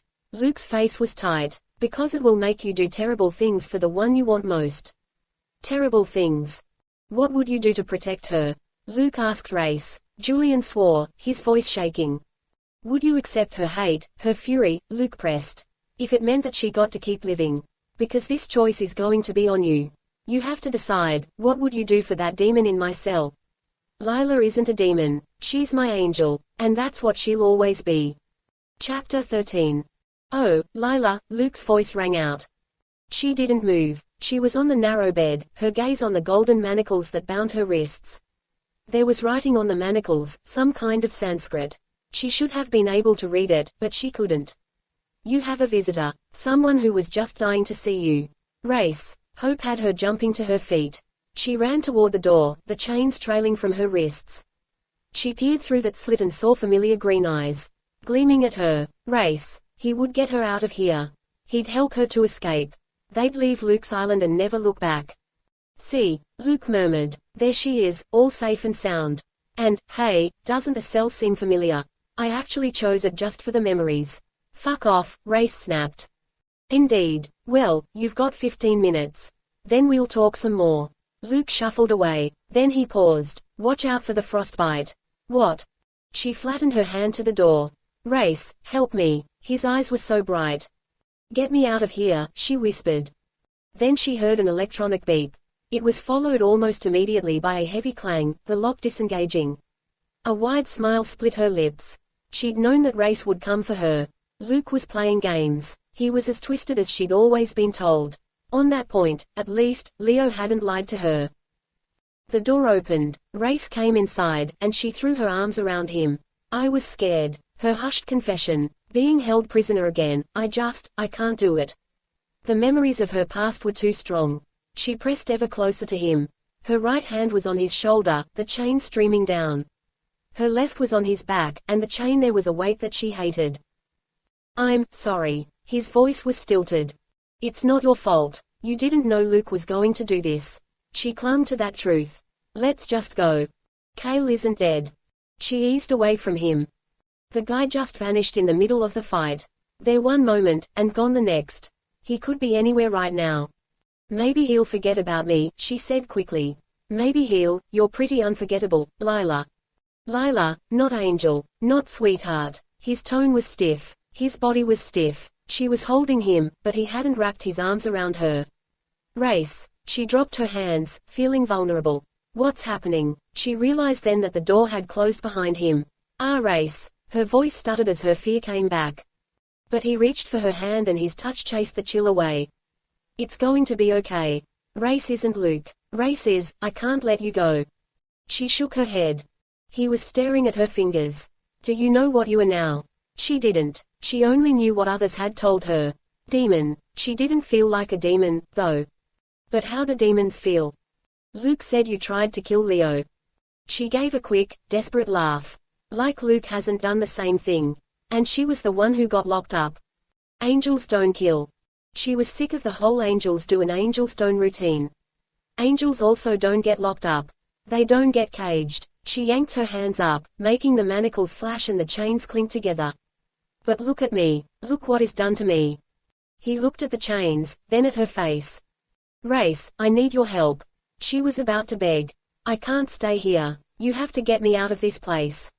He turned and walked toward the bed. More like a cot, really. His hand lifted, and he put his fingers on the wall. This place is familiar. What? Lila moved closer, and she realized that his fingers were on marks that had been carved into the heavy, stone wall. Claw marks. It was my home for a time, he added. Tears stung her eyes. It's not a home. It's hell. His shoulders stiffened. Hell is having the blood of your brother on your hands. Hell is only wanting to destroy and not caring who you kill. You fight and you just want more death. He glanced over his shoulder at her. You haven't accepted that part of me, have you? Rayce, she threw a quick glance toward the door. I heard Luke say you only had 15 minutes. We have to leave before he gets back. They could talk and share plenty, once we're out of the cell. I'd lost control back then. And it didn't return easily. His hand rose and pressed to his heart. My pack was one of the most vicious out there. They valued power above all else, and power, I had a lot of it. Growing up, I was encouraged to let my wildness out. Weakness was punished. Brutality praised. He'd never been brutal with her. My brother always hated that I was stronger than him. Faster. He'd been born before me, and he thought he should be alpha. He was the one that challenged me, but I could have walked away. I could have stopped. I didn't. He didn't. And in the end, we both lost. That isn't who you are now. She wanted to touch him, but felt frozen to the spot.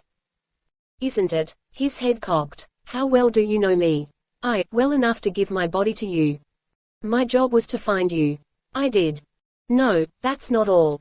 He'd fed her, comforted her, and protected her. Stop this. He was lying to her. Why are you trying to hurt me? Not Rayce. Not him. He couldn't turn on her.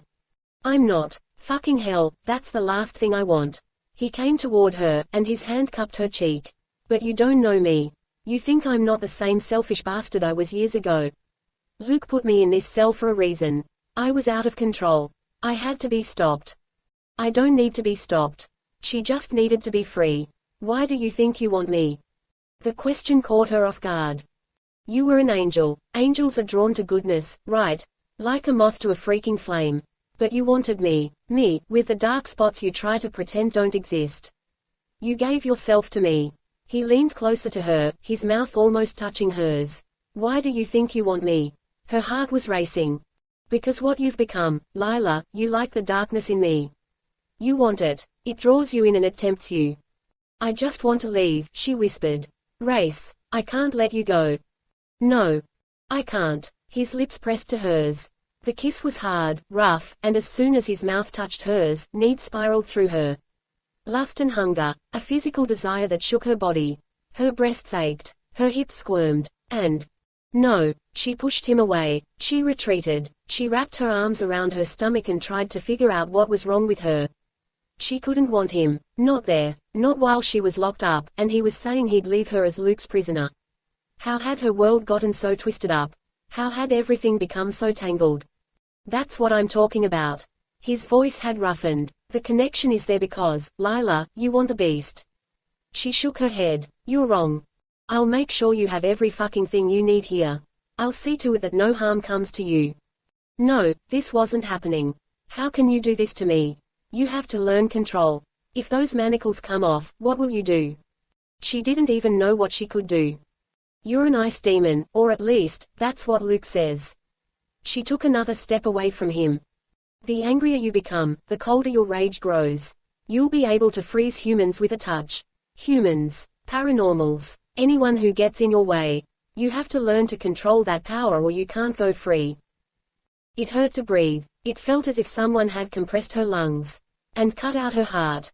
So, I'm your prisoner. He lunged toward her and grabbed her arms. You are my fucking everything. Her mind was screaming too loudly at her for Lila to be able to determine if he was telling her a truth, or a lie. She hurt. Did you fuck me just because you wanted to screw an angel? She didn't know what to believe anymore. I fucked you because you're mine. She gave a choked laugh even as his fingers tightened on her. Now you sound like Kale. His face hardened. I'm not yours, she whispered back, hurting so much, and you aren't mine. If he was, he wouldn't leave her there. You're just the hunter who was sent to find me. And I'm the job you finished. His head had lowered over hers. We aren't finished. Why? Because you'd like to fuck a demon. She said those words because she wanted him to hurt, too. He shook his head. You'll always be my angel. Her eyes closed. Truth. Let me help you, Lila. Her breath was ragged, her heart racing too fast. Help me by getting me out.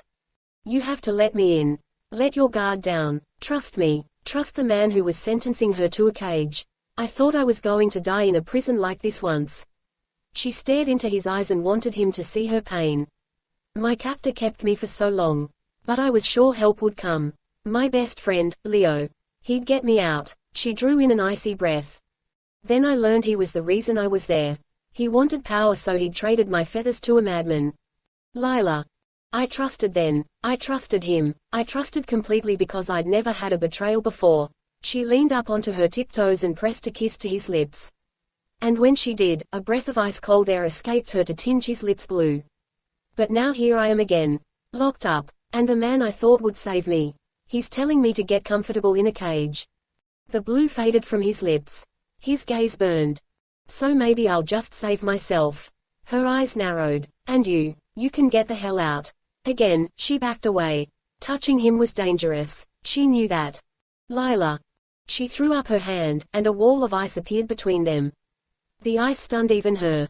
Her manacles heated, and the ice began to melt. Time's up. Luke's voice. Her jailer, come back to take Rayce away. The ice hadn't melted fully. Rayce was a blurry outline. She couldn't see him clearly, and that was good. It meant he couldn't see her clearly, either. He can't see me cry. I'm coming back, Rayce promised her. His voice was gruff. You and I, there's more here. No, there's nothing. A job that had been done. Finished. He spun and stalked out. Luke had opened the door for him, but he slammed the cell shut almost instantly as soon as Rayce was clear. Then she heard the beep. The clang. Her tears slid down her cheek, but when they fell to the stone floor, they were ice. How'd that little meet and greet go? Luke asked. Rayce turned and rammed his fist into the wall. Again and again and again. That well. He whirled on Luke with his fist raised. Luke's eyes widened. Easy. He was sick of being told to go easy. You saw the ice, Luke continued, though he was no longer mocking. I think you felt it in her kiss. He had. But he hadn't cared. Fuck, that was Lila. Every part of her turned him on. Even the touch of ice on his lips. Shall we go see about the little, bonus that you brought with you when you arrived back at the island? No, he didn't want to go anywhere but back to Lila. She thought he was betraying her. He wanted to help her. But he was screwing everything up. Lila is in the safest place possible right now. The safest place in the entire world. Kale can't get to her. No one gets in my prison without my permission, and no one gets out. He knew that. If she leaves these walls, he will have her. Now that she's changed, he will touch her and he can vanish instantly with her. He couldn't get her to disappear before because she still had her wings. They were a tie to her old life that had to be broken. And her wings had broken. Her feathers had shattered. Her body chemistry has changed. It's the same as his, so when he gets his hand on her again, he will take her far away. They'll both be able to vanish together, and we won't be able to track them. That was what Luke had told him before, the reason Rayce had left her in that cage. Luke had dropped that little bombshell right before Rayce had seen Lila. So I had to leave her there. Even though walking away from her ripped my fucking soul in half. We have to be ready for him, Luke said. His brow furrowed. And you still haven't spoken. Lila. That's really more of a growl than a word. I'm guessing your beast is close, So close the wolf was like a second skin. Let's get the interrogation going, okay. I don't think we have time to waste. Then Luke turned on his heel and hurried down the narrow corridor. But he didn't leave the cell area. Because that little bonus that Rayce had brought along on the helicopter. Bound and gagged with him. That bonus had a cell of his own. Luke unlocked the door. Rayce breathed in and out, but every breath, Lila. She was in his very blood, and the pain in her eyes savaged him. The door opened. Luke went in first. Rayce followed as he heard the snarls coming from their prisoner. So, Luke drew out the word in consideration. A shot to the heart, a bullet to the head, and then you severed the guy's head, but he still was able to come back to life. Wayne Madison was on the cot in that room. He was cuffed, ankles and wrists locked together so that he could barely move, but his gaze blazed with fury. Interesting. Luke cocked his head. I'm dying to know, how did a human become this? Because as far as Rayce could tell, they were staring at a zombie. Only this zombie didn't stop fighting once his head was gone. That shit just regenerated. Wayne hadn't exactly been talking much. Just growling and snarling and trying to attack anything that got close to him. My money says Kale is responsible. Another fucking problem caused by him. Luke closed in on Wayne. His hands flew out and curled over the man's shoulders. I rule the dark. The words were nice and dramatic but, Wayne just tried to headbutt him. Interesting, Luke glanced back at Rayce. I think I may need a witch for this. Luckily, I know just who to call. Chapter 14. Lila opened her eyes and found Rayce sitting a few feet away from her bed. She gasped and sat up, her heart racing, and those stupid manacles still tight around her wrists. What are you doing here? For a moment, Mad Hope reared its head. Maybe he was there, sneaking into her cell in the middle of the night, because he wanted to help her escape. They'd leave under the cover of darkness and never look back. I wanted to see you. His face hardened. No, I needed to see you. Hope fled, and she felt ridiculous for letting it rise in the first place. You still think I'm the monster who can't be let loose. His gaze jerked away from hers. I'll get new things brought in for you. A bigger bed, soft pillows, and, hey, when you're hungry, I'll be shorter, stop it. His shoulders tensed. All the luxuries in the world won't change a prison. He swallowed. I just wanted you, comfortable. And I want out. She rose. The chains raked over the stone floor. I thought you'd come to my rescue. Does that tell you how wrong I am? That I thought the big, bad wolf was on my side. That you were my hero. He surged to his feet. It's for your protection. Don't you see that? If it wasn't, I would fucking claw these walls down for you. She raised her wrists. This doesn't look like protection. No. He rolled back his shoulders. To you, I guess it doesn't. She was missing something. You left me in Colorado, determined to hunt down Kale. Then you found me here, and you want me to stay caged. He didn't speak. What am I missing? Give me something here. Help me to understand. Because I feel, her words were too high and frost was on her fingertips. He touched her. So warm. Her lips wanted to tremble, but she wouldn't let them. Lila was done being weak. I want you safe, Rayce told her quietly. And the price of safety is a prison. No, thank you. She shook her head. Did you intend this all along? When you came to Mavericks, were you planning to lock me up? She needed to hear his lie. Or his truth. I was planning to make you mine. You don't own somebody. That's not how things work. He just stared at her with his gleaming gaze. Are you sure? Because you own me. As crazy as it was, his words held the ring of truth.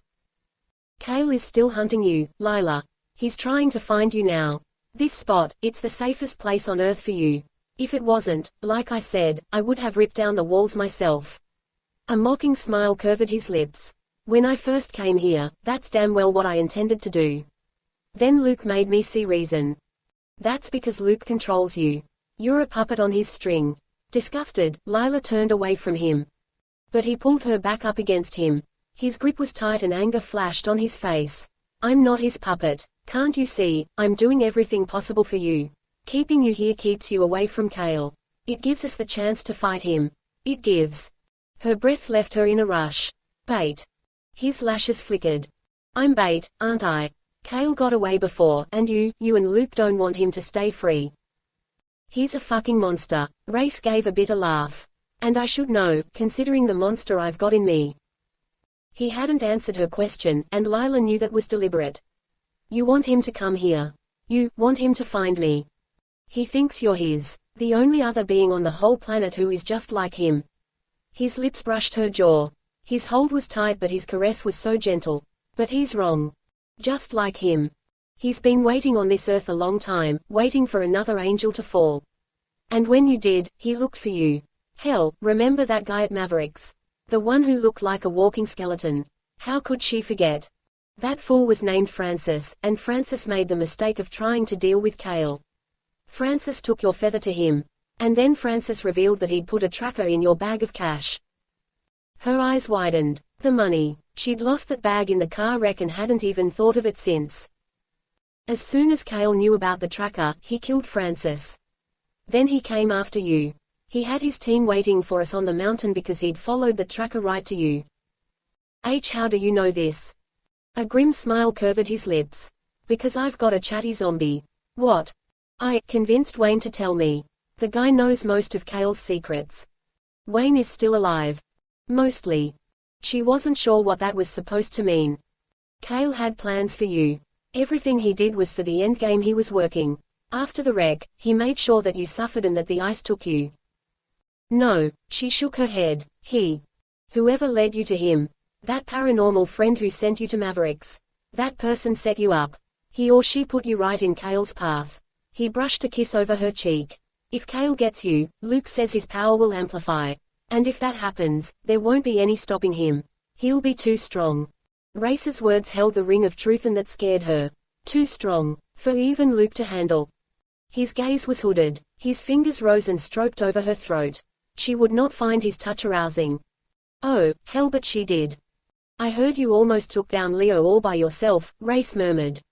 Yes, she had. Cale is stronger than you. He gets you at his side, and the two of you could destroy the Lord of the Light, and the Lord of the Dark. Lila swallowed down her fear and tried to focus. That's why Luke has me prisoner, isn't it? He thinks I'll help Cale. I won't. It wasn't about her being out of control. It was about bait. He thinks you won't have a choice. Now his hand slipped down to rest between her breasts. Luke says darkness lives inside you, and darkness, like, is attracted to like. I don't understand, she whispered. There aren't a lot of demons walking this earth. Actually, there's Cale and there's you. Her chin lifted. His touch seemed to burn through her shirt. According to what Luke's told me, demons exchange power through a mating bond. Cale is certain you are his mate. You say this like I don't have a choice. I do. I can pick my own mate. I can pick my own fate. His fingers slid down her body. Down, down, until he was touching the manacle on her left wrist. This is keeping you sane right now. No, it's keeping me captive.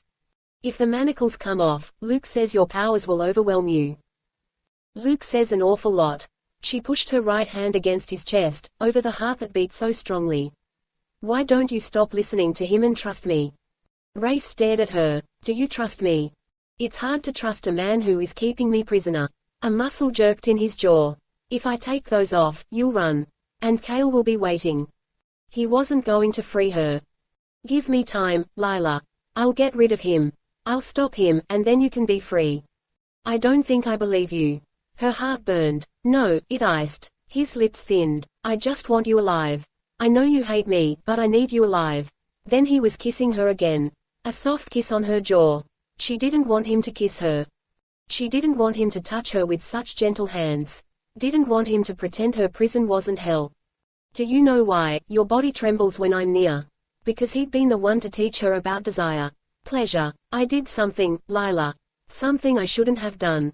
I think you've got a list going now, she muttered. But, damn it, she'd just turned her head and grazed her lips over his jaw. He was the one to tremble then. Werewolves mate for life. Did you know that? She was sick of the mating talk. But his fingers were on her shoulder now. When a wolf finds his mate, he knows it. Knows it in his soul. He pulled her shirt collar to the side and pressed a kiss right there, and when she felt his tongue lick over her skin, her breath hitched. To mark a mate, so that other wolves will stay the hell back, our kind bites. He'd bitten her. They bite. His mouth was on her shoulder, right there at the curve of her neck. Here. The drumming of her heartbeat was suddenly far too loud. You bit me there. Her voice was hoarse. He licked her skin again. Because I want you to be my mate. His breath blew over her skin. Because when we touch, this happens. A need that cuts right through me. You think this kind of desire happens every freaking day. The kind of pleasure we feel together. It's 1 in a million. You are 1 in a million, and that's why I am fighting like hell to keep you alive. To keep you safe. Cale won't touch you ever again. Not while I draw breath. He's not going to taint you. He won't make you, he won't change who you are. And who am I? His head lifted. His smile made her heart hurt. You're my angel, the most beautiful woman I've ever seen. Inside and out. You are the only mate I'll ever want, and someday, I'll get you to choose me, too. Because that's how mating works for my kind. Choice, not biology. You'll have to want me more than you want anything else. And then I'll let you bite me, sweetheart. Lila had to swallow twice before she could speak. Keeping me prisoner won't help your cause. His smile slipped away. Of course it will. It will keep you alive. That's the cause that matters to me. Then he turned from her. Her body was aching, her breasts tight, need surging through her, and all he'd done was kiss her. Touch her. Tell her that she was the only one he'd ever want. And it had all been truth.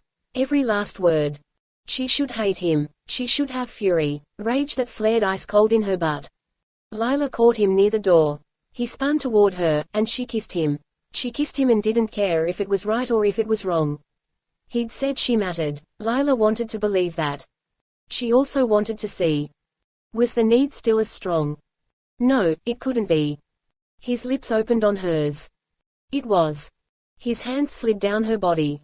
He caressed her breasts, teased her nipples, and she wasn't cold, not inside or out. He'd lanced her veins, a drugging hunger. His hands kept moving on her. Tell me to stop. She didn't want him to stop. She wanted to feel more heat. You're going to hate me more. Maybe, but hate wasn't what she felt in that moment. Lila, I want you too much. His voice was a savage growl. You should be afraid of my need. That was the thing, though. Despite everything, I've never been afraid of you. Her head tipped back. She needed this time, needed him, once more. I want to fly with you again. A line appeared between his brows. That is what it was like for me, she told him, nipping at his lip. Like I had my wings and I was flying high once more. No, she was the one lying right then. She felt even better with him. Being with Rayce was always better than flying. Lila kicked away her shoes. She pushed down her jeans. Her panties followed. Her shirt was still on, her bra. Lila couldn't take those off, not with her manacles in place, but Rayce jerked them up so that he could touch her skin. The chains were dragging on the floor. But this moment was her choice. There would be no going back. One more time. She reached for his jeans. Unsnapped them. Lowered the zipper. When I'm with you, his voice was such a rough rumble, I'm touching heaven. For an instant, she stilled. Then her gaze lifted to his. She saw such blind desire burning back at her. Raw need. But more. There was so much more in his gaze, and Lila was almost afraid to find out what that more could be. She was afraid to hope. Then his hands were curling around her hips. He lifted her up, and her legs wrapped around him. His jeans were open, his cock pushing against her. Rayce twisted his body and suddenly her back was against the stone wall. His mouth was on hers. His hands were holding her up so easily. And his cock drove into her. Heat, pleasure. She moaned into his mouth. He lifted her up, then pulled her body back down. Her werewolf was so strong, and every single movement of his cock had pleasure raking through her. Her nails were on him, digging into him. She didn't feel cold, not even a little bit. Her body seemed to be burning from the inside out. Her mouth tore from his, and Lila began to kiss a path down his neck. She loved it when he kissed her neck, so maybe he'd feel the same way. Rayce let out a ragged groan when she licked right over his pulse point. When she nipped him, he shuddered. He was lifting her, bringing her body back down, surging into her, and a wildness had ignited inside of Lila. Her mouth slipped down more, moving to the spot where his neck curved into his shoulder. He'd bit her there. He'd told her that was a mating bite. She opened her mouth. Her tongue licked him. Lila. If possible, he got even bigger inside of her. And her climax hit her. Hard and consuming, not a wave but a crash that kept going and going. Her teeth pressed down on him in a savage bite of her own because this man, this werewolf. He is mine. It was a truth that went straight to her soul. She felt his release inside of her, a long, hot wave that had her sex contracting eagerly around him. Pleasure. Peace. We could have had everything. Her eyes closed. He withdrew and slowly lowered her back to the stone floor. Then Rayce pressed a kiss to her cheek. Her hands slid from his shoulders. The chains clanked as they hit the floor. The sound was eerily final. Her breath had slowed. Her heartbeat didn't race any longer. Lila forced her lashes to lift, and she found Rayce watching her.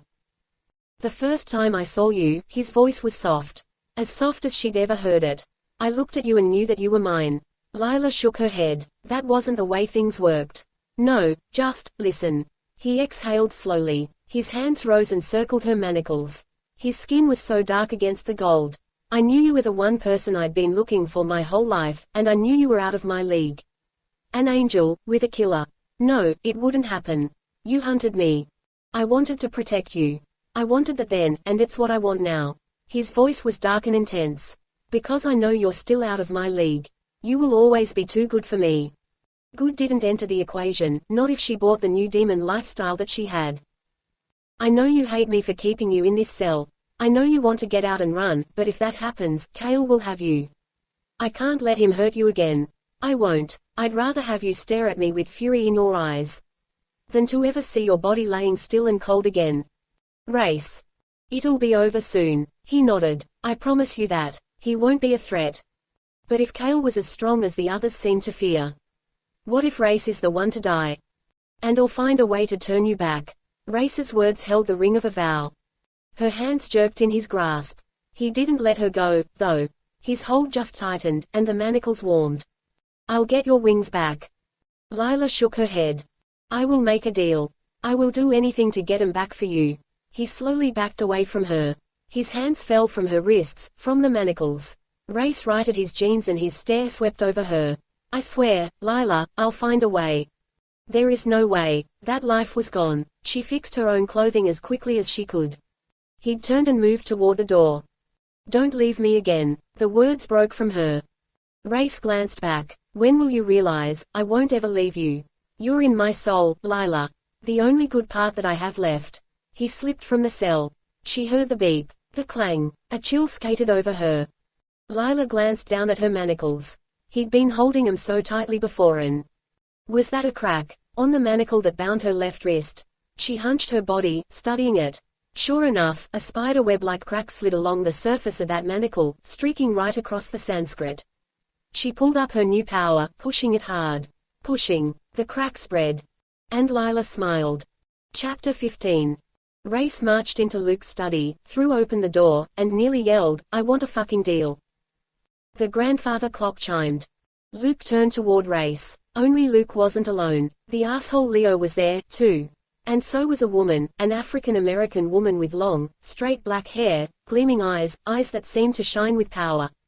The woman was familiar to Rayce. The witch. Not just any witch, either.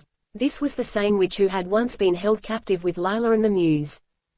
Rayce. Luke rose from behind his cavernous desk. Just in time. I was wondering what could be keeping you busy so late at night. His lips had twisted in the faintest smile. His gaze sparked knowingly. Fuck off, Luke. He wasn't there to deal with him. Rayce stalked across the room until he was standing directly in front of Leo. I want a deal. Leo blinked. Sorry, werewolf, but I think you're talking to the wrong brother.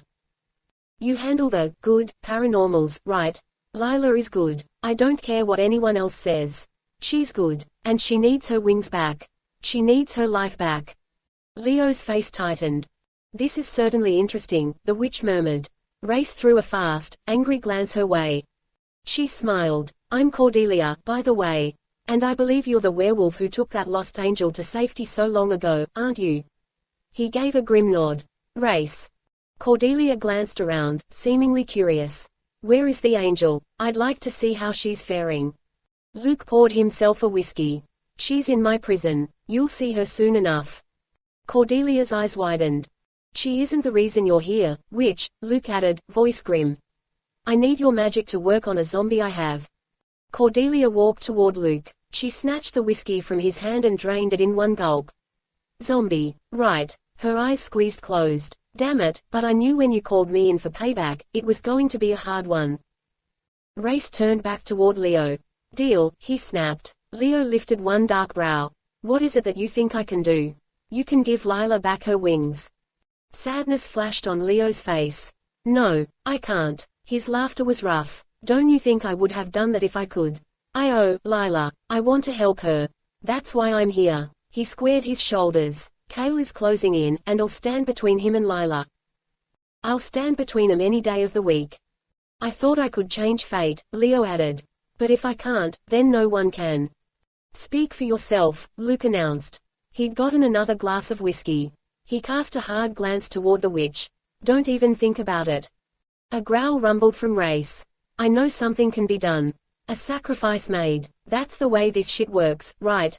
He pointed at Luke. You had to sacrifice, and you got your Mina. Julian went through fucking hell, but he got Rose. If you sacrifice, you get what you want. His breath heaved out. I'll sacrifice. His gaze shot back to Leo. I'll trade anything for her. Even my wolf. Take it, take the beast and just give Lila her life back. What could have been pity flashed in Leo's eyes. Pity, from that bastard. Rayce stiffened. But then Leo started speaking, and he really wanted to kill the bastard. I tried to find Lila. I knew. Leo's eyelids flickered as his voice roughened with what sounded an awful lot like guilt. I knew Kale was out there. I didn't tell Luke that Kale was looking for her, though. I didn't tell him what they'd become if they got together. I thought I could fix everything. Make it all better. But this time, I was powerless. This wasn't the shit he wanted to hear. Deal. But Leo shook his head. Aren't you listening to me? I don't have one to offer you. I can't help her now. No, you saved her life. You and Luke, you saved her at the cabin. I saw you. You worked together then. You can do something now. We are doing something. Luke's voice was low. We're keeping her alive. And we're going to destroy Kale. But Lila will stay an ice demon then. She can't be caged after he's gone. Silence. Maybe they hadn't heard him. His claws extended. She won't be caged after he's gone. If she has control of her powers, Luke began. Rayce whirled on him. No, Lila will not be caged. He wouldn't allow it. Luke just stared back at him. On this, we will battle. Cordelia cleared her throat. How about you show me the zombie and I see just what I can do? Luke lowered his now empty whiskey glass. He started to lead Cordelia from the room. Lila needs some fucking pillows, Rayce shouted. A bigger bed, soft covers. She should get biscuits and bacon for breakfast. She likes those. Luke glanced back at him. Wolf, you have it bad. Did the guy think Rayce didn't realize that shit? But Luke's gaze had turned considering. You'd really trade your wolf for her? For Lila to be free. Safe. So that she could fly again. In a heartbeat. I'd trade anything. Luke smiled, and the guy suddenly looked far too satisfied. Too late, Rayce remembered how Luke did enjoy his schemes and his tricks. Remember that promise. Then Luke was gone. The witch had followed him out, and Rayce was left standing there with Leo. His gaze raked the so-called Lord of the Light. Why didn't you take care of Kale long before now? Why let this happen? Leo lifted his chin. I tried, once. I knew he was an angel that had fallen. I thought, his lips twisted. I thought I might be able to help him. Luke didn't seem to care about the guy, and I still considered Kale to be one of mine.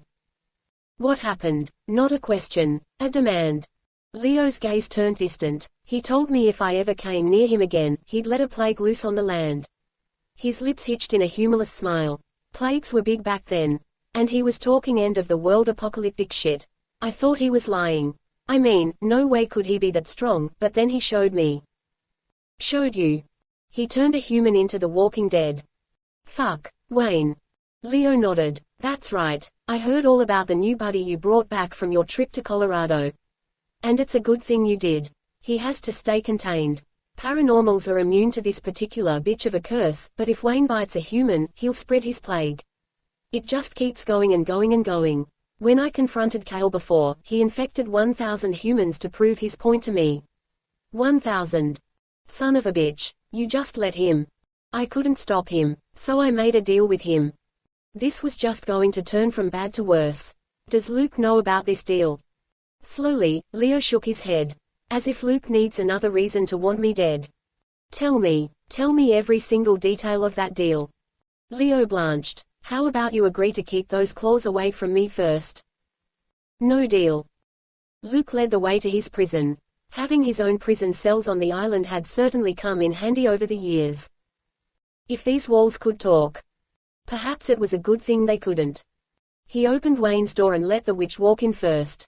She gave a startled jerk when she saw Wayne. The guy was currently chained to a chair that rested in the middle of the cell. Wayne had been a bit helpful during the earlier interrogation, but there was still more that Luke wanted to learn from him. He took a bullet to the heart, to the head, and then he was beheaded. Luke ticked off the points. But good old Wayne just can't seem to stay dead. A black ooze dripped from Wayne's mouth. And there are still some questions I just can't seem to get the guy to answer. That pissed him off. Cordelia frowned. You can't compel him. No, because I don't think he's a paranormal, not exactly. It was more like the guy was infected. Diseased.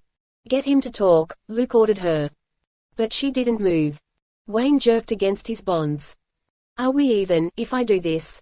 Cordelia asked. Luke rolled his eyes. Yes, fine, whatever. Work your magic. Make him talk. When all else failed, Luke always enjoyed turning to witchcraft. Witches were the way to go. She started chanting. She walked slowly around Wayne. Sparks danced on the floor in her wake. Don't get close to his mouth, Luke advised her. I think he's a biter. She looked back at him, frowning. Luke smiled. I didn't have a way to stop him, not then, Leo said grimly. So I made a deal. Kale hated being alone. He said he'd been alone too long. But he didn't want a human mate. Didn't want a vampire or a werewolf or anything like that. He thought they weren't good enough. Rayce's jaw locked. So I may have told him. That if another angel fell, she would be his. Rayce lunged at the bastard. Leo raised his hands. Why do you think I was trying to get her back so desperately? If I could get her back before she lost her wings, then she would be safe. I thought I could find a way to keep her in heaven. The deal didn't have to be met. But it didn't work that way. Luke had other plans. He sent you, and you were the one who found her, not me. You should have told him what was happening. Could he take the guy's head? It would be. Kale knew I wasn't keeping my part of the bargain. That's why he changed that poor bastard Wayne. To remind me of what he could do.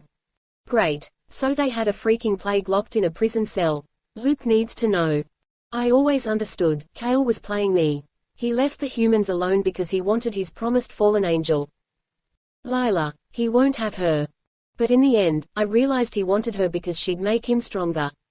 Strong enough that he could fight me. Fight Luke. And take the world he wanted. Leo's face was haggard. That's why he fell, you see. It was his choice. He wanted to feel everything, but when he hit Earth, the ice consumed him and for so long, nothing but the cold was all he knew. Lila didn't have a choice. If we can kill him, maybe she will. Rayce snarled and rushed for the door. Secrets, they were what destroyed everyone. Secrets Leo kept from Luke. Secrets Luke kept from everyone. He was so sick of the damn secrets. Where is Kale? Luke asked the zombie. Wayne was a smart zombie. A thinking zombie. Okay, perhaps he wasn't a zombie at all. The guy he won't die. Coming, was Wayne's low rasp. Great, wonderful, but exactly how fast and when may I expect his arrival? Tracking, me. This was new. More info than they'd gotten before. Luke had to admit he was impressed. Cordelia's magic had actually worked. Say that again. Wayne glanced down at his own stomach. Tracking, me. Tell me you're kidding. Could a zombie joke? The zombie looked up. Black dripped from his lips. I don't think zombies kid. Cordelia stood a safe distance back, tapping her foot. My money says a tracker is in the guy's gut, and you're Kale. He's following that signal right to you. Shit. Sometimes, he forgot about how technology could be a bitch. He missed the old days. Can you heal him? No way. This is beyond my pay scale. Then they were done there. He whirled and took her elbow, escorting her out and making sure the zombie didn't get close enough for a bite. Paranormals were usually immune from most infections, if this is an infection, but he didn't want to take chances. Because of chances, well, that's how vampires had come to be. Head back to the dock, he told her as their steps clicked over the stones. You'll find my boat waiting for you. The captain will take you back to the mainland. You don't really have the angel chained up, do you? Cordelia asked, cutting through his words. Worry tinged her voice. Luke slanted her a glance. He wasn't sure how much he could trust her. Sure, he'd made deals with Cordelia before. It was thanks to him that her beloved husband Thomas was still walking around. She owed him plenty. But I absolutely do. He smiled slowly. Want to see? Then he sauntered away from Wayne's holding area and made his way to Lila's cell. Her footsteps hurried behind him. They didn't speak again, not until he was in front of Lila's door. He motioned toward the small slat that would let Cordelia peer inside the cell. Why not say hello to your old friend? Cordelia crept forward. Angel, she called.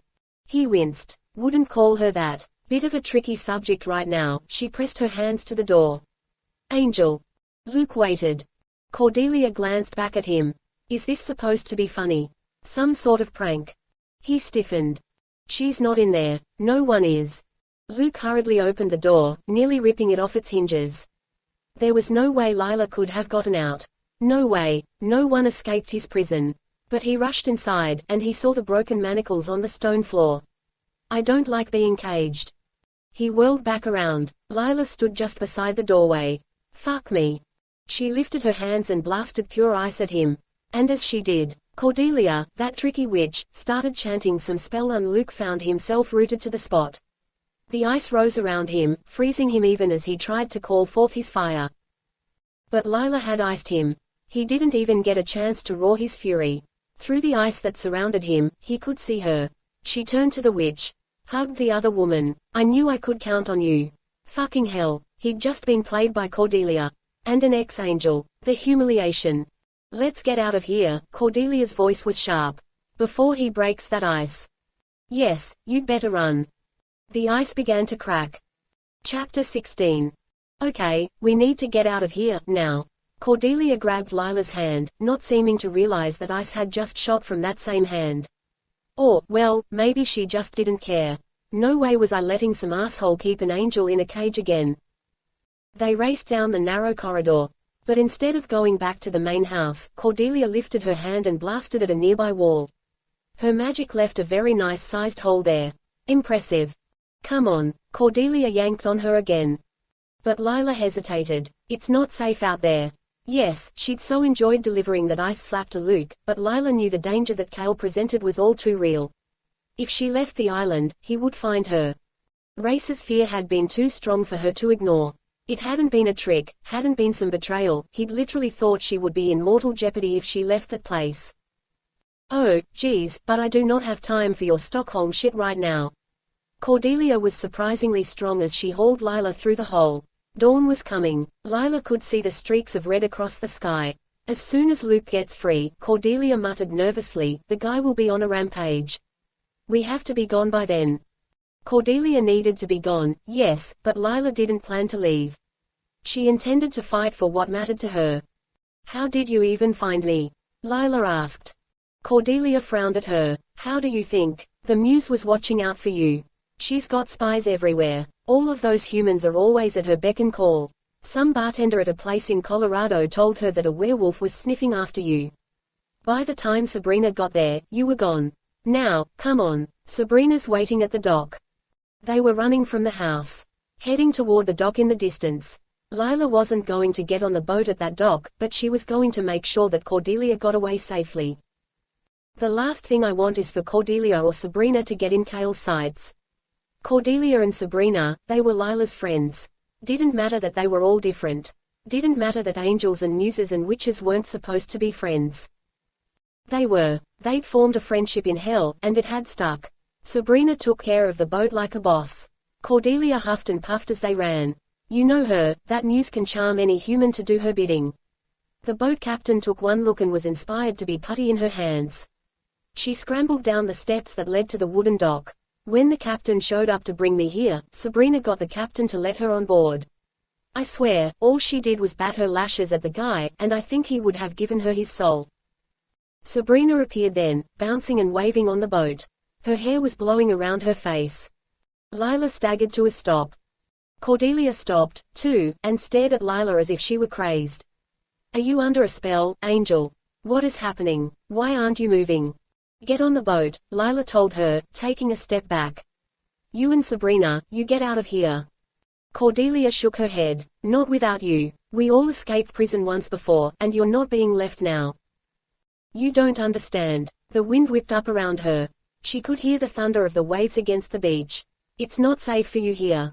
You have to go. I'll be all right. Because if she left, Lila knew Cale would be waiting. Sabrina was still jumping up and down on the boat. And it looked as if she was shouting something. Haul ass. Was that what she was saying? Wait, no. He's behind you. Lila tensed. Run, Cordelia. Get out of here. Then she looked back. She thought Luke might be behind her.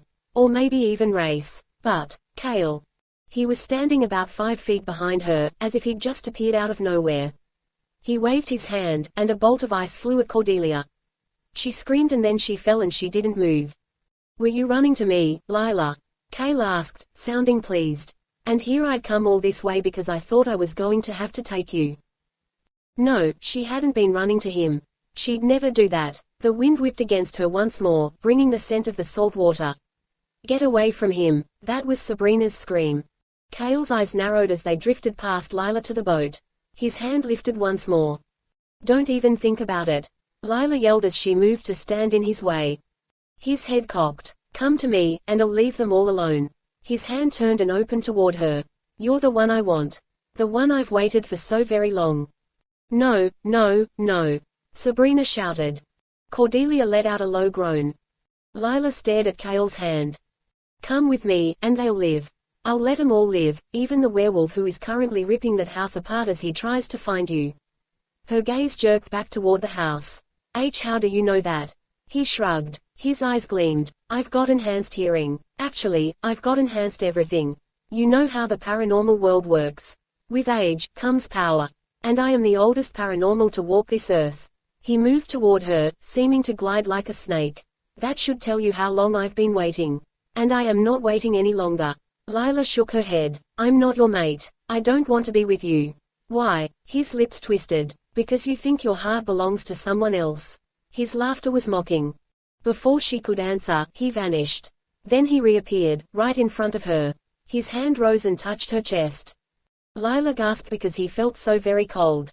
And I thought I'd gotten used to the cold. I've got news for you. His eyes were the darkest she'd ever seen. You don't have a heart. There's only ice in here. That's the way it is for me. That's the way it is for you. Over his shoulder, she caught a glimpse of Rayce. He was transforming as he ran toward Cale's back. Luke was with him. Or was that Leo? She couldn't tell for sure, not then. You're wrong, Lila managed. His touch hurt. I'm not like you. He leaned in closer, his lips pressed to hers. Ice. All the way through. Yes, you are. She jerked her head back. I don't choose you. His hand was still over her heart. Absolutely chilling her to the core. Who said you got a choice? I did. Then she shoved her hands against him. She pushed as much of her new, cold power at him as she could. Ice met ice. It blasted into him, and he stumbled back. Right into the jaws of a waiting wolf. Rayce attacked Cale, slashing with his claws and biting with his fangs. Cale screamed as he turned on the wolf. Lila scrambled for Cordelia. She hauled her friend up and pushed Cordelia toward the boat. Sabrina was racing toward them. Get out of here, Lila yelled. Forget about me, just go. Rayce had told her that Luke and Julian were his pack. Well, those two women were her pack. She needed them safe. Sabrina grabbed Cordelia. Snarls and howls ripped through the air. Cale's blood was everywhere, but he didn't seem to be weakening. His hand wrapped around the wolf's neck. Cale rose, holding the snarling wolf. Did you really think someone like you could stop me? Then I spread out, curling all around the wolf, going right for his mouth. No, Lila yelled. She ran at Cale and slammed into his back. They hit the ground, rolling, and the wolf flew free. Cale grabbed her. He put his hands around Lila's neck, and he pinned her there, holding her prisoner. You don't get a choice. His face was twisted with fury. The deal was that you'd always be mine. No, the shout came from nearby and, Leo. That's Leo, not Luke. She'd always been able to spot the minute differences between them, because she knew Leo so well. His chin was a bit rounder, his eyes wider, and when he was scared, his voice cracked so hard. Leo. He was running toward Cale, and she could see the shadow of his wings stretching behind him. The deal is off, Leo roared. Cale rose. He kept his hands locked around her throat. Such a cold touch. No deal, Leo yelled. Never a deal for her. Cale laughed. Fine, then how about we start infecting humans? One after the other. My poison doesn't work on paranormals. They take my blood and nothing happens. Rayce was crouched low, and she knew he was about to attack again. But humans, Cale continued. Oh, but they do get interesting when I give them a drink. What will this world look like, I wonder, when the humans can't die? When they just live to serve me, and chaos reigns. Leo's eyes burned. Rayce growled. Even if you have her, you'll still destroy this world, Leo blasted at him. You think I don't know that? Cale pressed a kiss to her cheek. And you think, I don't know that you've spent all these centuries trying to find a way to stop me. I will have what I want. What do you want? Lila gasped out over the tightening of his hands. I want heaven. I want hell. I want everything in between. Cale turned her to face him. We can have that. Give me your power, the power that has turned your heart to ice. It's not ice. I'm not ice. I need it. To rule the world here, don't you see that? Luke and Leo. Two have to destroy them. That's the way it works. His breath was icy. I will make you a queen. I will give you everything. No, he was only offering pain. Death. For so many. Her gaze slid beyond him. Leo's face was taut with desperation. Sabrina and Cordelia hadn't run. They were still there, and she could hear the witch chanting. She could see their linked hands. Her friends were trying to work a spell that might help her. But Lila feared no spell could help. Then there was Rayce, still in wolf form, watching her with eyes that were wild with his desperation. He was going to lunge again. Going to attack Cale, but then what? Cale will kill them all. Luke was coming out of the house. Racing with Julian at his side. So many were there. So many. They're all going to die, Cale murmured, his voice seeming to reach only her. I bided my time these centuries. Leo thought I was following our truce. His mistake. I spent the time getting stronger. I'm good at waiting, you see. Very good. But the waiting is over for me now. I can kill them all while you watch, and I can make their death agony. His forehead leaned forward and pressed to hers. For a moment, Lila saw a flash, a glimpse, and it reminded her of a nightmare she'd had not too long ago. The beach is frozen. Snow is everywhere. The bodies are on the ground, covered in snow and ice. The bodies. Cordelia, Sabrina, their hands were still linked. Julian, trapped mid-shift. Luke and Leo, staring at nothing. And Rayce. His eyes weren't burning with fury any longer. They were sightless. He was so cold. Cale pulled his head away from hers. The vision vanished and she breathed out a puff of icy air. That can happen. Or maybe you'll be kind, I can spare the witch and the muse. I can do that, but the others, he laughed. I've decided, they're fucking dead. No, she wasn't going to let that happen. Her gaze slid to Rayce. The wolf had launched into the air. He was coming at Cale. The beast is dead, Cale promised her. You can watch. No, Lila wrenched her hand up between them. Her nails had turned icy, long, curving claws, and she shoved them into his chest, right above the heart he'd said was frozen. You can. She drove her icy claws into him as hard as she could. Shock flashed on his face. Pain. Then Rayce hit him. When Rayce collided with Kale, Lila finally broke free of his grip. She stumbled back but could still swear she felt his hands on her throat. Rayce had Kale on the ground. He was clawing and attacking with all of his strength. Go for his heart, Lila yelled, because he'd been in pain when she hit him there. You want to pretend our hearts are ice, but they're not. She'd found his vulnerable spot, because it was her same vulnerability. Her heart still beat. It still needed, it longed. And my heart belongs to Rayce. Leo was blasting his magic at Kale. Rayce was attacking fiercely, determined to destroy his prey. She sent a bolt of her ice right at Kale, too. Everyone fought at the same time, even Sabrina and Cordelia pushed a surge of magical energy toward him. The panther leapt into the fray. And Luke sent a wave of fire and dark power at Kale, enough to make the whole beach tremble. Then, there was silence. A sudden, stark silence swept over the scene. Kale was on the ground. His eyes were staring straight up, seeming to see nothing, and snowflakes were falling. Snow in the Florida Keys. That's wrong. So wrong. He's done. Leo's voice was ragged. The son of a bitch is actually done. Done, or dead. The others formed a circle around Kale's body. Lila stared down at him. On the surface, it seemed that he was dead. His body was blue, frozen, and a gaping hole remained where his heart had been. Lila. Her head jerked to the right. Rayce was there. He'd transformed, shifting back into the form of a man. He smiled at her, and Lila warmed. They'd done it. They'd actually done it. And she'd kept control of her power. She hadn't gone mad and attacked everyone. She hadn't joined Kale. She'd never even thought of siding with him. Because I'm not his. I'll never be. Maybe she and Rayce could make this work. Maybe being an ice demon wasn't going to be so bad. Not if she had Rayce. Not if she, mine. Her head whipped back. Kale had surged up. No, he'd broken through the icy shell of his body. Because what she was looking at right then, it wasn't the same Kale. Yes, his face was the same, and most of his body looked the same, only wings. He has giant, icy wings curving from his back. I will not end. Kale roared. He flew at her. But Rayce stepped in front of Lila. He shielded her when Kale attacked with his fury, and instead of Kale hitting her, his dark magic slammed into Rayce. No, Lila screamed. Rayce grabbed Kale, held him tight. Not her, Rayce rasped. Never, her. Kale's laughter turned the air arctic. Rayce's claws were shoved into his chest, even as Kale's skin became a cold blue. She knew that Kale was trying to kill Rayce, even as her werewolf fought to destroy him. She also knew that Kale wanted her to watch Rayce's death. So that my heart will freeze, too. Because that would happen, she knew it. Rayce had gotten into her heart. He'd made her strong. He'd taught her about pleasure and life, and it can't end like this. Leo and Luke were attacking once more. So many people fighting. And the one that mattered the most to her. He was dying. I choose you, Lila shouted. Rayce's head turned toward her. Horror flashed on his face. I choose you, Lila screamed even louder. Kale loosened his grip on Rayce.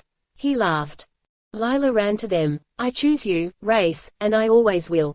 She reached for Kale, knowing that this was what she had to do. All of her power poured forth, every last drop. She slammed into Kale. Ice surrounded her. She heard her werewolf roaring. And then nothing more. Chapter 17. Is it over? Cordelia asked quietly. Rayce released a ragged breath. His eyes were on the fucking horror show that was before him. Lila and Kale, frozen together, both absolute ice. Kale had his hands around her throat. She had her icy claws in his chest. Locked in battle. What in the hell did she do? Julian demanded. He'd come to Rayce's side. Are they both about to break out of that? The same way that bastard broke out before. He looked like some kind of freaking ice statue coming to life then. And if he's about to break out? Luke and Leo shared a long look. Then Luke spoke. No, we have time. A little, anyway. Leo touched the ice that was Lila's shoulder. She's holding him for us. She made her choice. What the actual fuck was happening? Get her out of there. Rayce bounded for the ice, for Lila, but Luke blocked his path. This is our chance to end him, Luke said curtly. Don't you see? He's helpless this way. So is she. Get her out of there. If she gets free, he will, too. Luke's gaze was somber. You heard her, Lila chose. She chose me, he whispered. And I will always choose her. She chose for you to live, Rayce. For us all to survive. She sacrificed herself, sealed herself in with him so that we'd have the chance to finish the bastard. The ice began to crack near Cale's face. Ah, yeah, Julian snapped. I think we need to do something soon. We have to act fast, Leo said. Before he gets strong enough to break free. Luke nodded. Rayce didn't understand what the hell was. Luke and Leo stood in front of the icy figures. Power blazed above their hands. Power that they were aiming at Cale. And Lila. And he understood. No, Rayce bellowed. Luke glanced at him. I'm sorry. Lila doesn't die. He ran to stand between Lila and Luke. Between her and Leo. You find another way, you understand. You take him out, not her. Leo shook his head. That's not, there is no other way. Lila is holding him for us, don't you see that? She's keeping him frozen so that we can have a chance. What about her chance? What about her? They weren't going to do this. He wouldn't let them. Rayce shook his head. No, no, I choose her. Do you hear me? You won't kill her. You won't. Because I choose her. I choose her over everyone else. Think of the humans who will die if Cale escapes, Leo threw at him. I think of her. I'm not some damn do-gooder who wants to save the world, she is everything to me. I won't let her die. Leo's eyes widened. You'd trade all of those lives for, I would trade everything for her. She is mine, and I am hers and she will not die. How did the guy not get that shit? A muscle flex in Luke's jaw. Get out of the way, Rayce. He's starting to escape. She's not going to be able to hold him much longer. There's no time. Just aim your magic at him. Don't hurt her. Fuck. Simple solution. They're locked together, killing one will kill the other. Luke shook his head. I'm sorry. He was going to do it. The guy was going to kill Lila. The only woman that Rayce had ever loved. His angel. Always. The wolf's fury surged through him. Dark and wild, and Rayce didn't try to control it. It was the same fury that had led him to destroy his family. The same fury that had almost destroyed him. It was the fury that made him the strongest beast on earth. He whirled back toward Lila, his control in shreds. Luke and Leo were sending their magic out, aiming for their target, and Rayce focused on the only thing that he cared about. His claws sliced down. He cut right through the ice that had been Cale's arms. Then he sliced into Cale's chest, cutting Lila free. Luke and Leo's magic hit. It was an explosion of heat that surrounded him. He wrapped his arms around Lila, curled his body around hers, and held her. He wouldn't let her go. No matter what happened. Heaven. Hell. Death. He would not let her go. His eyes closed. I love you, angel. She could fly again, and it was amazing. Lila's wings spread behind her as she soared in the blue sky. Clouds were around her, the softest wisps of white, and they tickled her skin as she slid past them. There was no pain, no cold, no fear. Just the sky, just her wings as they fluttered behind her. She was free and strong. Heaven waited. Lila knew it. She was almost home, but something made her look down. The world was down there. The humans, the paranormals. She could see blue water, nearly as blue as the sky. An island was there, too. Small, but with sandy beaches that were almost as white as the clouds. She'd been down there, with Rayce, with Cale, with pain. Lila kept flying. She'd been there, or maybe all of that had just been a dream. Did angels dream? Sometimes, they did. They dreamed of what it would be like to feel. To truly live. To love. Her wings spread wider. There was no pain when she flew. But there was no pleasure, not any longer. Once more, her gaze slid back down. And his name whispered from her. Rayce. That's it, angel. Open your eyes. Open 'em up and look at me. His voice was warm and strong. She could feel his arms around her. Lila opened her eyes. Rayce. He smiled at her, and her heart seemed to melt. Hell, yes. He pulled her against him and held her even tighter. Hell, yes. There was joy in his laugh. Hope. Happiness. Then he was kissing her. Not with some raw fury, but with the most beautiful tenderness. She leaned into his kiss and savored him. She didn't want to look past Rayce. She was afraid of what she might find waiting. Afraid of what I am. She'd been in the ice, Lila knew that, and then something brushed against her foot. Something wet, a wave. She pulled from Rayce and finally forced herself to look around. They were on the beach. The waves were tickling her feet. Her shoes were gone. Lila had no idea where they were, and she was cradled on Rayce's lap. Where is everyone else? Cale, where is he? Is he coming back? The witch and the muse are on the boat. I couldn't get 'em to leave, not until they knew you were all right. Am I all right? Lila wasn't sure. Leo is long gone, like Luke would let him stay. She shook her head. Cale. Rayce smiled at her, a smile of pure joy. He won't hurt you again. He won't hurt anyone again. She didn't want hope to grow too strong. Where is he? Gone, sweetheart. Just gone. How? Luke and Leo poured so much magic into him, nothing was left. You froze him, and he exploded. She looked down at her hand. She remembered driving her claws into Cale's chest. Trying to hold him. I couldn't let him hurt you. And I couldn't let anyone hurt you. Her brow furrowed. His voice had just changed. Roughened. Rayce was holding something back. Rayce. He smiled and the shadows left his eyes. It was worth it. What was worth it? I love you, Lila. I love you more than anything on earth, and I hope you will always believe that. He loved her, even if I'm a demon. He kissed her lips. Still so tender. Didn't I tell you, you'll always be my angel? Yes, yes, he had. Her lips wanted to tremble, but she stopped that problem. Lila kissed him.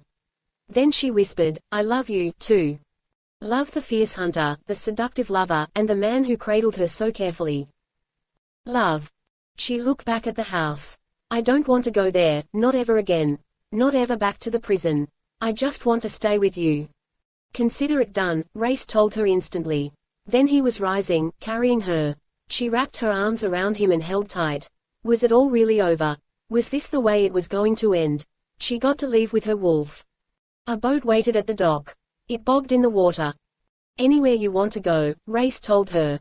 Any place on earth, I'll take you there. Truth. The knowledge whispered through her. He would leave with her, and never look back.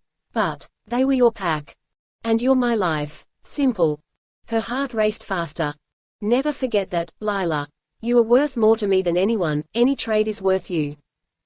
Truth. His mouth pressed to hers once more. A few moments later, they were on the boat. Cordelia and Sabrina rushed toward her. They threw their arms around her. She was safe. Protected. And hunted no more. Luke watched the boat leave. He could have stopped them. After all, that was his captain driving the boat. But he didn't. Because Lila had made her choice. Just as Rayce had made his. Okay, want to tell me how in the hell that woman lived? Julian demanded. The panther shifter was pacing nearby. Luke smiled. She lived because I made sure that she had the right mate at her side.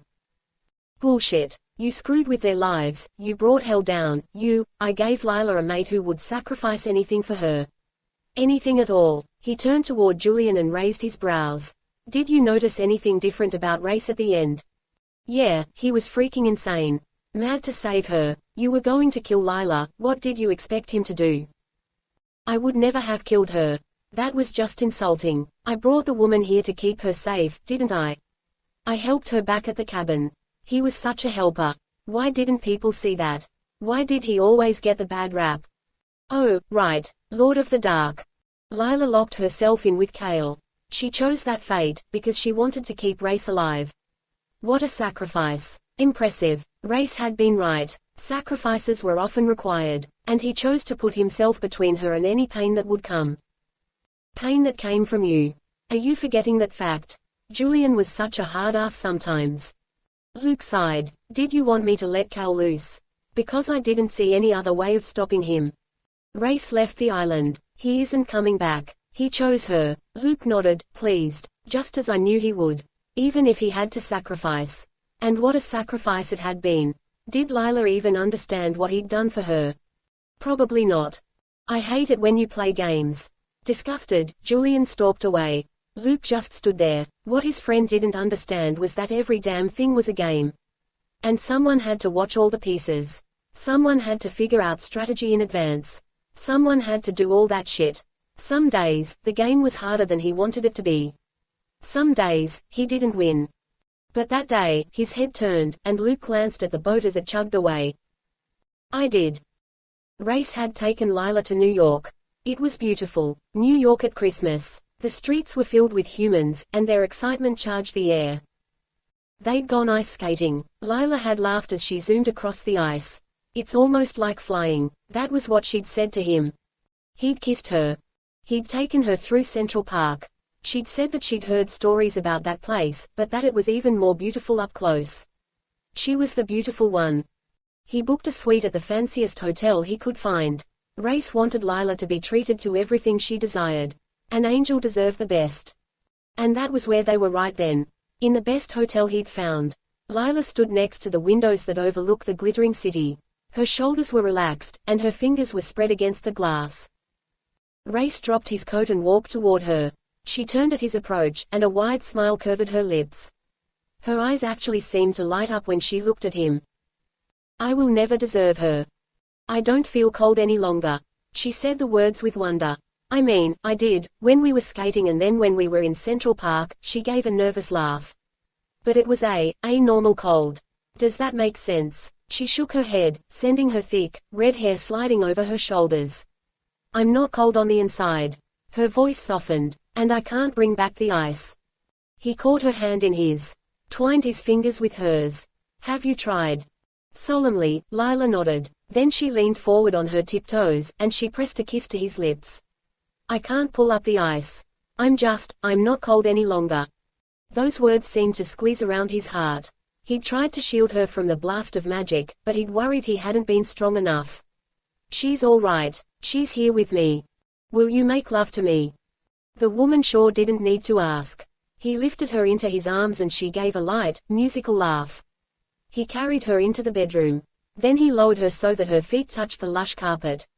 He stripped her slowly, tenderly kissing her body. Caressing every sweet inch of her.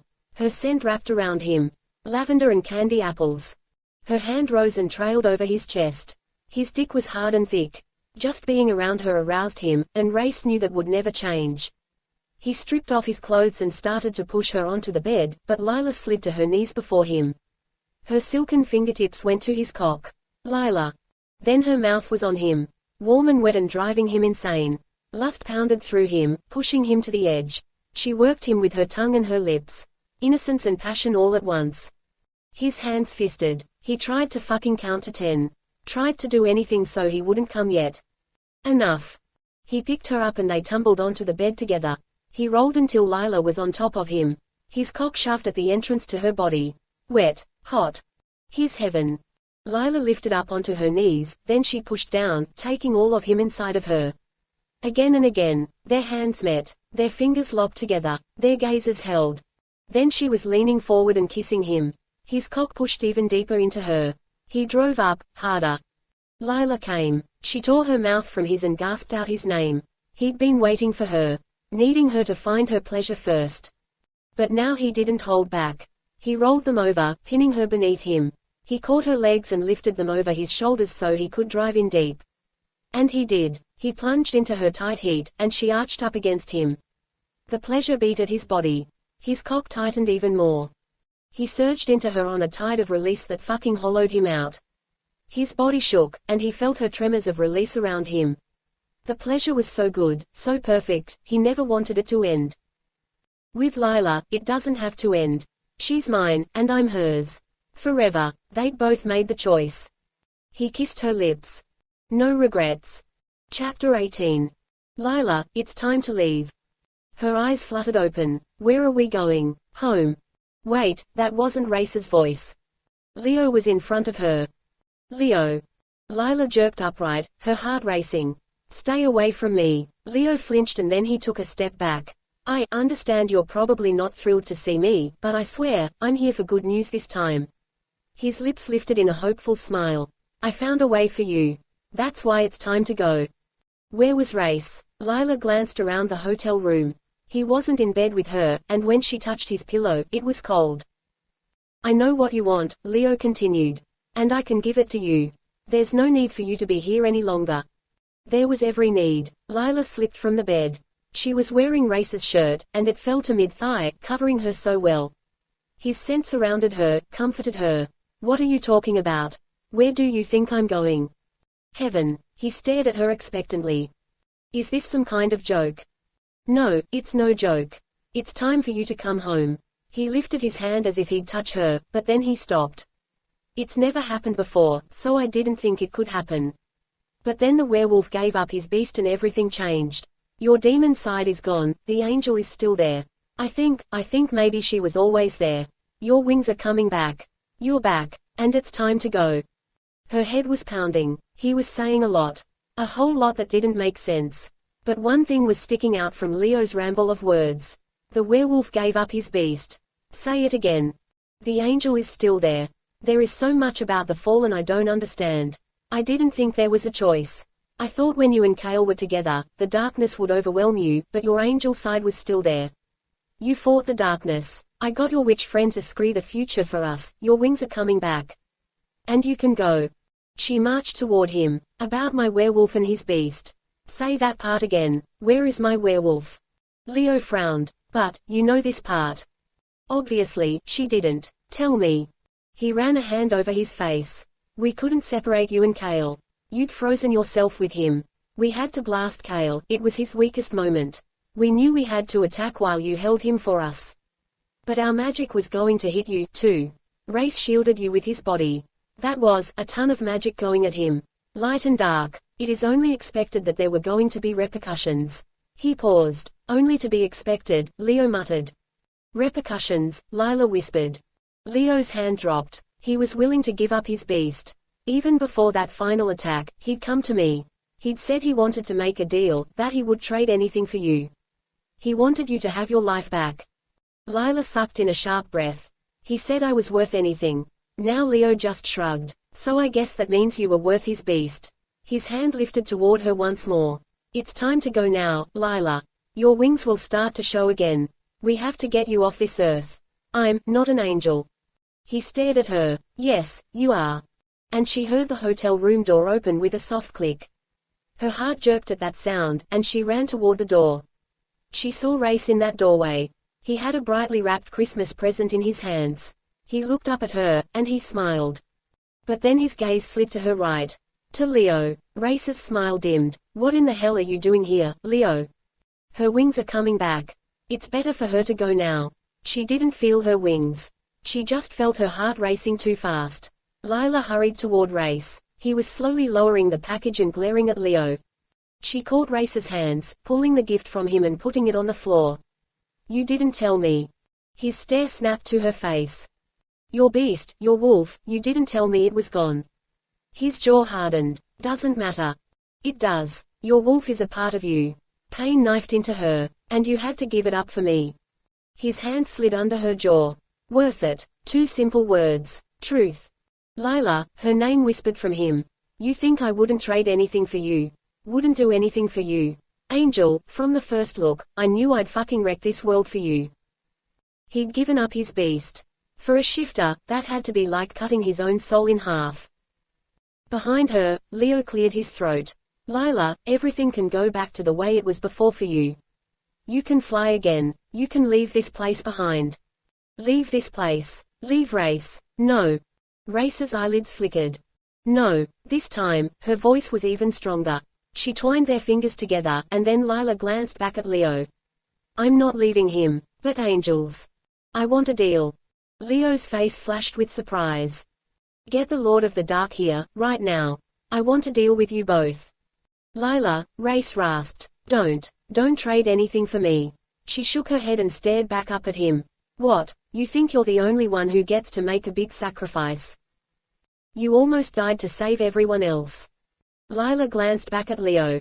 He was watching her with wide eyes, staring at her as if he just couldn't understand why she wasn't rushing away with him. It was simple, really. There are things in this world that are more important than wings. And beasts, Rayce said. The balcony door slid open. A gust of wind and snow flew into the room, and, just that fast, Luke was there. Damn convenient timing. Rayce's voice was hard and rough. He immediately moved in front of Lila. I was in the neighborhood, Luke drawled back. I won't let him shield me again. Lila sidestepped to stand between Rayce and Luke. She could feel the fury swirling between them. You were going to kill her. Rayce's hands were fisted. You knew the magic was too strong. You knew. Luke's chin lifted. I knew that a fallen angel needed a strong mate. The strongest one out there. Not the best one, not the one who'd be a fucking good guy. His gaze slid to Leo dismissively. I knew she needed a mate who could make the hard choices. And the hard sacrifices. So I put you on the angel's trail. I made sure you had your time with her. Lila sucked in a quick breath. Suddenly, she could see Luke with different eyes. There was pain on his face as he stared at Rayce. The pain was in the deeper lines near Luke's mouth. The sadness in his gaze. You had to look so closely to see it, but it's there. Luke hates the way Rayce feels toward him now. Because, as Rayce had once told her, he and Luke had been pack family. You stayed with her, no matter what. Luke spoke grimly. You sacrificed so that she would survive. And look, there she is, good as damn new. Rayce surged toward him. She could have died. Luke met him toe to toe. Only if she didn't have a werewolf mate ready to give his life for her. Only if she didn't have someone there to take the force of the blast for her. Only if she didn't have you. Silence. You set us up, Lila realized. Luke shrugged. Leo squeezed his eyes shut.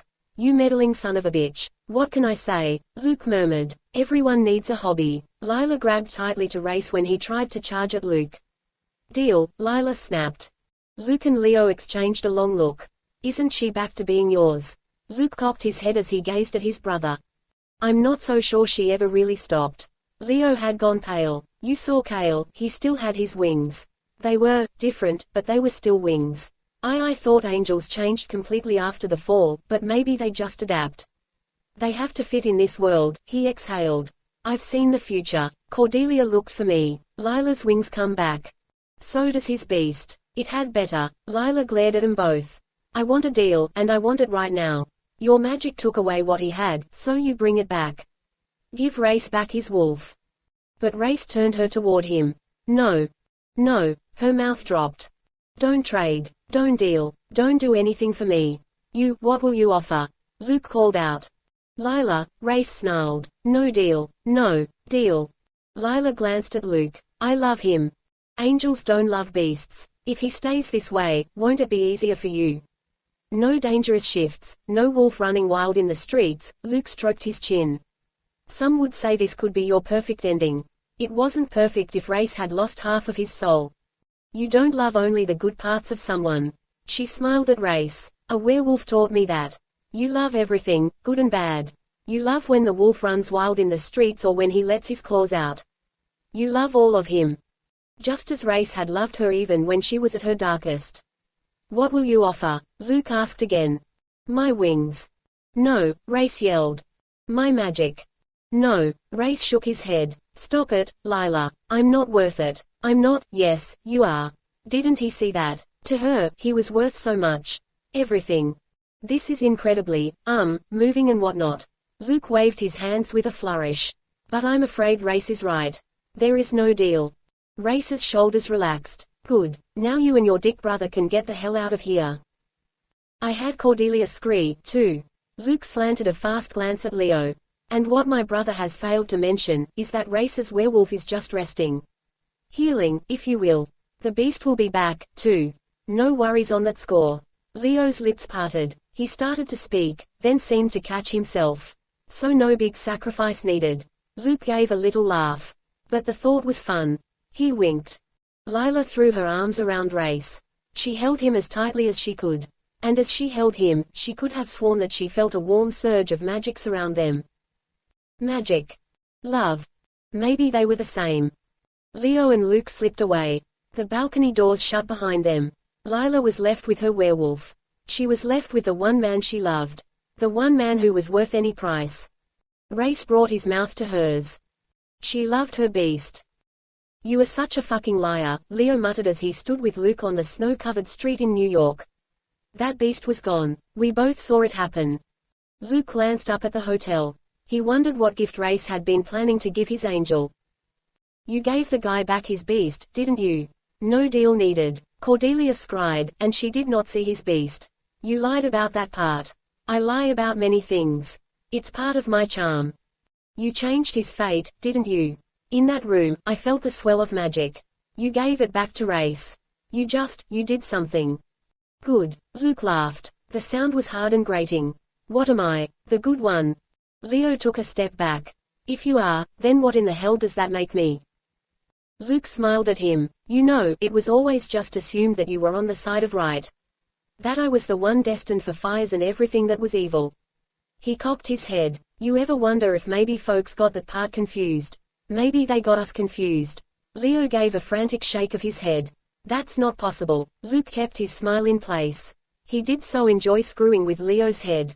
Are you sure? Because I'm the one who just worked a Christmas miracle. He started to whistle. Now, I've got to go, my mate's waiting for me. He turned from his brother and headed down the street. Why? Leo's voice blasted after him. Why the hell would you give Rayce that gift?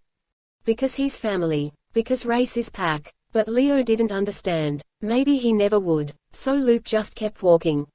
And the snow started falling once again. For that day, Luke was going to find his precious Mina. He was going to hold her. Kiss her. Forget the troubles that haunted his every step. Soon enough, he'd be dealing with the Dark Ones again, like the zombie he still had in his prison or the muse who thought she'd slipped past his radar. As he'd once said, it was hard to keep track of all the paranormals out there. So many dangers. So much pain. So much darkness. The snow slid over his cheek. An angel and a beast. Luke laughed. Who would have thought it? I fucking did. And that's why he was the Lord of the Dark. The end. ###